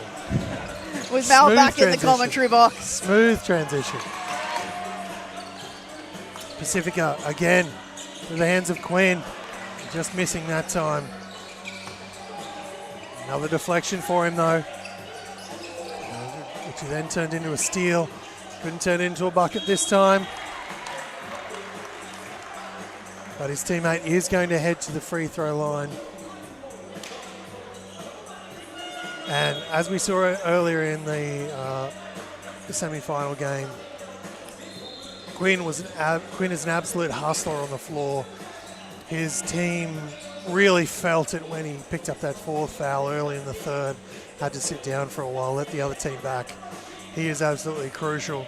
But a high-paced start to this one here, Jacinta. Yeah, very high paced, probably a little bit scrappy, I think, as well. Maybe each team just a little bit nervous and maybe just trying to do a little bit too much. But, you know, I'm pretty sure these nerves are going to start to settle now. We've had an early, well, not an early, but we've had a timeout here in the first quarter. We have indeed, and there's a little bit of NBL 1 royalty in the house. I know we are in the house of, you know, that the Wizards built, but but we do have, you know, Steph Collins from the North side, from the NBL 1 North Brisbane Capitals in the building, of course, and our former Brisbane Capital Tembior is actually on the coaching staff for the Slim Reapers, and of course he is the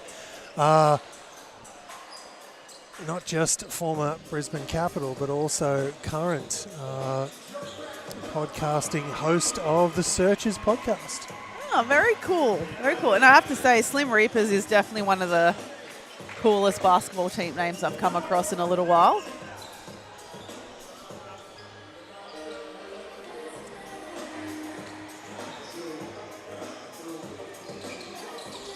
And that free throw won't drop. There's a little bit of poor etiquette just being shown there along the baseline. Well, I think it actually started the lineup in the free throw between Aman and number 4 from Pacifica. Aman just getting his hands in before the shots just to annoy Ramika a little bit. I was talking about the people walking across the baseline as the free throw was... Cardinal sin. We do not walk across the baseline when the game is in play. Quinn. Absolutely hustled by Stepper. Going the other way now. They've got a foul. Push off by Quinn. So there's a couple of these in the previous game we saw from Pacifica, where Quinn just picked up a couple of unnecessary sort of fouls early, and they didn't cost his team in the long run, but they certainly could have. Yeah, I think Pacifica just losing their cool a little bit here. That's going to be their 5th team foul with a lot of play time in the first quarter. So Slim Reapers can get the lead back from the free throw line.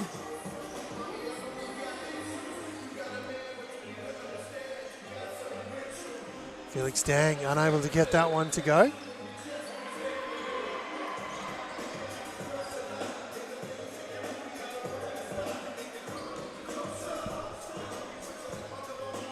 That one splashes as well.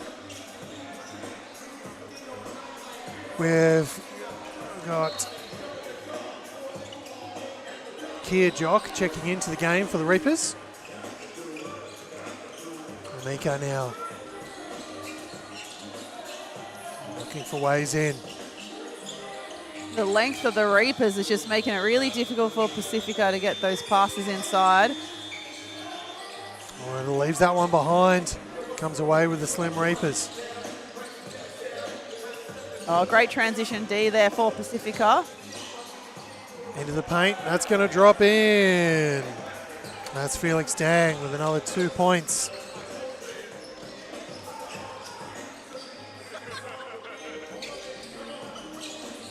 Around. Fake on the 3 ball. Doesn't drop though. Spins back baseline. Hits Quinn in the chest. Couldn't get him in the hands. He's going to lose that one out of bounds. Gak Niol.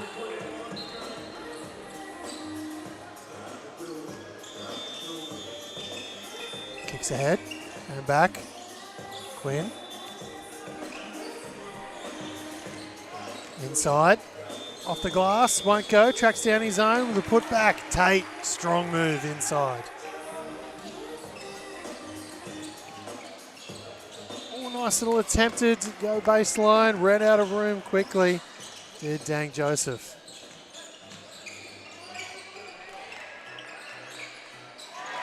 Owen's going to get inside.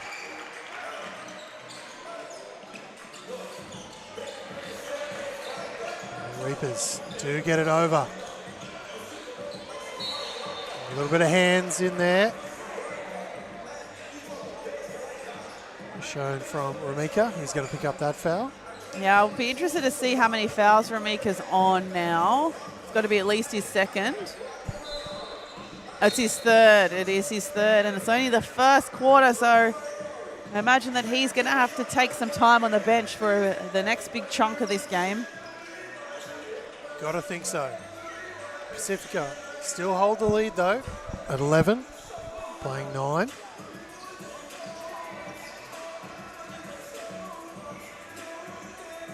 That one will splash. Felix Deng, that's that one to go. Looking like he's giving some orders here before he shoots his second, so I wonder if we can see a press from the Reapers. Nope. Just pull it back into defense. They'll fight. Kicks it around through the hands of Tate. Now back, quick reversal. Quinn, 3-ball from the other side. Do love a good old-fashioned quick reversal. Find space for these shooters on the opposite side. Now we're going to have a tech foul. We're not going to... Number 11 got a tech to... He Number said 11? He said he'll wear it. He said he's wear it. He says, my bad. Coach just wants to get a quick explanation as to what's going on. And as we've got free throws being shot by Aquara. They said, hey, let's just stay out there, mate. Just take that last one. I think he thought he was done. Well, I mean, 2's the normal number. Turns out he was done. Yeah, mentally he was. That's right. All right, first quarter done in the books. Pacifica hold on to 14. Slim Reapers, even though they've been rather difficult at times on the defensive end, find themselves behind by 1 point. Yeah, that's right. Pacifica just, again, in the half court, doing a great job with the ball reversals, being able to try and attack the seams of the Slim Reapers zone, which in the last possession looked like a 3-2 instead of a traditional 2-3. The Reapers, I think, are still just trying to find their feet on the offensive end. They've relied on their athleticism and their length so far. I'd like to see a little bit more half-court execution from the Reapers.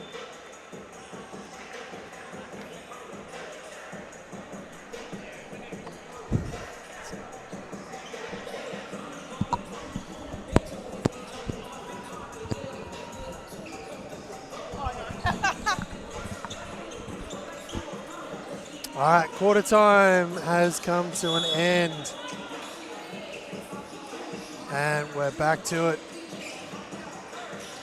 It's part of the AAU Winterfest. That one's just short. Won't drop. Through the hands, Quinn over there in front of his own bench. They were up and ready, but it didn't drop for him.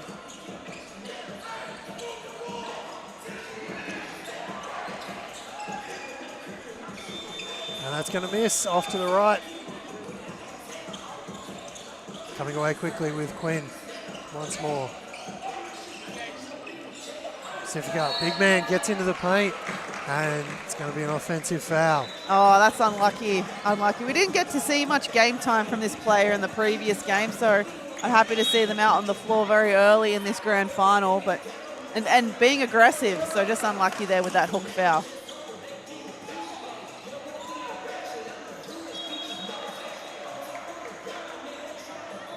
And Pacifica looking like they're they're just having a bit of trouble containing some of the dribble penetration in the half court, and that's how they're causing a lot of their fouls, getting caught behind and using too much body, committing those fouls. It's getting a little bit argy-bargy. Ball's not in play yet. Here we go.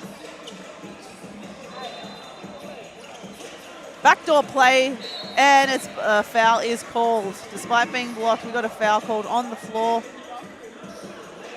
on number 15 for Pacifica. Looks like it's Kohler.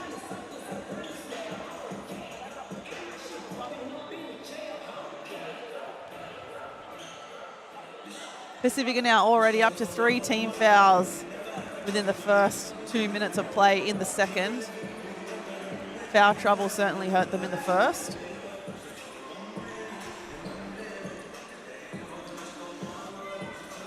There we go. Joseph on the free throw line. Splashes that one. In the lovely Aunt Pearls. In the what? Aunt Pearls. Ah. Yeah, the KDs he's rocking. No, yeah, I like them. I like them a lot.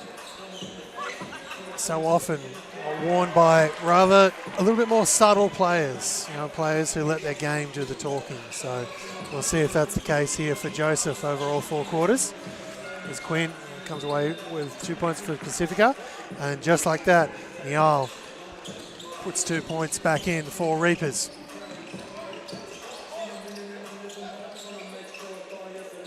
They're off it. Oh, tipped out, almost.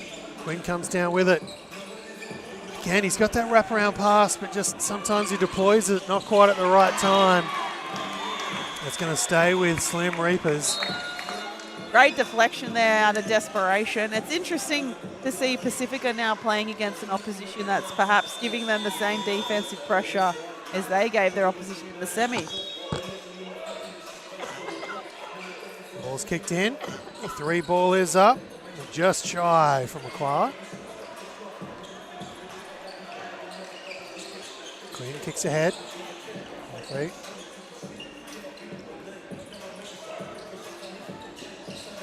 Gets it to Quinn in the paint.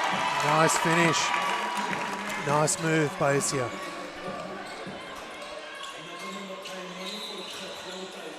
Three balls up and long by Joseph.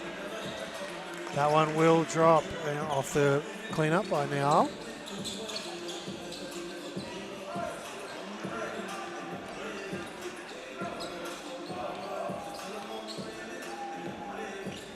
It's there. It's going to go out of bounds. Ia Fowler, of course, was absolutely monster in their previous game here on show court number 1 for Pacifica. We've had Reggie Miller style moments with steals, baskets, another steal and another basket. In dying seconds of gameplay as well. Quinn kicks inside. Oh, great move inside by Cooper. Really smart move there by Quinn. Could have taken it himself, but pulled the back out, spread the defense, just to find someone on the weak side for a good looking bucket. It was all the way into the paint. Cooper stays with him. One won't drop for Niall. Quinn. Nice little the dump handoff. inside. Look at him go. Quinn, he's putting on a show. He is so dangerous. That's why we had to watch. Got to keep an eye on those fouls for Quinn because he can rack them up quickly. He's absolutely crucial here for Pacifica. They're going to get up over these Slim Reapers. RFI. He's going to lose that one out of bounds according to the referee.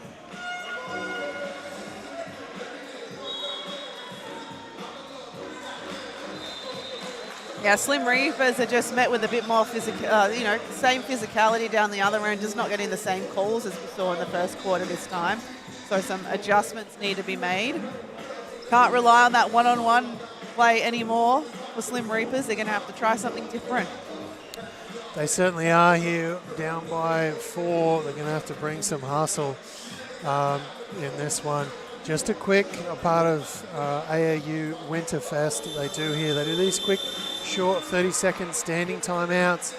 They're fantastic if you don't need the full one, just need a quick quick stop. Boys, come listen to this. Here's a play. Here's a reaction. Here's what I need you to do in this next couple of moments. You know, fantastic little elements that are brought in here at AAU Basketball by Triple Threat Tournaments. And of course, being utilised here at Winterfest.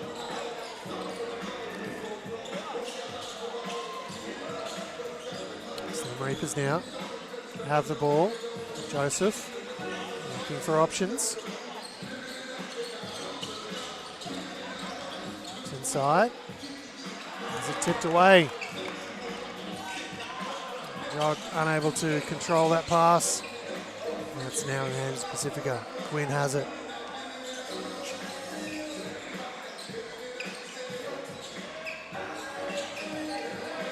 And taken away by the Slim Reaper zone defense. Big fella goes upstairs, and Niall puts it in for 2. Quinn comes off the screen, gets himself up in the air, comes down hard, but quickly gets himself up. No call. Good throw ahead. Joseph, another 2. One-handed this time. And the bench is up. They're loving the show in those back-to-back plays from the Reapers. I love the fact that the coaches are just fairly well nonchalant about that. They stayed seated. Yep, cool. Good job, boys. That's the 2 points we needed. Come on, now go and get some more. That's the everyday thing for the coach. Right. Baseline ball for the Reapers. Queen's going to take a sub.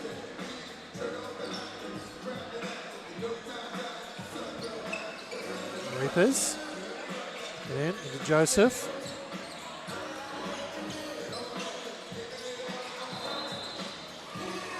James Boo kicks it around.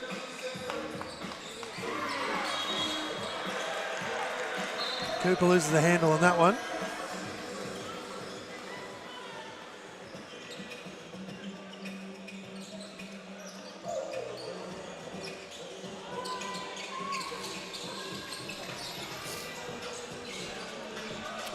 There we go, back through the hands.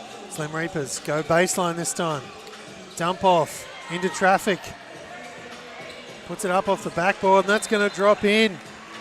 That's going to be another 2 points for Jock.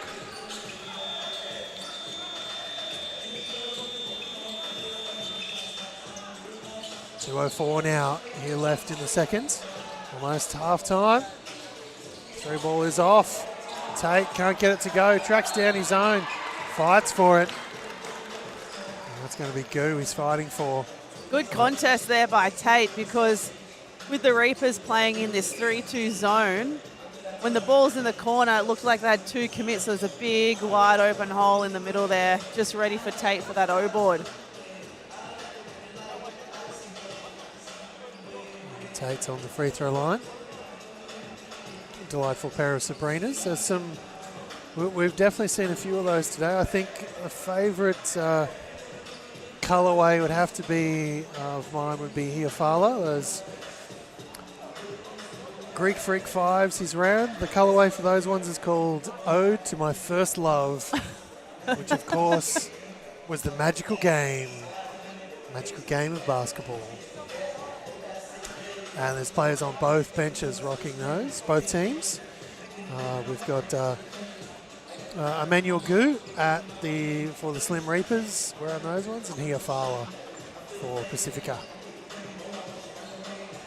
And I know that Sabrinas are a unisex shoe, but sometimes when there's a licensed shoe out by a female athlete, it doesn't always have the attraction from male athletes to purchase them. So I've seen lots of male athletes wearing the Sabrinas. They're a really great shoe, to be fair. They fit like a glove. They feel like you're wearing nothing. It's just too bad my feet too weak to wear them. I think it all started to turn around with the Stewies. And then, of course, with Sabrinas, it just has exploded. And that one splashes in. Excuse me, for Cooper. Good. All the way to the basket. It won't drop in for him, though. But Niall is going to finish that off for 2. 25 seconds left now. 2-second differential on the shot clock. It's going to be Niall's foul, I believe. Hands foul on him. Side ball. Not a bad foul, to be fair. They got fouls to give. It's running clock. Just kind of stops Pacifica from scoring, but instead they're going to give them 3 free throws. Yeah, that's going to send Tate to the line. James Goo just got himself all up in the air and just clanged into Tate. That'll give him 3 goes at the free throw line. First one drops. Second one, not so much.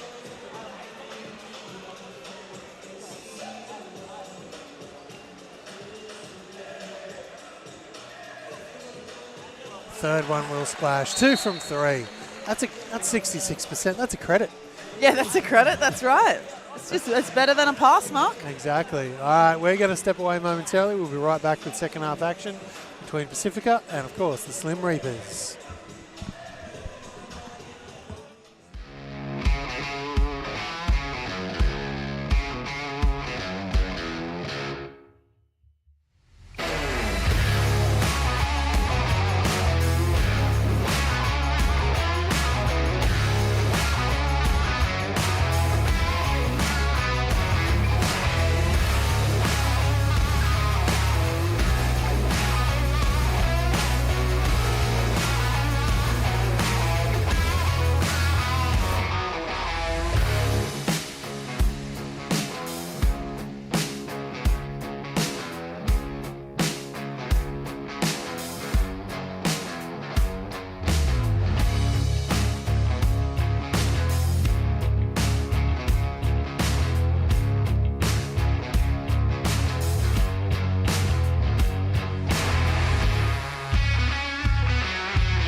And we're back to live action here in the Under-16 Boys Grand Final here from AAU Winterfest.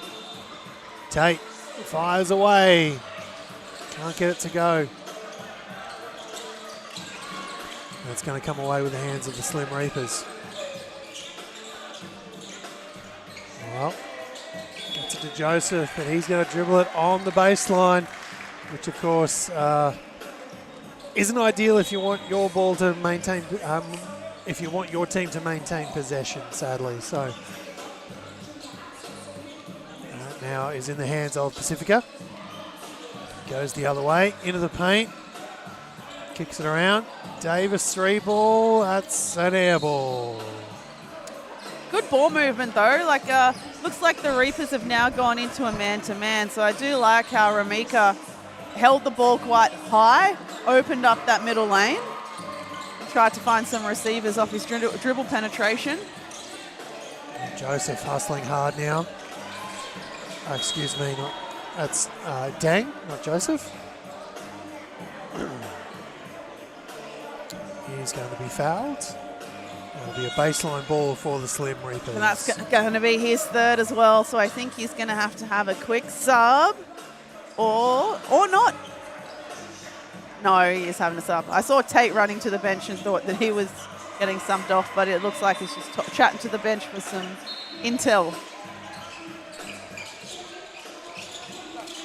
Joseph kicks it around.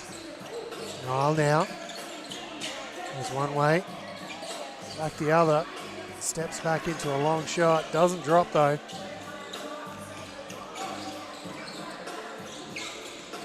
through the hands of Pacifica.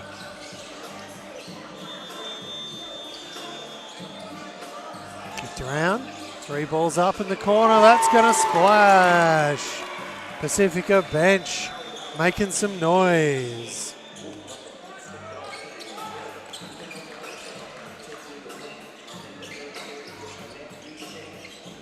Long 2 is up, front rimmed. Spin move is on for Tate. Puts on the jets. Oh, it's a blow. I think he's going to be pinged for a travel first. Yeah, yeah. Yeah. Sorry, bud. Tough one. Yeah. Tough one.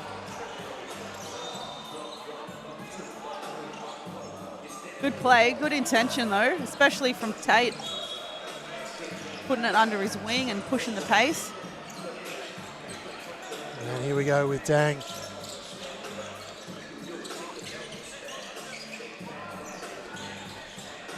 And of course, make sure you stay tuned for the under-18 boys game. That's coming straight after this one at 6 p.m. At the time slot allocated. We might be a little early, we might be a little late on that one. We'll have to wait and see.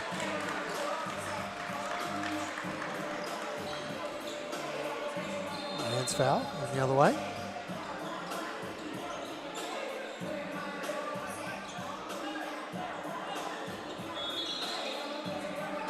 Ball into Pacifica now at the top.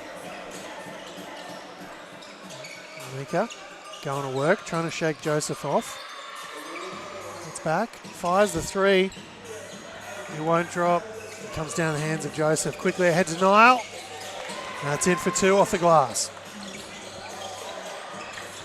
Takes it away.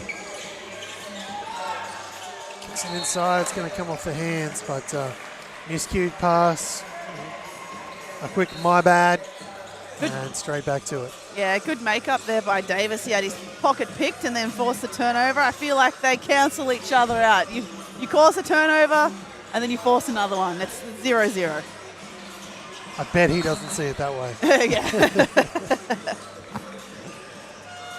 Just going to say, I think the Pacifica probably need a little bit more order and leadership, and on cue, Quinn is subbing back in. Yeah. He can definitely steer the ship and brings incredible defensive hustle, does Quinn. So let's see what he can do here for Pacifica. Oh, there's a nice find. Oh, unlucky. Just won't quite. And that's going to finish beautifully inside for the big fella.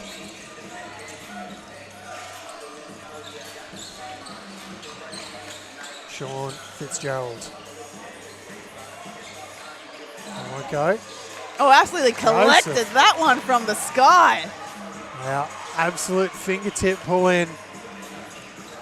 Odell Beckham style New York Giants reaching back. Oh, just grabbing it for the fingertips.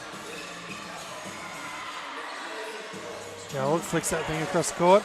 Taken out of the air by Joseph. Oh, there's Quinn. Niall was there, but Quinn just cut that pass off.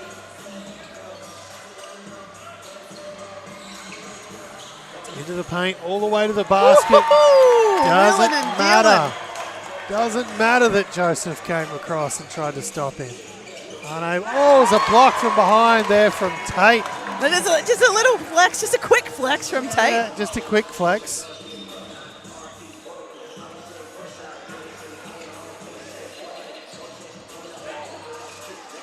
Quinn. Wanted a backdoor cut, but it was surrounded by the length of the Reapers. Joseph goes in hard. That's Tate going to pick up that one.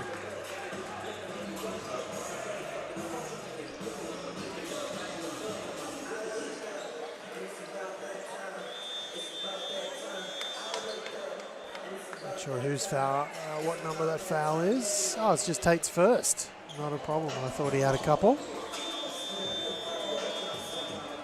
I do like it when you got a player like Tate who's able to play that more physical game, step up defensively, you know, really annoy players with your presence, but still, you know, able to restrain yourself and not pick up bang, bang, bang, bang every single foul.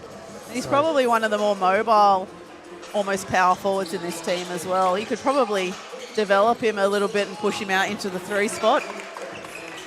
as Joseph just slaps the ball away from Pacifica and slaps it in for 2. Quinn front rims that one, it won't go. The push off now. That's 2 more points for Niall. Really good high finish from Niall. Really liking how the Slim Reapers are using their length to their advantage in transition. Lovely, delicate touch on the finger rolls with the high finishes for those layups. And look, I know it's probably too close to say. We're still in the third quarter, but I can't call this one at all yet, Mel. And I won't. So They're probably safe not to. yeah. But look, if you saw all the photos and the video and everything of Josh Giddey, showing up the other day for triple threat on the Josh Giddey camp, Atam Bior, assistant coach of the Slim Reapers, was actually there as well. As part of his coaching role. But if you missed out on the Josh Giddey camp, don't worry, the Dyson Daniels camp is coming soon. August 24th through Triple Threat Tournaments. Make sure you reach out to them, jump on the socials. It's going to be August 24 and 9:30 till 3:30, ages 8 to 17. You get a t-shirt and of course you walk away with a signature and or a selfie at the end of it. So, well worthwhile. And look, it'd be interesting to see what kind of whip Dyson Daniels pulls in after Giddey showed up in the silver metal fleck Ferrari and parked just outside the door. E-bike. Rumour has it he's coming on an e-bike. Tate splashes that one for 3 right in front of Jock on the other end.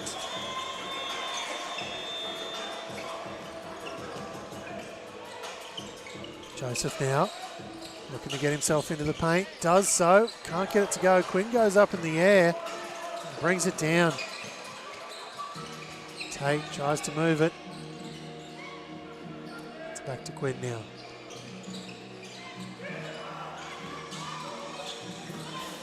Driving in. Has it taken away by Niall. Quinn does his own job of that. And now we're going to have a foul going back the other way. Niall picking up the foul for the Slim Reapers. And almost get the feeling because of the length of the Slim Reapers, Pacifica are really having to try, put a little bit extra, be a little bit more fancy than they would perhaps like to be with their passes. And that's causing some errors. Yeah, absolutely. That one certainly not an error for Quinn. Drives into the paint. Leaves himself with space. They shoot that one over the top of the bigs inside. That one's long. Can't track it down. Eventually does just before going out of bounds. Niall 3. That one's long too. Joseph tracks down the rebound. Met in the air by Hodzik. And that's going to be Hodzik's foul. Going to send Joseph to the free throw line for a couple. Slim Reapers find themselves down by 5 here at what might be the end of the third quarter. Yeah, I think Pacifica there, the loose ball kept rattling around. Reapers had second chance points on the line and the Reapers were chasing their tail. Probably didn't need a foul on that occasion, given that the player was behind the basket, so he wasn't really going anywhere, but understandably fouling out of desperation.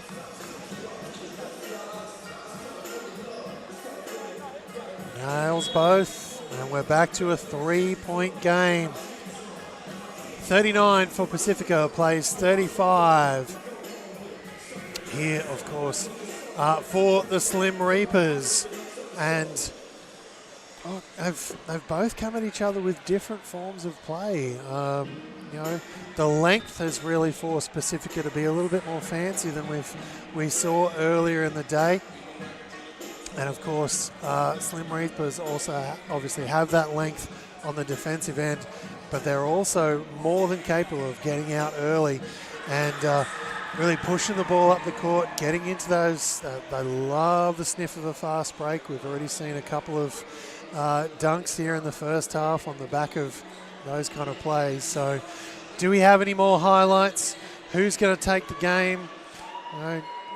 Who's going to be an Instagram star off the back of their next dunk? Let's find out. Well, speaking of, actually, in the small breaks we've had today in the commentary, I've managed to follow AAU and AAU tournaments and triple threat tournaments on Instagram, and they're actually uploading some really timely content from the competition, so you can see some highlights, the big stat lines, and some of the MVP winners from the grand finals today, all on those Instagram pages. So definitely get around those as well. And of course, details about the Dyson Daniels camp will be all over the triple threat tournaments, social pages as it gets closer. Quinn now kicks ahead, finds inside. Sia can't get it to go, fights for his own rebound once more.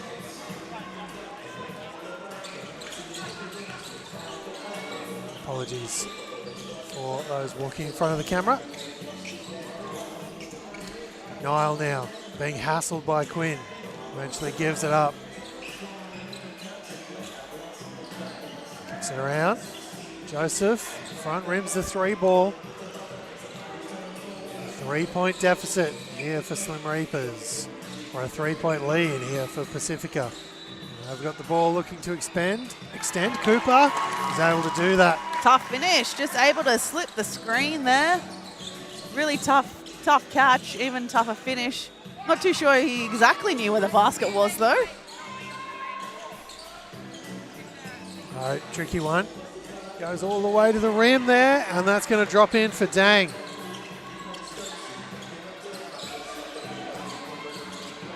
Quinn now is, yeah, it's going to be a pretty simple foul to call there on Niall. Good opportunity for everyone just to take a bit of a breather, get some subs in. And there's Niall. He's now on 3 fouls here in the fourth. Not a problem yet, but if he picks up the next one in the next minute or two, then it'll probably weigh on his mind a little bit. Quinn goes all the way to the basket for 2. Drops a bump on the way by, but shows great body control.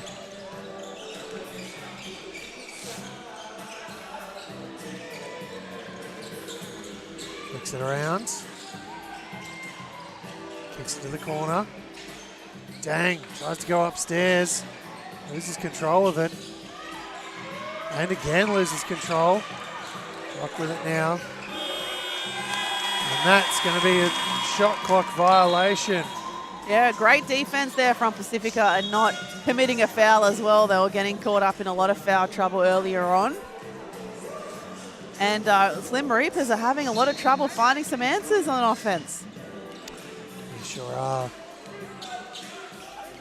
Now find themselves 5 points back, which of course isn't a lot, but in the context of this game,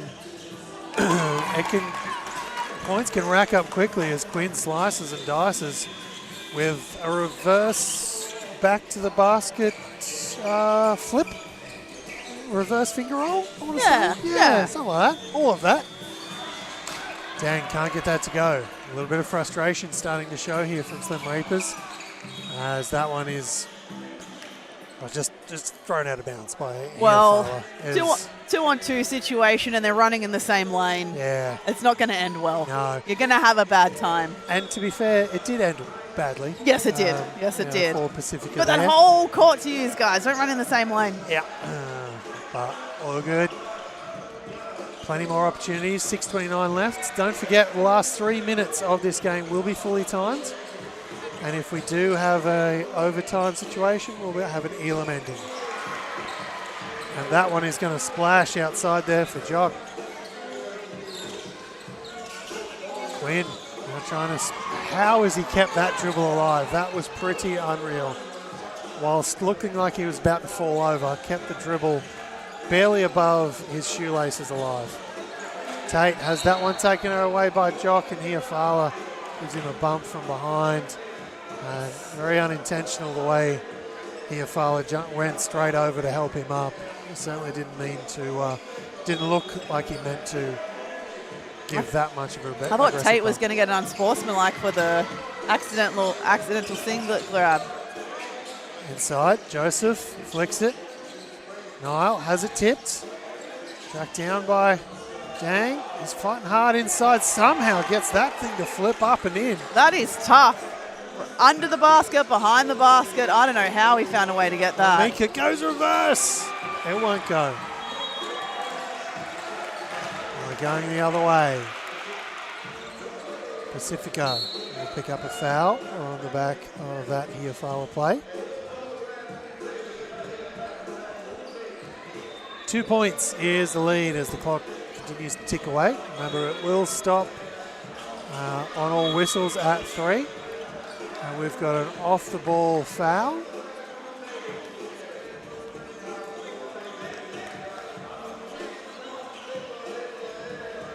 On 21, I want to say. So that's going to be Pacifica ball. Yeah, a little bit of confusion early. There was an off-the-ball foul on Dang from the Slim Reapers. So, of course, that then means it's Pacifica ball from that same spot, not the spot of the foul. So just when the Slim Reapers were getting themselves back into it, Pacifica have a chance to re-stretch that lead. Cooper can't hold on to that one. Another footy pass. I haven't seen one of those for a couple of games. Yeah. Gets to the elbow, and that's going to splash for Kobe Fui.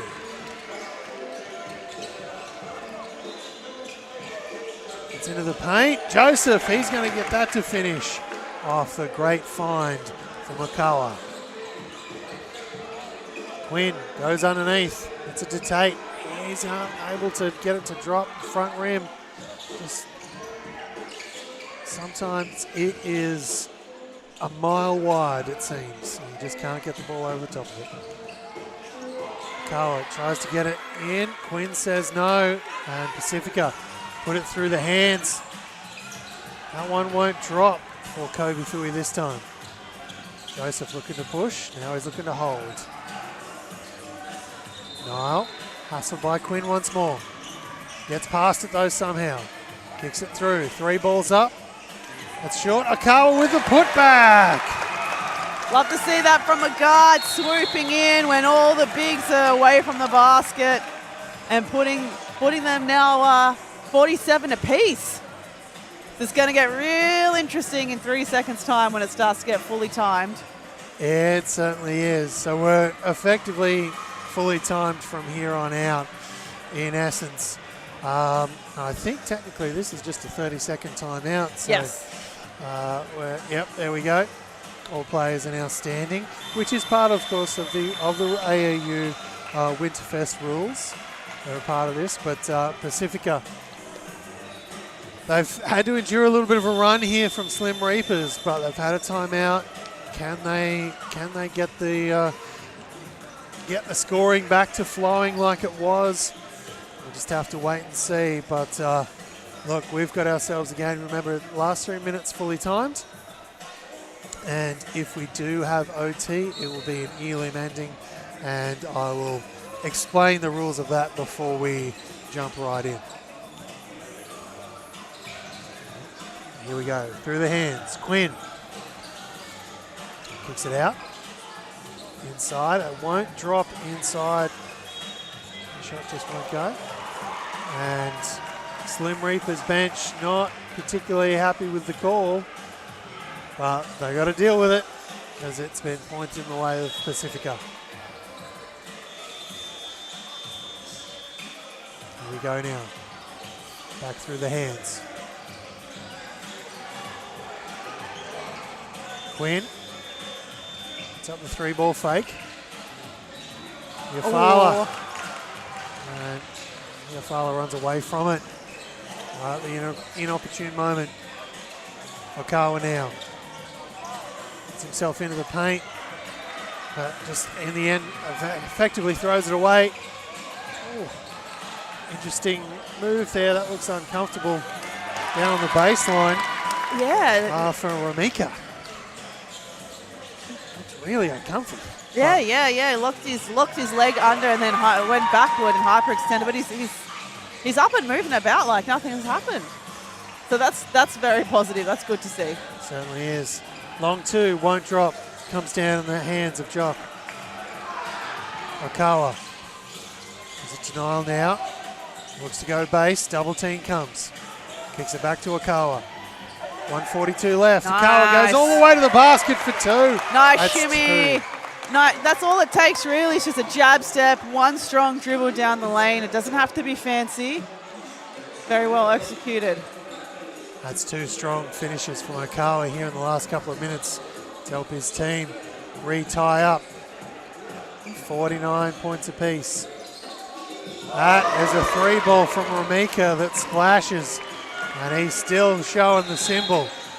As we've got a timeout coming from the Slim Reapers. And that was an ambitious take.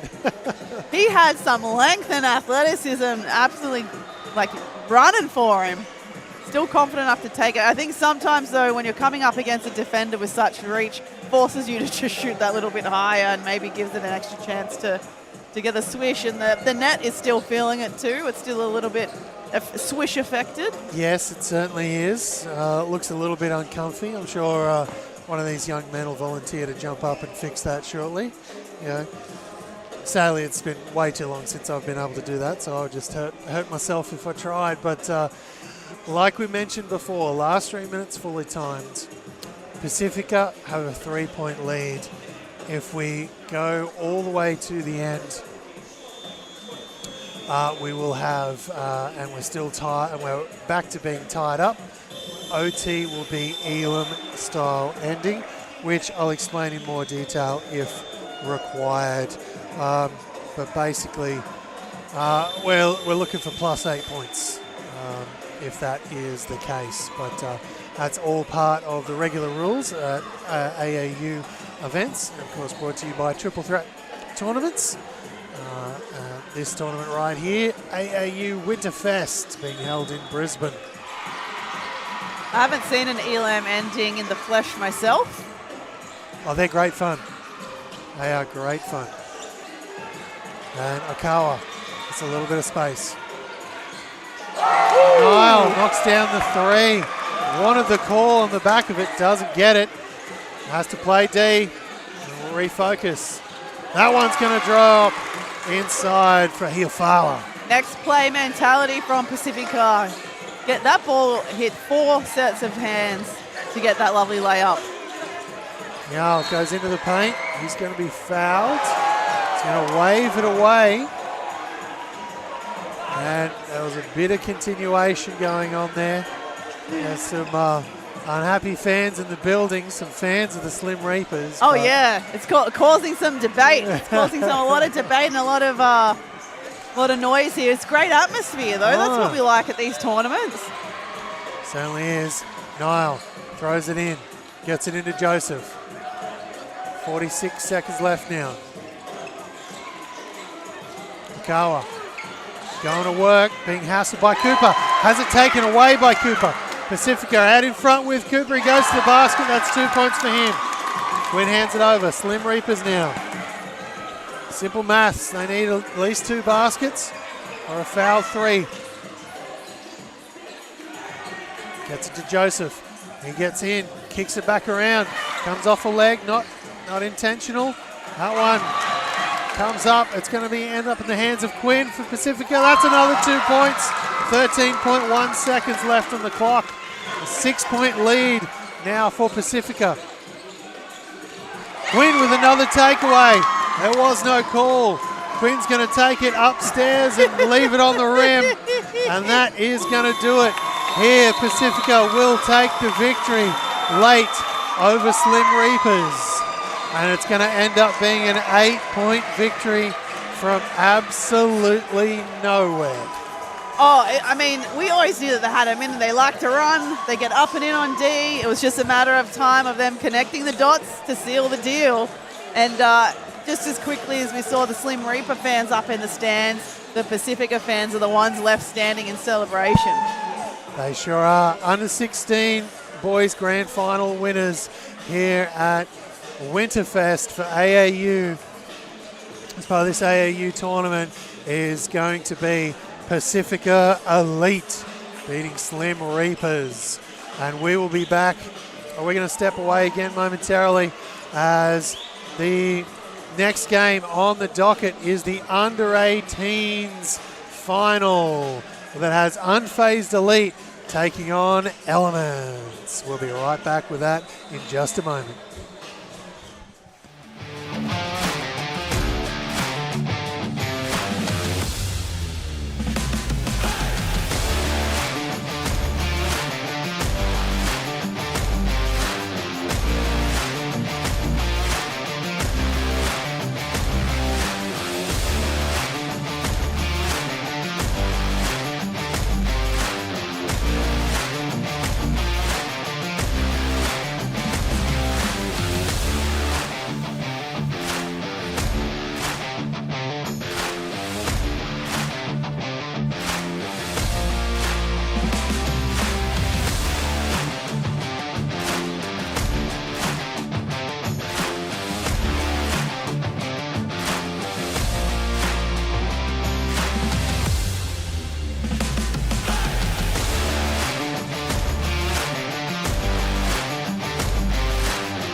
Yeah.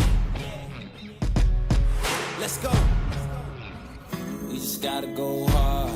I go the hardest. I bring the pain. Not what you used to.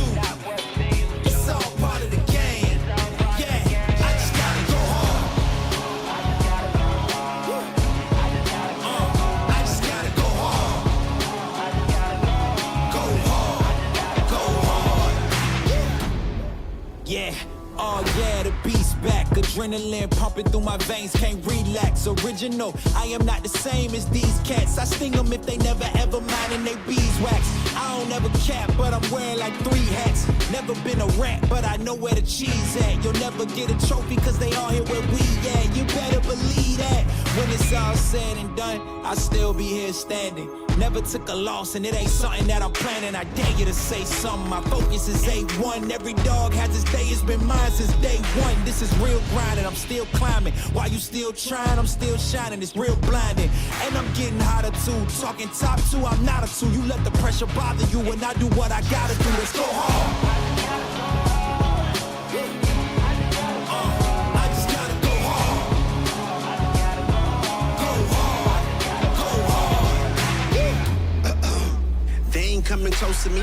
Flow is on atomic, I'm starting fires through poetry. The heart is out, staying loyal, no falling out. And if you step into the court, be ready, we ballin' out. Yeah, the coldest of teens, they know what we bring, don't try us. Ain't no in between, we go for these dreams in silence. Hard work, don't mistake it for magic. We been shooting in the gym, this is target and practice. Yeah. And I'm just getting started, get my feet wet. It's all in repetition, ain't a secret. All facts, all black dress code. Pay me my respect, collecting every debt. I go the hardest. I bring the pain. Not what you used to. It's all part of the game. Yeah, I just gotta go hard. I just gotta go hard. Go hard. Go hard. Go hard.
Ladies and gentlemen, we've had a slightly delayed start, but we're now underway here at the Under-18s Grand Final of AAU Winterfest, of course, a triple threat tournament. We have Elements with the white and black shorts, white jerseys, black shorts, and we have Unfazed with the black jerseys and shorts with the blue stripes down the sides. So we're off to live action. My name's Mal Big Dog Crawford. I'm joined by, of course, by Jacinta Govend. And look, let's get through the last game of the day, and it's going to be an absolutely spicy one. Elements now looking to push, get it inside. There might have been a jersey grab there, but comes away as that one won't go down for. Oh, nice look upstairs. That one's going to drop in for Hale Michael. Of course, we can only go off the list of names we're given. We try and get our pronunciations right. Please flick us through a message if we're just missing the mark. We can only go off, of course, off the list of names that we have. So there has been a couple of little errors throughout the day. We are definitely trying to do our best to make sure the appropriate player gets the appropriate love at the appropriate time. That one's going to come up short for Harding.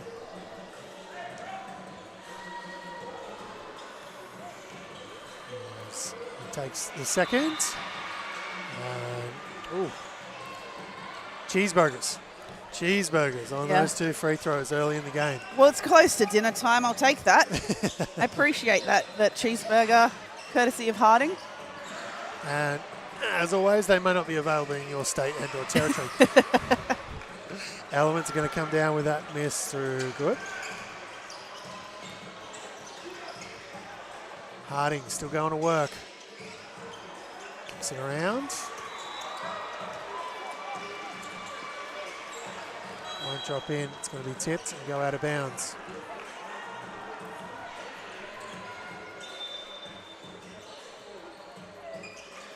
Looks like Emmanuel Quinn inside. Oh, that is swatted away aggressively by Hal Michael. Coming back quickly. Is it Affleck? No, I feel like it's someone else. I've always been more of a Matt Damon fan. Yeah. Gets himself to the elbow, and that is going to drop in for Ventic. Nice spin move, up off the glass, and that's going to hit on the backboard, so that's going to be goaltending. So that will count. Of course, we are here for the Under-18 boys grand final game. The Under-16s is still going on one of the side courts, and it's a very tight affair. The Elam ending is what the normal deal is, but they've been going on for a while, so we'll have to wait and see. If we do get a result, we can give you, we will. A 3-ball up is long and comes down the hands of Gill.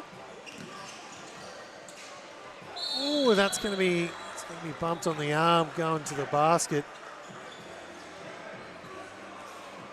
And Gill can't get that one to go, but he will head to the free throw line. And of course, Jacinta and myself saw Gill in a little bit of action in Ipswich Force's W last night in the NBL 1 North. Kane Bishop was also a part of that, coach of Unfazed.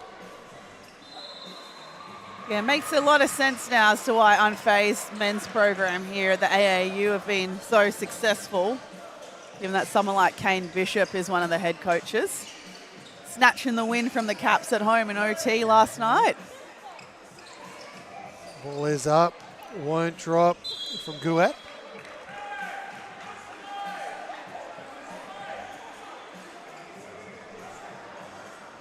Someone needs to come back and get this ball. Yeah, give Harding a little bit of help here. I guess technically, depending on where the referee's stepping, you could bounce it off him and get started, but referee's part of the ball, but it's always easier when someone else comes and gets it. Nice spin move there. It's going to be fouled.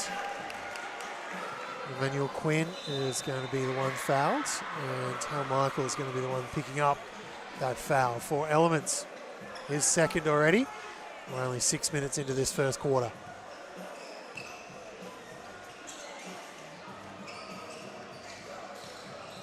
Dribbles base, puts it up there, comes off the rim, won't drop.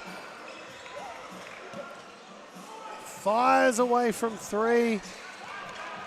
Affleck couldn't get that one to go. Oh, just left behind. And Unfazed going to come away with it. Oh, bump some in heavy the air. contact.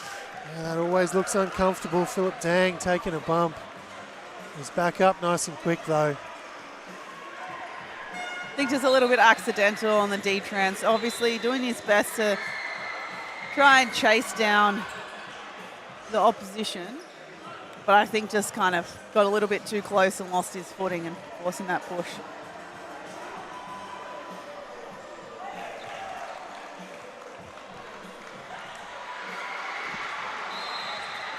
There's Philip Dang. Heads to the free throw line now. Shorts the first one. Nice box out there.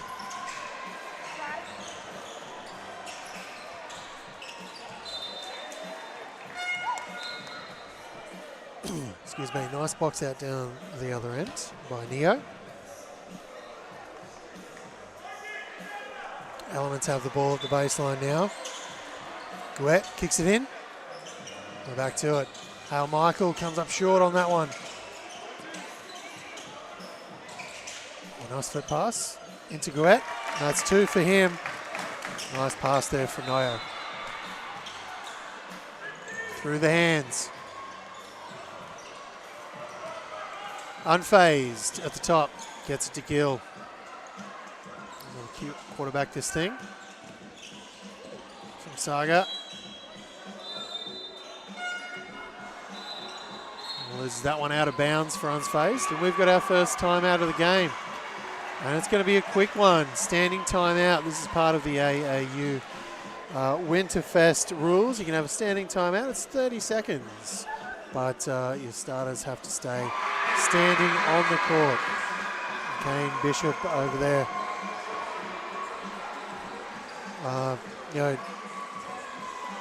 Really getting stuck into Unfazed, not seeing what he needs to see from them here early. As both teams find themselves on 6 points apiece. We do have a finish. We're not quite sure who's won in the end on the other court. If we do find out before the end, we will try and let you know.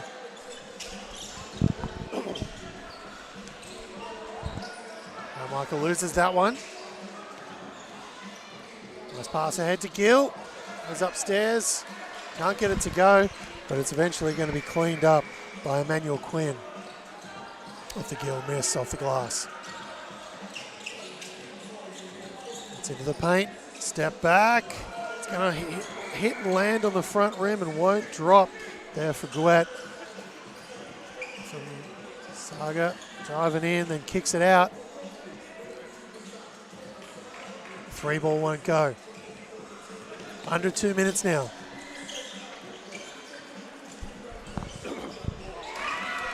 Nice drive and finish inside by Nyayu. Nyayu. Gill.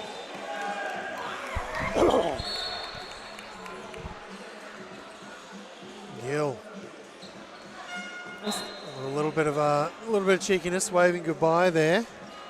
Was that going to, I'm not too sure if the other referee called a warning on the unfazed bench as well, perhaps? I think so, because that's going to be Hal Michael's third, and we're still in the first quarter. Oy. So there's been a couple of physical plays there defensively. Gill picked up that, drawn that third foul out of Hal Michael. A little bit of chirp. By the look of it, going both ways. I just noticed that, yeah, he kind of started the game with a bit of a focus on getting under the skin of his opposition rather than just, playing the game, doing what his coach asked him to do. getting a bit caught up in the argy-bargy, I think. Ball kicks it round. Gets through the hands now. 3 balls up, won't drop. Wet loses that one. Retracts it back down. Oval now over on the side. 3 ball is up. That's well off to the left there from Kent. Wet can't get that one to go. And unfazed are off to the racetrack. Well, they're trying to be. Kent comes over defensively. Arthur Saga doesn't like the attention received by Kent, but referees have not called any fouls on it, so they've got to play it clean. Gill drives in, just gently lets it flip into the rim, over the rim and in through the net. Must be nice to have that kind of height and hops and hang time and all those lovely things. Nice for some, definitely nice for some. Length, elevation, touch of the basket. Don't know what that feels like anymore. Anymore. Maybe once upon a time. Yeah, no. All right, so we had that unfazed timeout at 6 apiece by Kane Bishop. Gave the boys a bit of a, looked like they were getting a bit of a spray, weren't quite doing things the way intended. And just like that, unfazed have come out and got a little bit of a run. Can't help but think it's a little bit of that is tied into how Michael picking up that 3rd foul. That's potentially a real problem for Elements because he has been a big part of their push this tournament here at AAU Winterfest. But we will see him again, but possibly not until much later here in the 2nd quarter. Yeah, I think so. I think just letting the hype and the emotion of the game getting the better of him and committing those fouls. I can see he's still having a chat to some of his friends sitting behind the bench and getting upset about it. Just needs to let it go now and focus on supporting his teammates to try and get at this 3-point deficit. Oh, driving in. Saga is doing some hustling around with the tall timber. Hit some branches on the first try, but able to track it down on the second. Wet. Gets into the paint once more. Oh, he's going to flip that out. No, he's already tipped it out. So going to come back the other way. Nice hezzy and step through though. Just really unlucky. It hit the back of the iron. San Jose.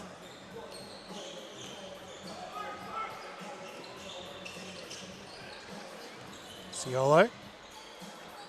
Oh, looking to go to work. Nice little finger roll. Better find in the air. They just couldn't finish it. Philip Dang went upstairs. Well drawn. That was a well drawn foul. Waited for Girk to come up and join him. Just put it in. Yeah, I think if he went up straight away and didn't hold for that fraction of a second, he'd probably more likely get blocked.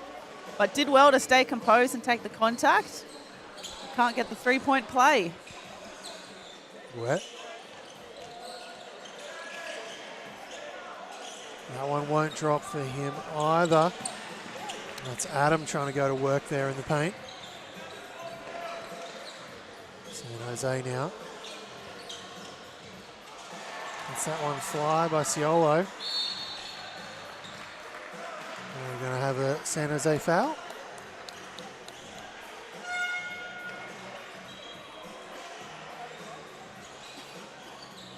I can't quite...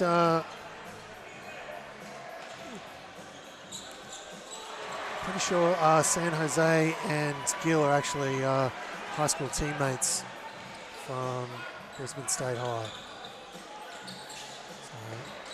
Oh, that one's a miss off the glass. Tracked down in the end. Kicked ahead. Nice finish off the glass at the other end by Joshua Affleck. Kent. This is Gouet. Gets to the elbow. Just run over there. Crowd doesn't like that one. No. Getting out of their seat in protest. It's hard in. That won't drop. Coming the other way. Elements come away with it quickly. Got a 3-on-2 situation. Kick back to Kent. Happens late. For a second there, I thought he was just going to draw both defenders and go to the basket, but it's exactly what he wanted everyone in the stadium to think. Yeah, he made the most of a very tight situation. Didn't have a lot of room to work either, so good, great Nice finish. finish inside by Philip Dang.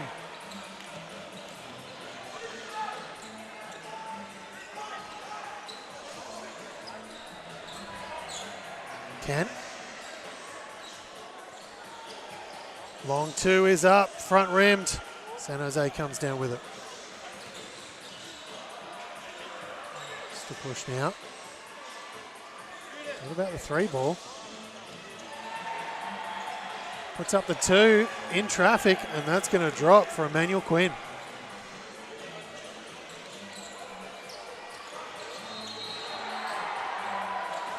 Kicked around. That's short.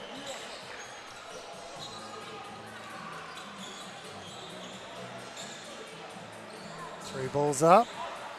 Ends up off to the right. San Jose looking to push. Emmanuel Quinn. Kicks it around to Affleck. He can't get it to go. Philip Dang tracks it down. He tries to put it back up, and he's going to be fouled and head to the stripe. Seen a lot of those situations all day, actually, in the various men's competitions where it's one-on-one under the basket, and the player with the ball would just want to bulldoze through the defense. And look, fair enough, playing with physicality. But what I'd like to see on the other end is for the defense to be able to anticipate that and have their feet set really early to take that bump and take a charge instead of making it a wrestling match. Seems like a simple request. Yes, yeah. Oh, that one is well short. Well short, that one. Oh, always tough when the air ball and the free throw. And often that is what happens after an air ball and a free throw, an overcooked free throw attempt on the next one, a little bit too long. Looked like it almost banked in. Working hard, fighting for the ball. A little bit aggressive. Can't get it to go. It's not going to drop in. And Hal Michael is just feeling the frustration here today. Gill into Affleck. He goes and meets in the air, but solid defense from Ciolo. Flipped up and finished there from Hal Michael. Nice put back done. I was waiting for one of them, just waiting for one of them. I feel like the bigs from each team are always anticipating that opportunity. Certainly do. Ooh, that's a little bit high. I think the refs might need a chat about this to upgrade it. Yeah, that's exactly what they seem to be doing. They're conversing now. It's a long chat. They're just going to call it a hands foul. I thought there would be more protest actually from the Elements fans and players to have it upgraded, but no protest this time. Keeping it, yeah. Sometimes it's that thing when the referees do confer and actually talk about it, that is enough for them for fans to be like, well, they're discussing it. That's true. They've realised there was something a little bit more to it, or it looked like there was anyway. Kent with the long miss. They saw it the way we saw it. Up in the air again. And that's the second time in a row Rosiak has met the attacking player up in the air. And has come away better for it for Elements. And now he's splashing threes at the other end. Elements working their way back into this thing. 2:52 now left. And that's Kent's time to go to work. And a couple of conversations being had with the referee. It rarely changes. They rarely change their mind on those situations, but as long as you're doing it respectfully, you're welcome to, share your point of view. Yeah.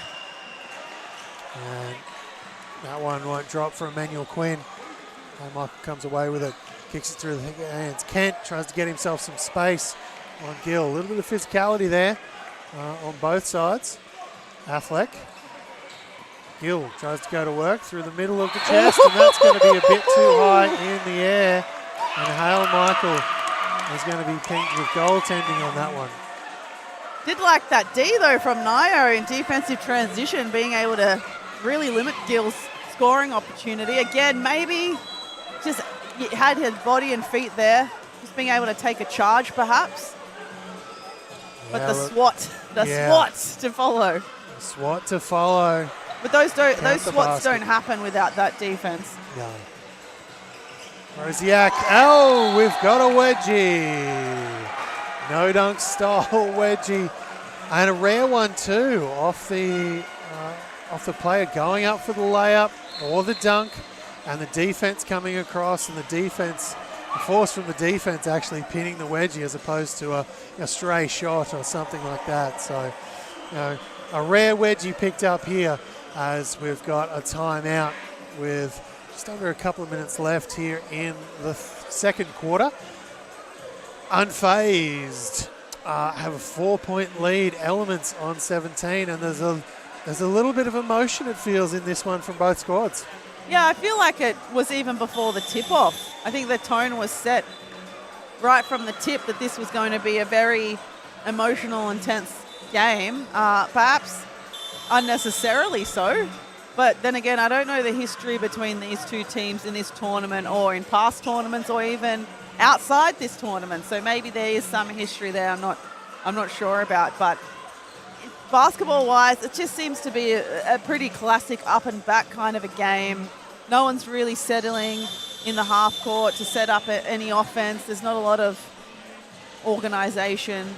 I think unfazed, I really like how structured unfazed are in transition, where everyone's running into the right spots, but about as deep as it goes at the moment for this one. And here we go. We've got a minute 24 left here in the first half of action in the AAU Winterfest tournament under 18 grand final game. And Hale Michael is still trying to get up there and block every possible shot in it comes near him. And Elements, Nio is going to get himself to the basket. Oh, look how chuffed he is. That's what I like to see. You don't really see people like kind of smile and celebrate those things. It's usually a big flex or a grunt or a chest bump or something. He's just happy to be here. Yeah, just happy to be here. Takes a bump, gets himself to the basket, finishes off the two. Lovely Euro stepper as well around that defender. And he's got some fans sitting in front of us here in the commentary box too, which I like. And Gill's just checked out. He's gone straight over to the first aid tent. Looks like he's got something up with his finger, so we'll have to track that and see how that goes. Ciolo drives in, kicks out to Quinn. And this could be... Yeah. That is the fourth foul on Hale Michael. Yep. Dying seconds of the first half. You can't believe it. All right, that is going to wrap up first half action just after these two free throws. Looks like he's having a chat to someone in the crowd as well. That's how deep this game is going. There's a lot of chit-chat on court and now off the court. To be fair, referees are doing a really good job of keeping it under control and letting the game be as fair as possible and flow as much as possible. All right, we're going to step away from this under-18 boys grand final just for a moment. We'll be right back with second half action in this gold medal game.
And we're back for second half action.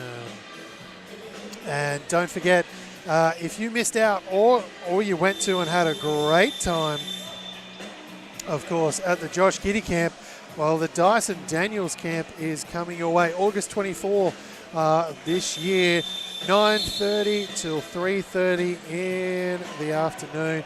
It's 8 to 17-year-olds. Everyone gets a T-shirt. And, of course, we'll walk away with a signed something of theirs or a selfie if they wish from the man, Dyson himself. So if you missed out on the Giddy camp, Triple Threat tournaments are bringing Dyson back. There you go. Ooh, a little bit of a fall there as he is driven in. Nio again.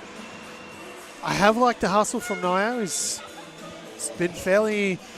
hasn't seemed too phased by the more physical stuff. Just when he takes a bump, he hops back up and just trying to, win in that positive way from what we're seeing. And number 10 inside is going to score that for Ventic, I believe. Manuel Quinn. So the double and then the triple team was probably a bit much. Kicked it out. Unfazed, long two, won't go. And Oval comes down with it for Elements. It's going to do our last couple of quarters here of the day. Energetic dribbling there. Taken away by Emmanuel Quinn. And then we've got a tip. We do. That one was tipped. So we'll stay with Unfazed, as they have a 1-point lead here with 8:24 left in the third quarter.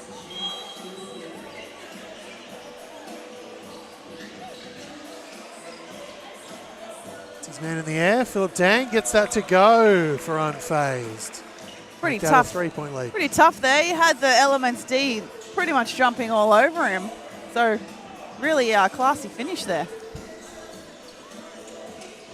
Oval now.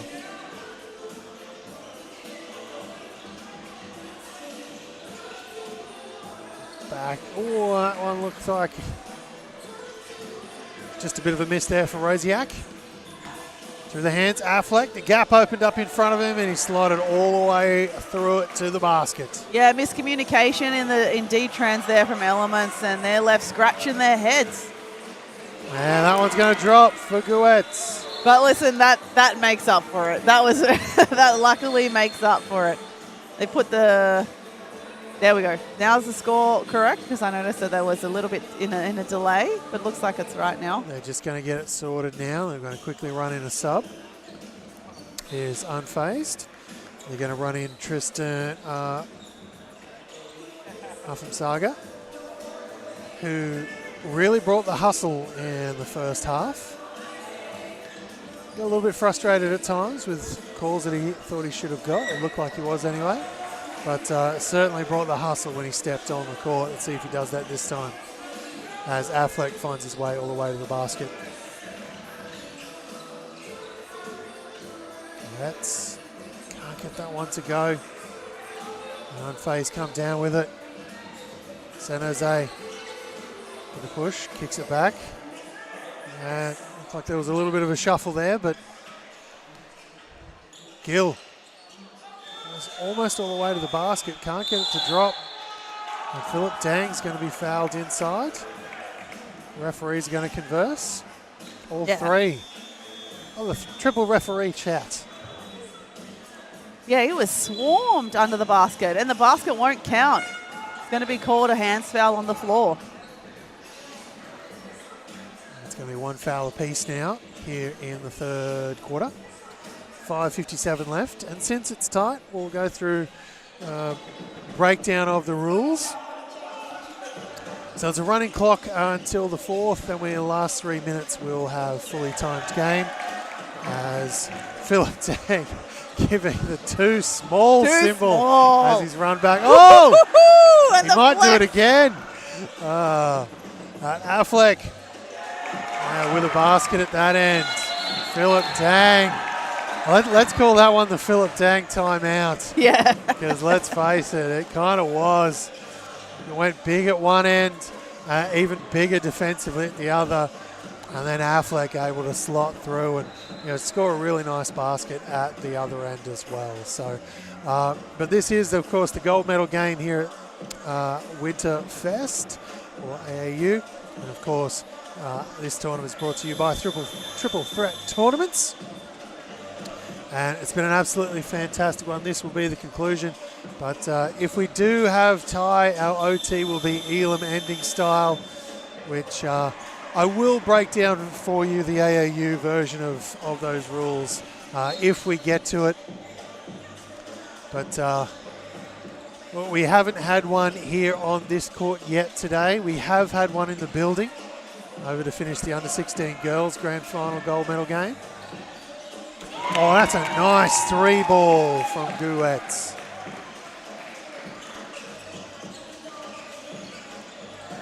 Gill gets his way into the paint, kicks it to Affleck, three balls up. That never looked like it was going to miss. Whoa, and a dunk at the other end, thanks to Rosiak. And boys are putting on an offensive show here at the moment. Less defense, more offense. 4:42 now left here in the third quarter. As entertaining as that back and forth play was for us here, we've got Coach Bishop from Unfazed just saying, come on guys, we're going to be matching up back there. Can't be letting a one-pass dunk in transition and give that to the opposition. And Gill just misses that one to the right. Obviously back on the floor. He stepped off for a moment. Looked like he had some real discomfort, that's the word I'm looking for. There you go, you got there, you got there. Some real discomfort in some of those fingers on his left hand. So hopefully he's all good. You can shake that off. Fires that one long. It won't drop, but it comes down the hand of San Jose. Ooh, that one's going to be a foul on Nyo. 7-on-7, San Jose. That's unlucky. I think, look, to be fair, Nyo had San Jose covered, but I think what ended up happening, he got a little bit too close and got up and under him and took his space away, causing the collision. So I think that's the right call to make.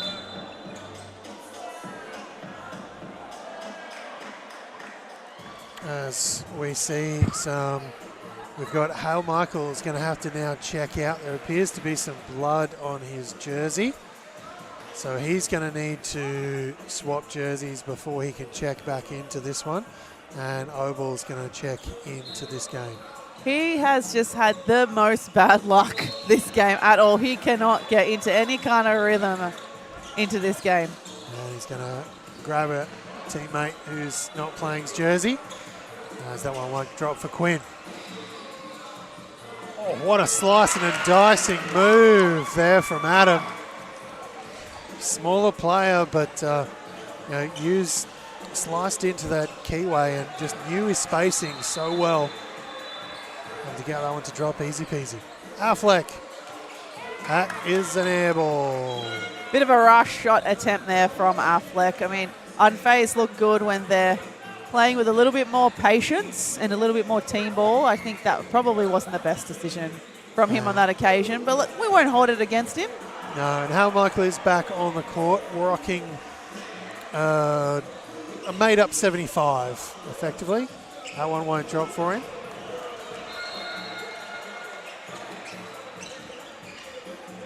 With the tape, it's a 15 jersey with a bit of tape, so that's going to be 75. Afam Saga going this way and that way, but blocked by Gu.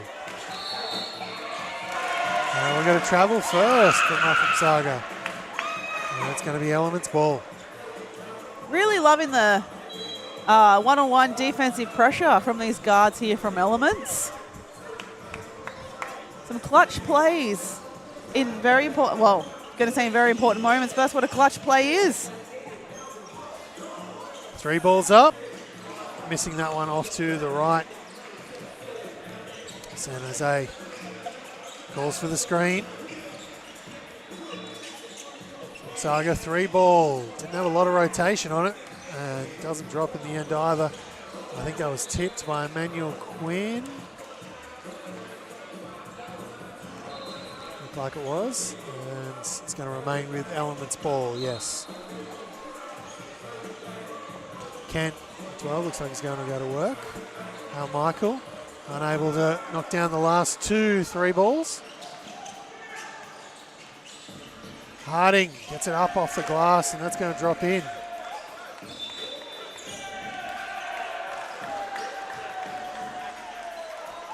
And referee's going to bring that one back. Effectively going to go with a reset. There was basically unfazed player had their back turned to the situation, turned around and hit Al Michael right at the wrong time. Nothing intentional, so a quick reset. Al Michael unable to knock down that dunk at the other end. So that's going to be unfazed ball out the side as we have a quick timeout with 12.4? Yeah, I'd say so. 12.4 seconds to go. Seconds left. Just a quick standing 30-second timeout. All right, Jacinta, let's put you on the spot. What do you think we're going to see, excuse me, from unfazed here out of this timeout? I think they need to tighten up on their defensive transition. I feel like there's a few more players committed to their team defense than others. Put away all of your big blocks and your swats. Let's just get down to fundamentals of guarding the ball, limiting dribble penetration, getting a clean box out and running. Elements look really good when they're running. They look like they're a team that also want to run and score some transition buckets, but you can't do that unless you lock down on defense. All right, 12.4 seconds left here in the third. Hand off. Harding gets himself a little bit of space. 3 balls up. It's long. Comes down. Kirk. He's going to have that shot blocked by Hal Michael. Wanted a foul. Didn't come. And now we've got a 7-point lead going into the third quarter here for unfazed over Elements. All right, fourth quarter champion. This is the proper championship quarter.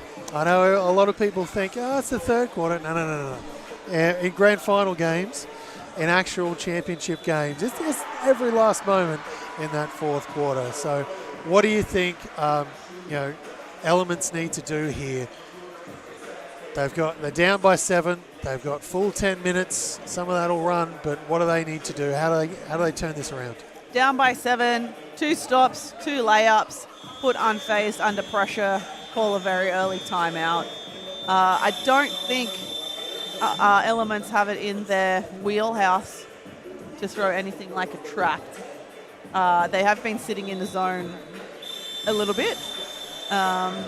Maybe come out of that for a bit and just play a bit of man-to-man. But it's just 2 stops in a row, 2 layups in a row, put unfazed under pressure. Unfazed otherwise, they look, when they're all organised and playing their role, they look really good. Just again, teams just going away from that, wanting to go one-on-one, wanting to play hero ball.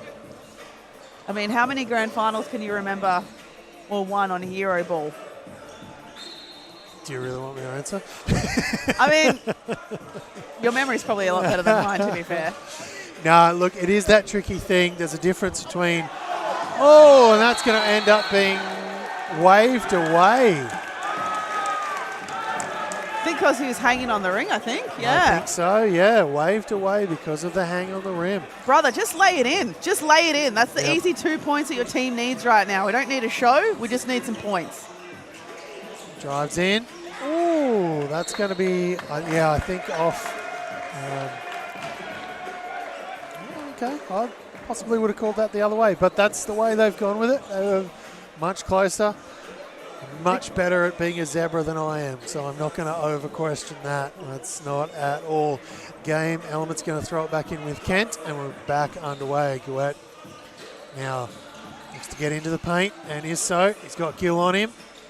Gouet still in there hustling. Gill still now looking for an option ahead. Finds Emmanuel Quinn. That's Hale Michael in the air. Now comes Gill. He rolls back the other way. That ping-pongs off some knees and shins and eventually will check out.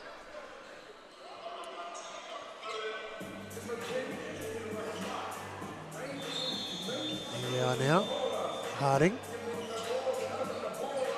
Ciolo. Flick back to Harding. 3 balls up. That's going to drop. Unfazed. Stretch the lead to 10 now with 8:24 left on the clock. With the hands. 3 ball is up. Oh, unlucky. That won't go for Adam. I've been really impressed about how unintimidated he has been as Philip Dang goes to the rim. And Gill goes up and finishes, and whilst on the rim, just points to Hal Michael. Just a cheeky little point. That's going to end up short. Might have been touched there by Gill. Unfazed now have it out to 12. Opportunity to get it to Moore. Emmanuel Quinn loses that one. And we're going to go back to unfazed ball. It's going to have some substitutions. Check out. Adams going to check out, and so is Kent. And Apollo going to check back in. So is Ventic for Elements. 7:19 now. 3 balls up from Harding. Won't quite go. Tipped. Ciolo. Put back is on and in from Emmanuel Quinn. Molo. It's into the paint. Tracks 3 defenders. Kicks out to Hale Michael. It's his 3rd miss from 3 in a row. Gill. No one comes and stops him, but somehow... Because he's getting caught up in the chat from the bench. Misses that 3. Hears his name in some trash talk and forgets to play defense. Like, come on, my guy. Let's go. Hale Michael, unable to get that one to go either. 6:30 left now here in the 4th. This under-18 gold medal game. Yeah, that's well played there by Philip Dang. Got his player in the air. Once he was in, when he went up. Look, to be fair, he's doing the too little symbol again, but they're actually quite evenly matched. I think he just did a smart play by sucking it in with a shot fake. Looks like a lot of the unfazed guys are now trash talking the one player from Elements. Let's listen, fellas. Let's just play this game out cleanly, please. Yeah. Goes better for everyone when you do it that way. Let the game do the talking. I do love it when players overdo the too small, though. It gets absolutely hilarious. Ooh, that's a lovely dime there. It is. Abolo with the finish. Oval, sorry, with the finish. Harding gets himself to the free throw line and drains that one. Starting to stretch this lead now. 18 points is the current lead by Unfazed. Elements trying to cut back into it. They need baskets and stops. There's the basket. Let's see if they can get the stop. Not everyone's getting back on D. Oh, they are now. Elements in man D. We're now matched up in half court. Gill, we're going the other way now. We've got a foul. Blocking foul on Philip Dang, and that's going to be Elements ball. We're going to have ourselves a timeout here. That's going to be Philip Dang's second. 4:44 left here in this 4th quarter action as part of the Under-18 Boys Grand Final, brought to you, of course, by Triple Threat Tournaments here at AAU Winterfest.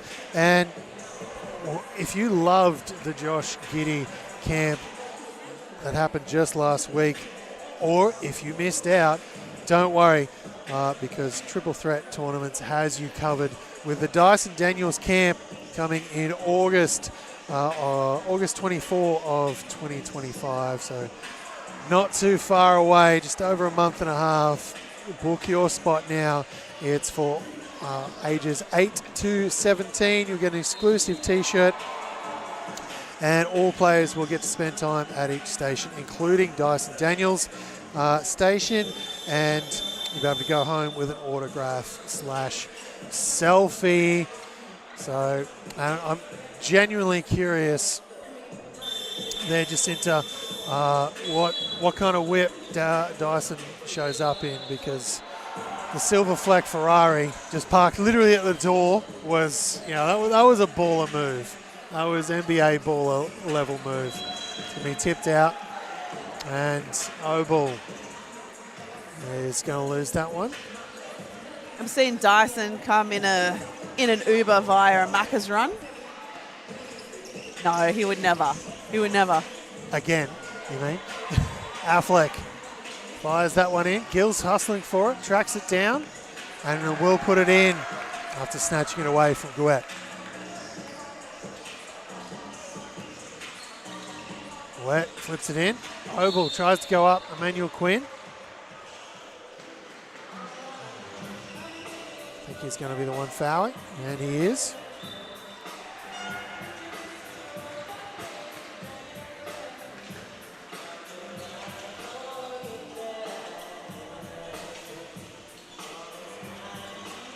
And Hale Markle on the free throw line.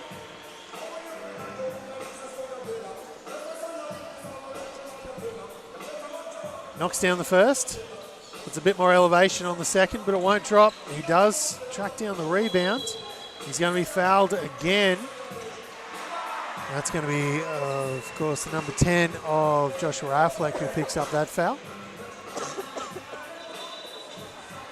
His first of the game. Bit of a flat free throw from Hale Michael there.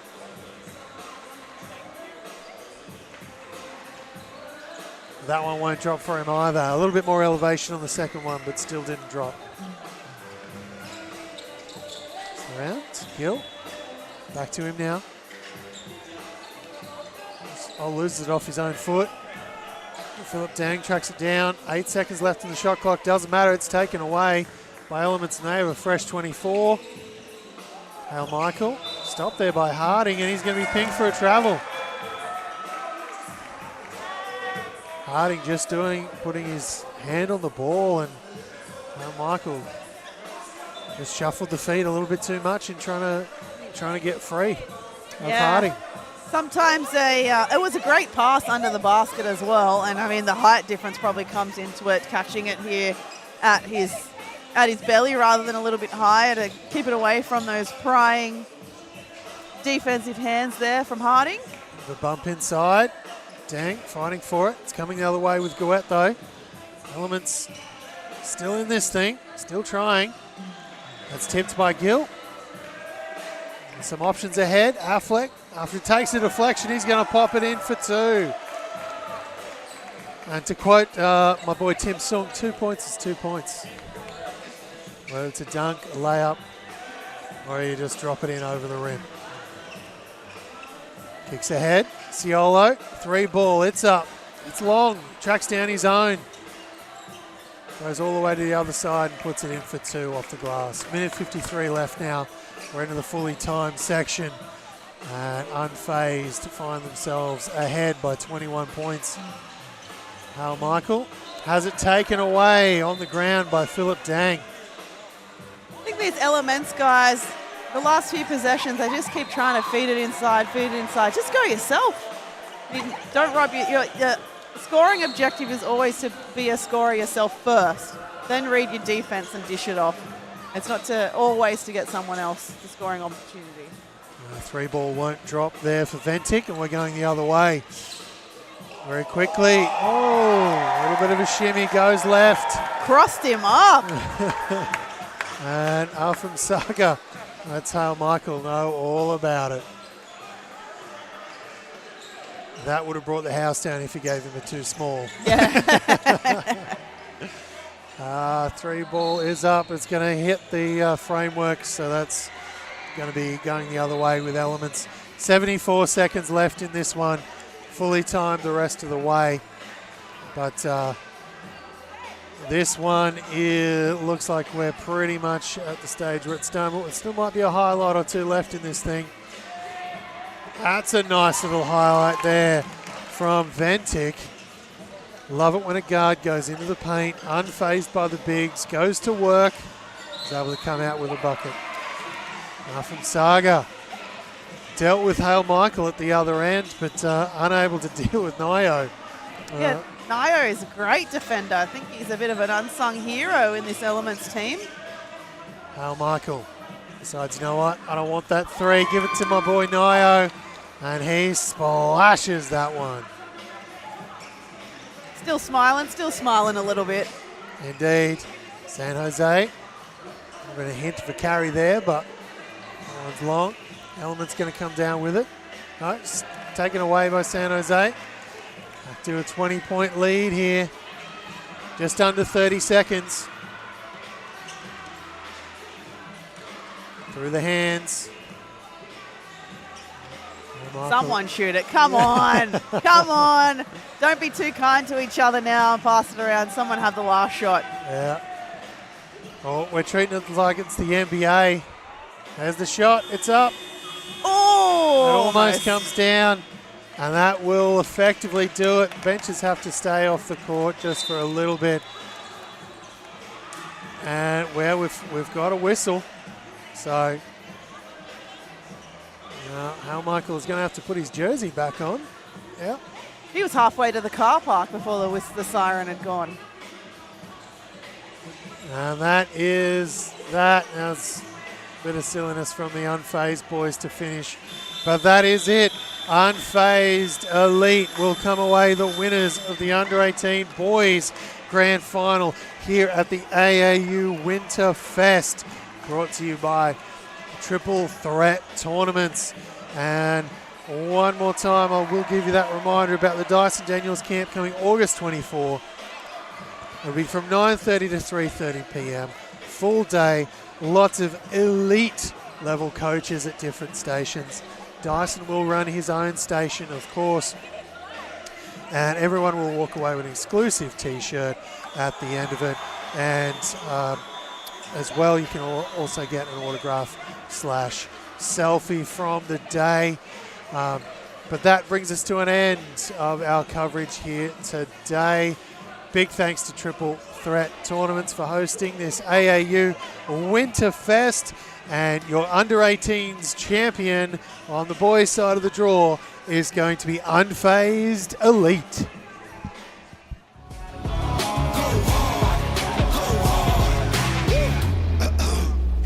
Coming close to me, flow is on atomic. I'm starting fires through poetry. The hardest out, staying loyal, no falling out. And if you step into the court, be ready, we balling out. Yeah, the coldest of teens, they know what we bring. Don't try us. Ain't no in between. We go for these dreams in silence. Hard work, don't mistake it for magic. We been shooting in the gym. This is target and practice. Yeah.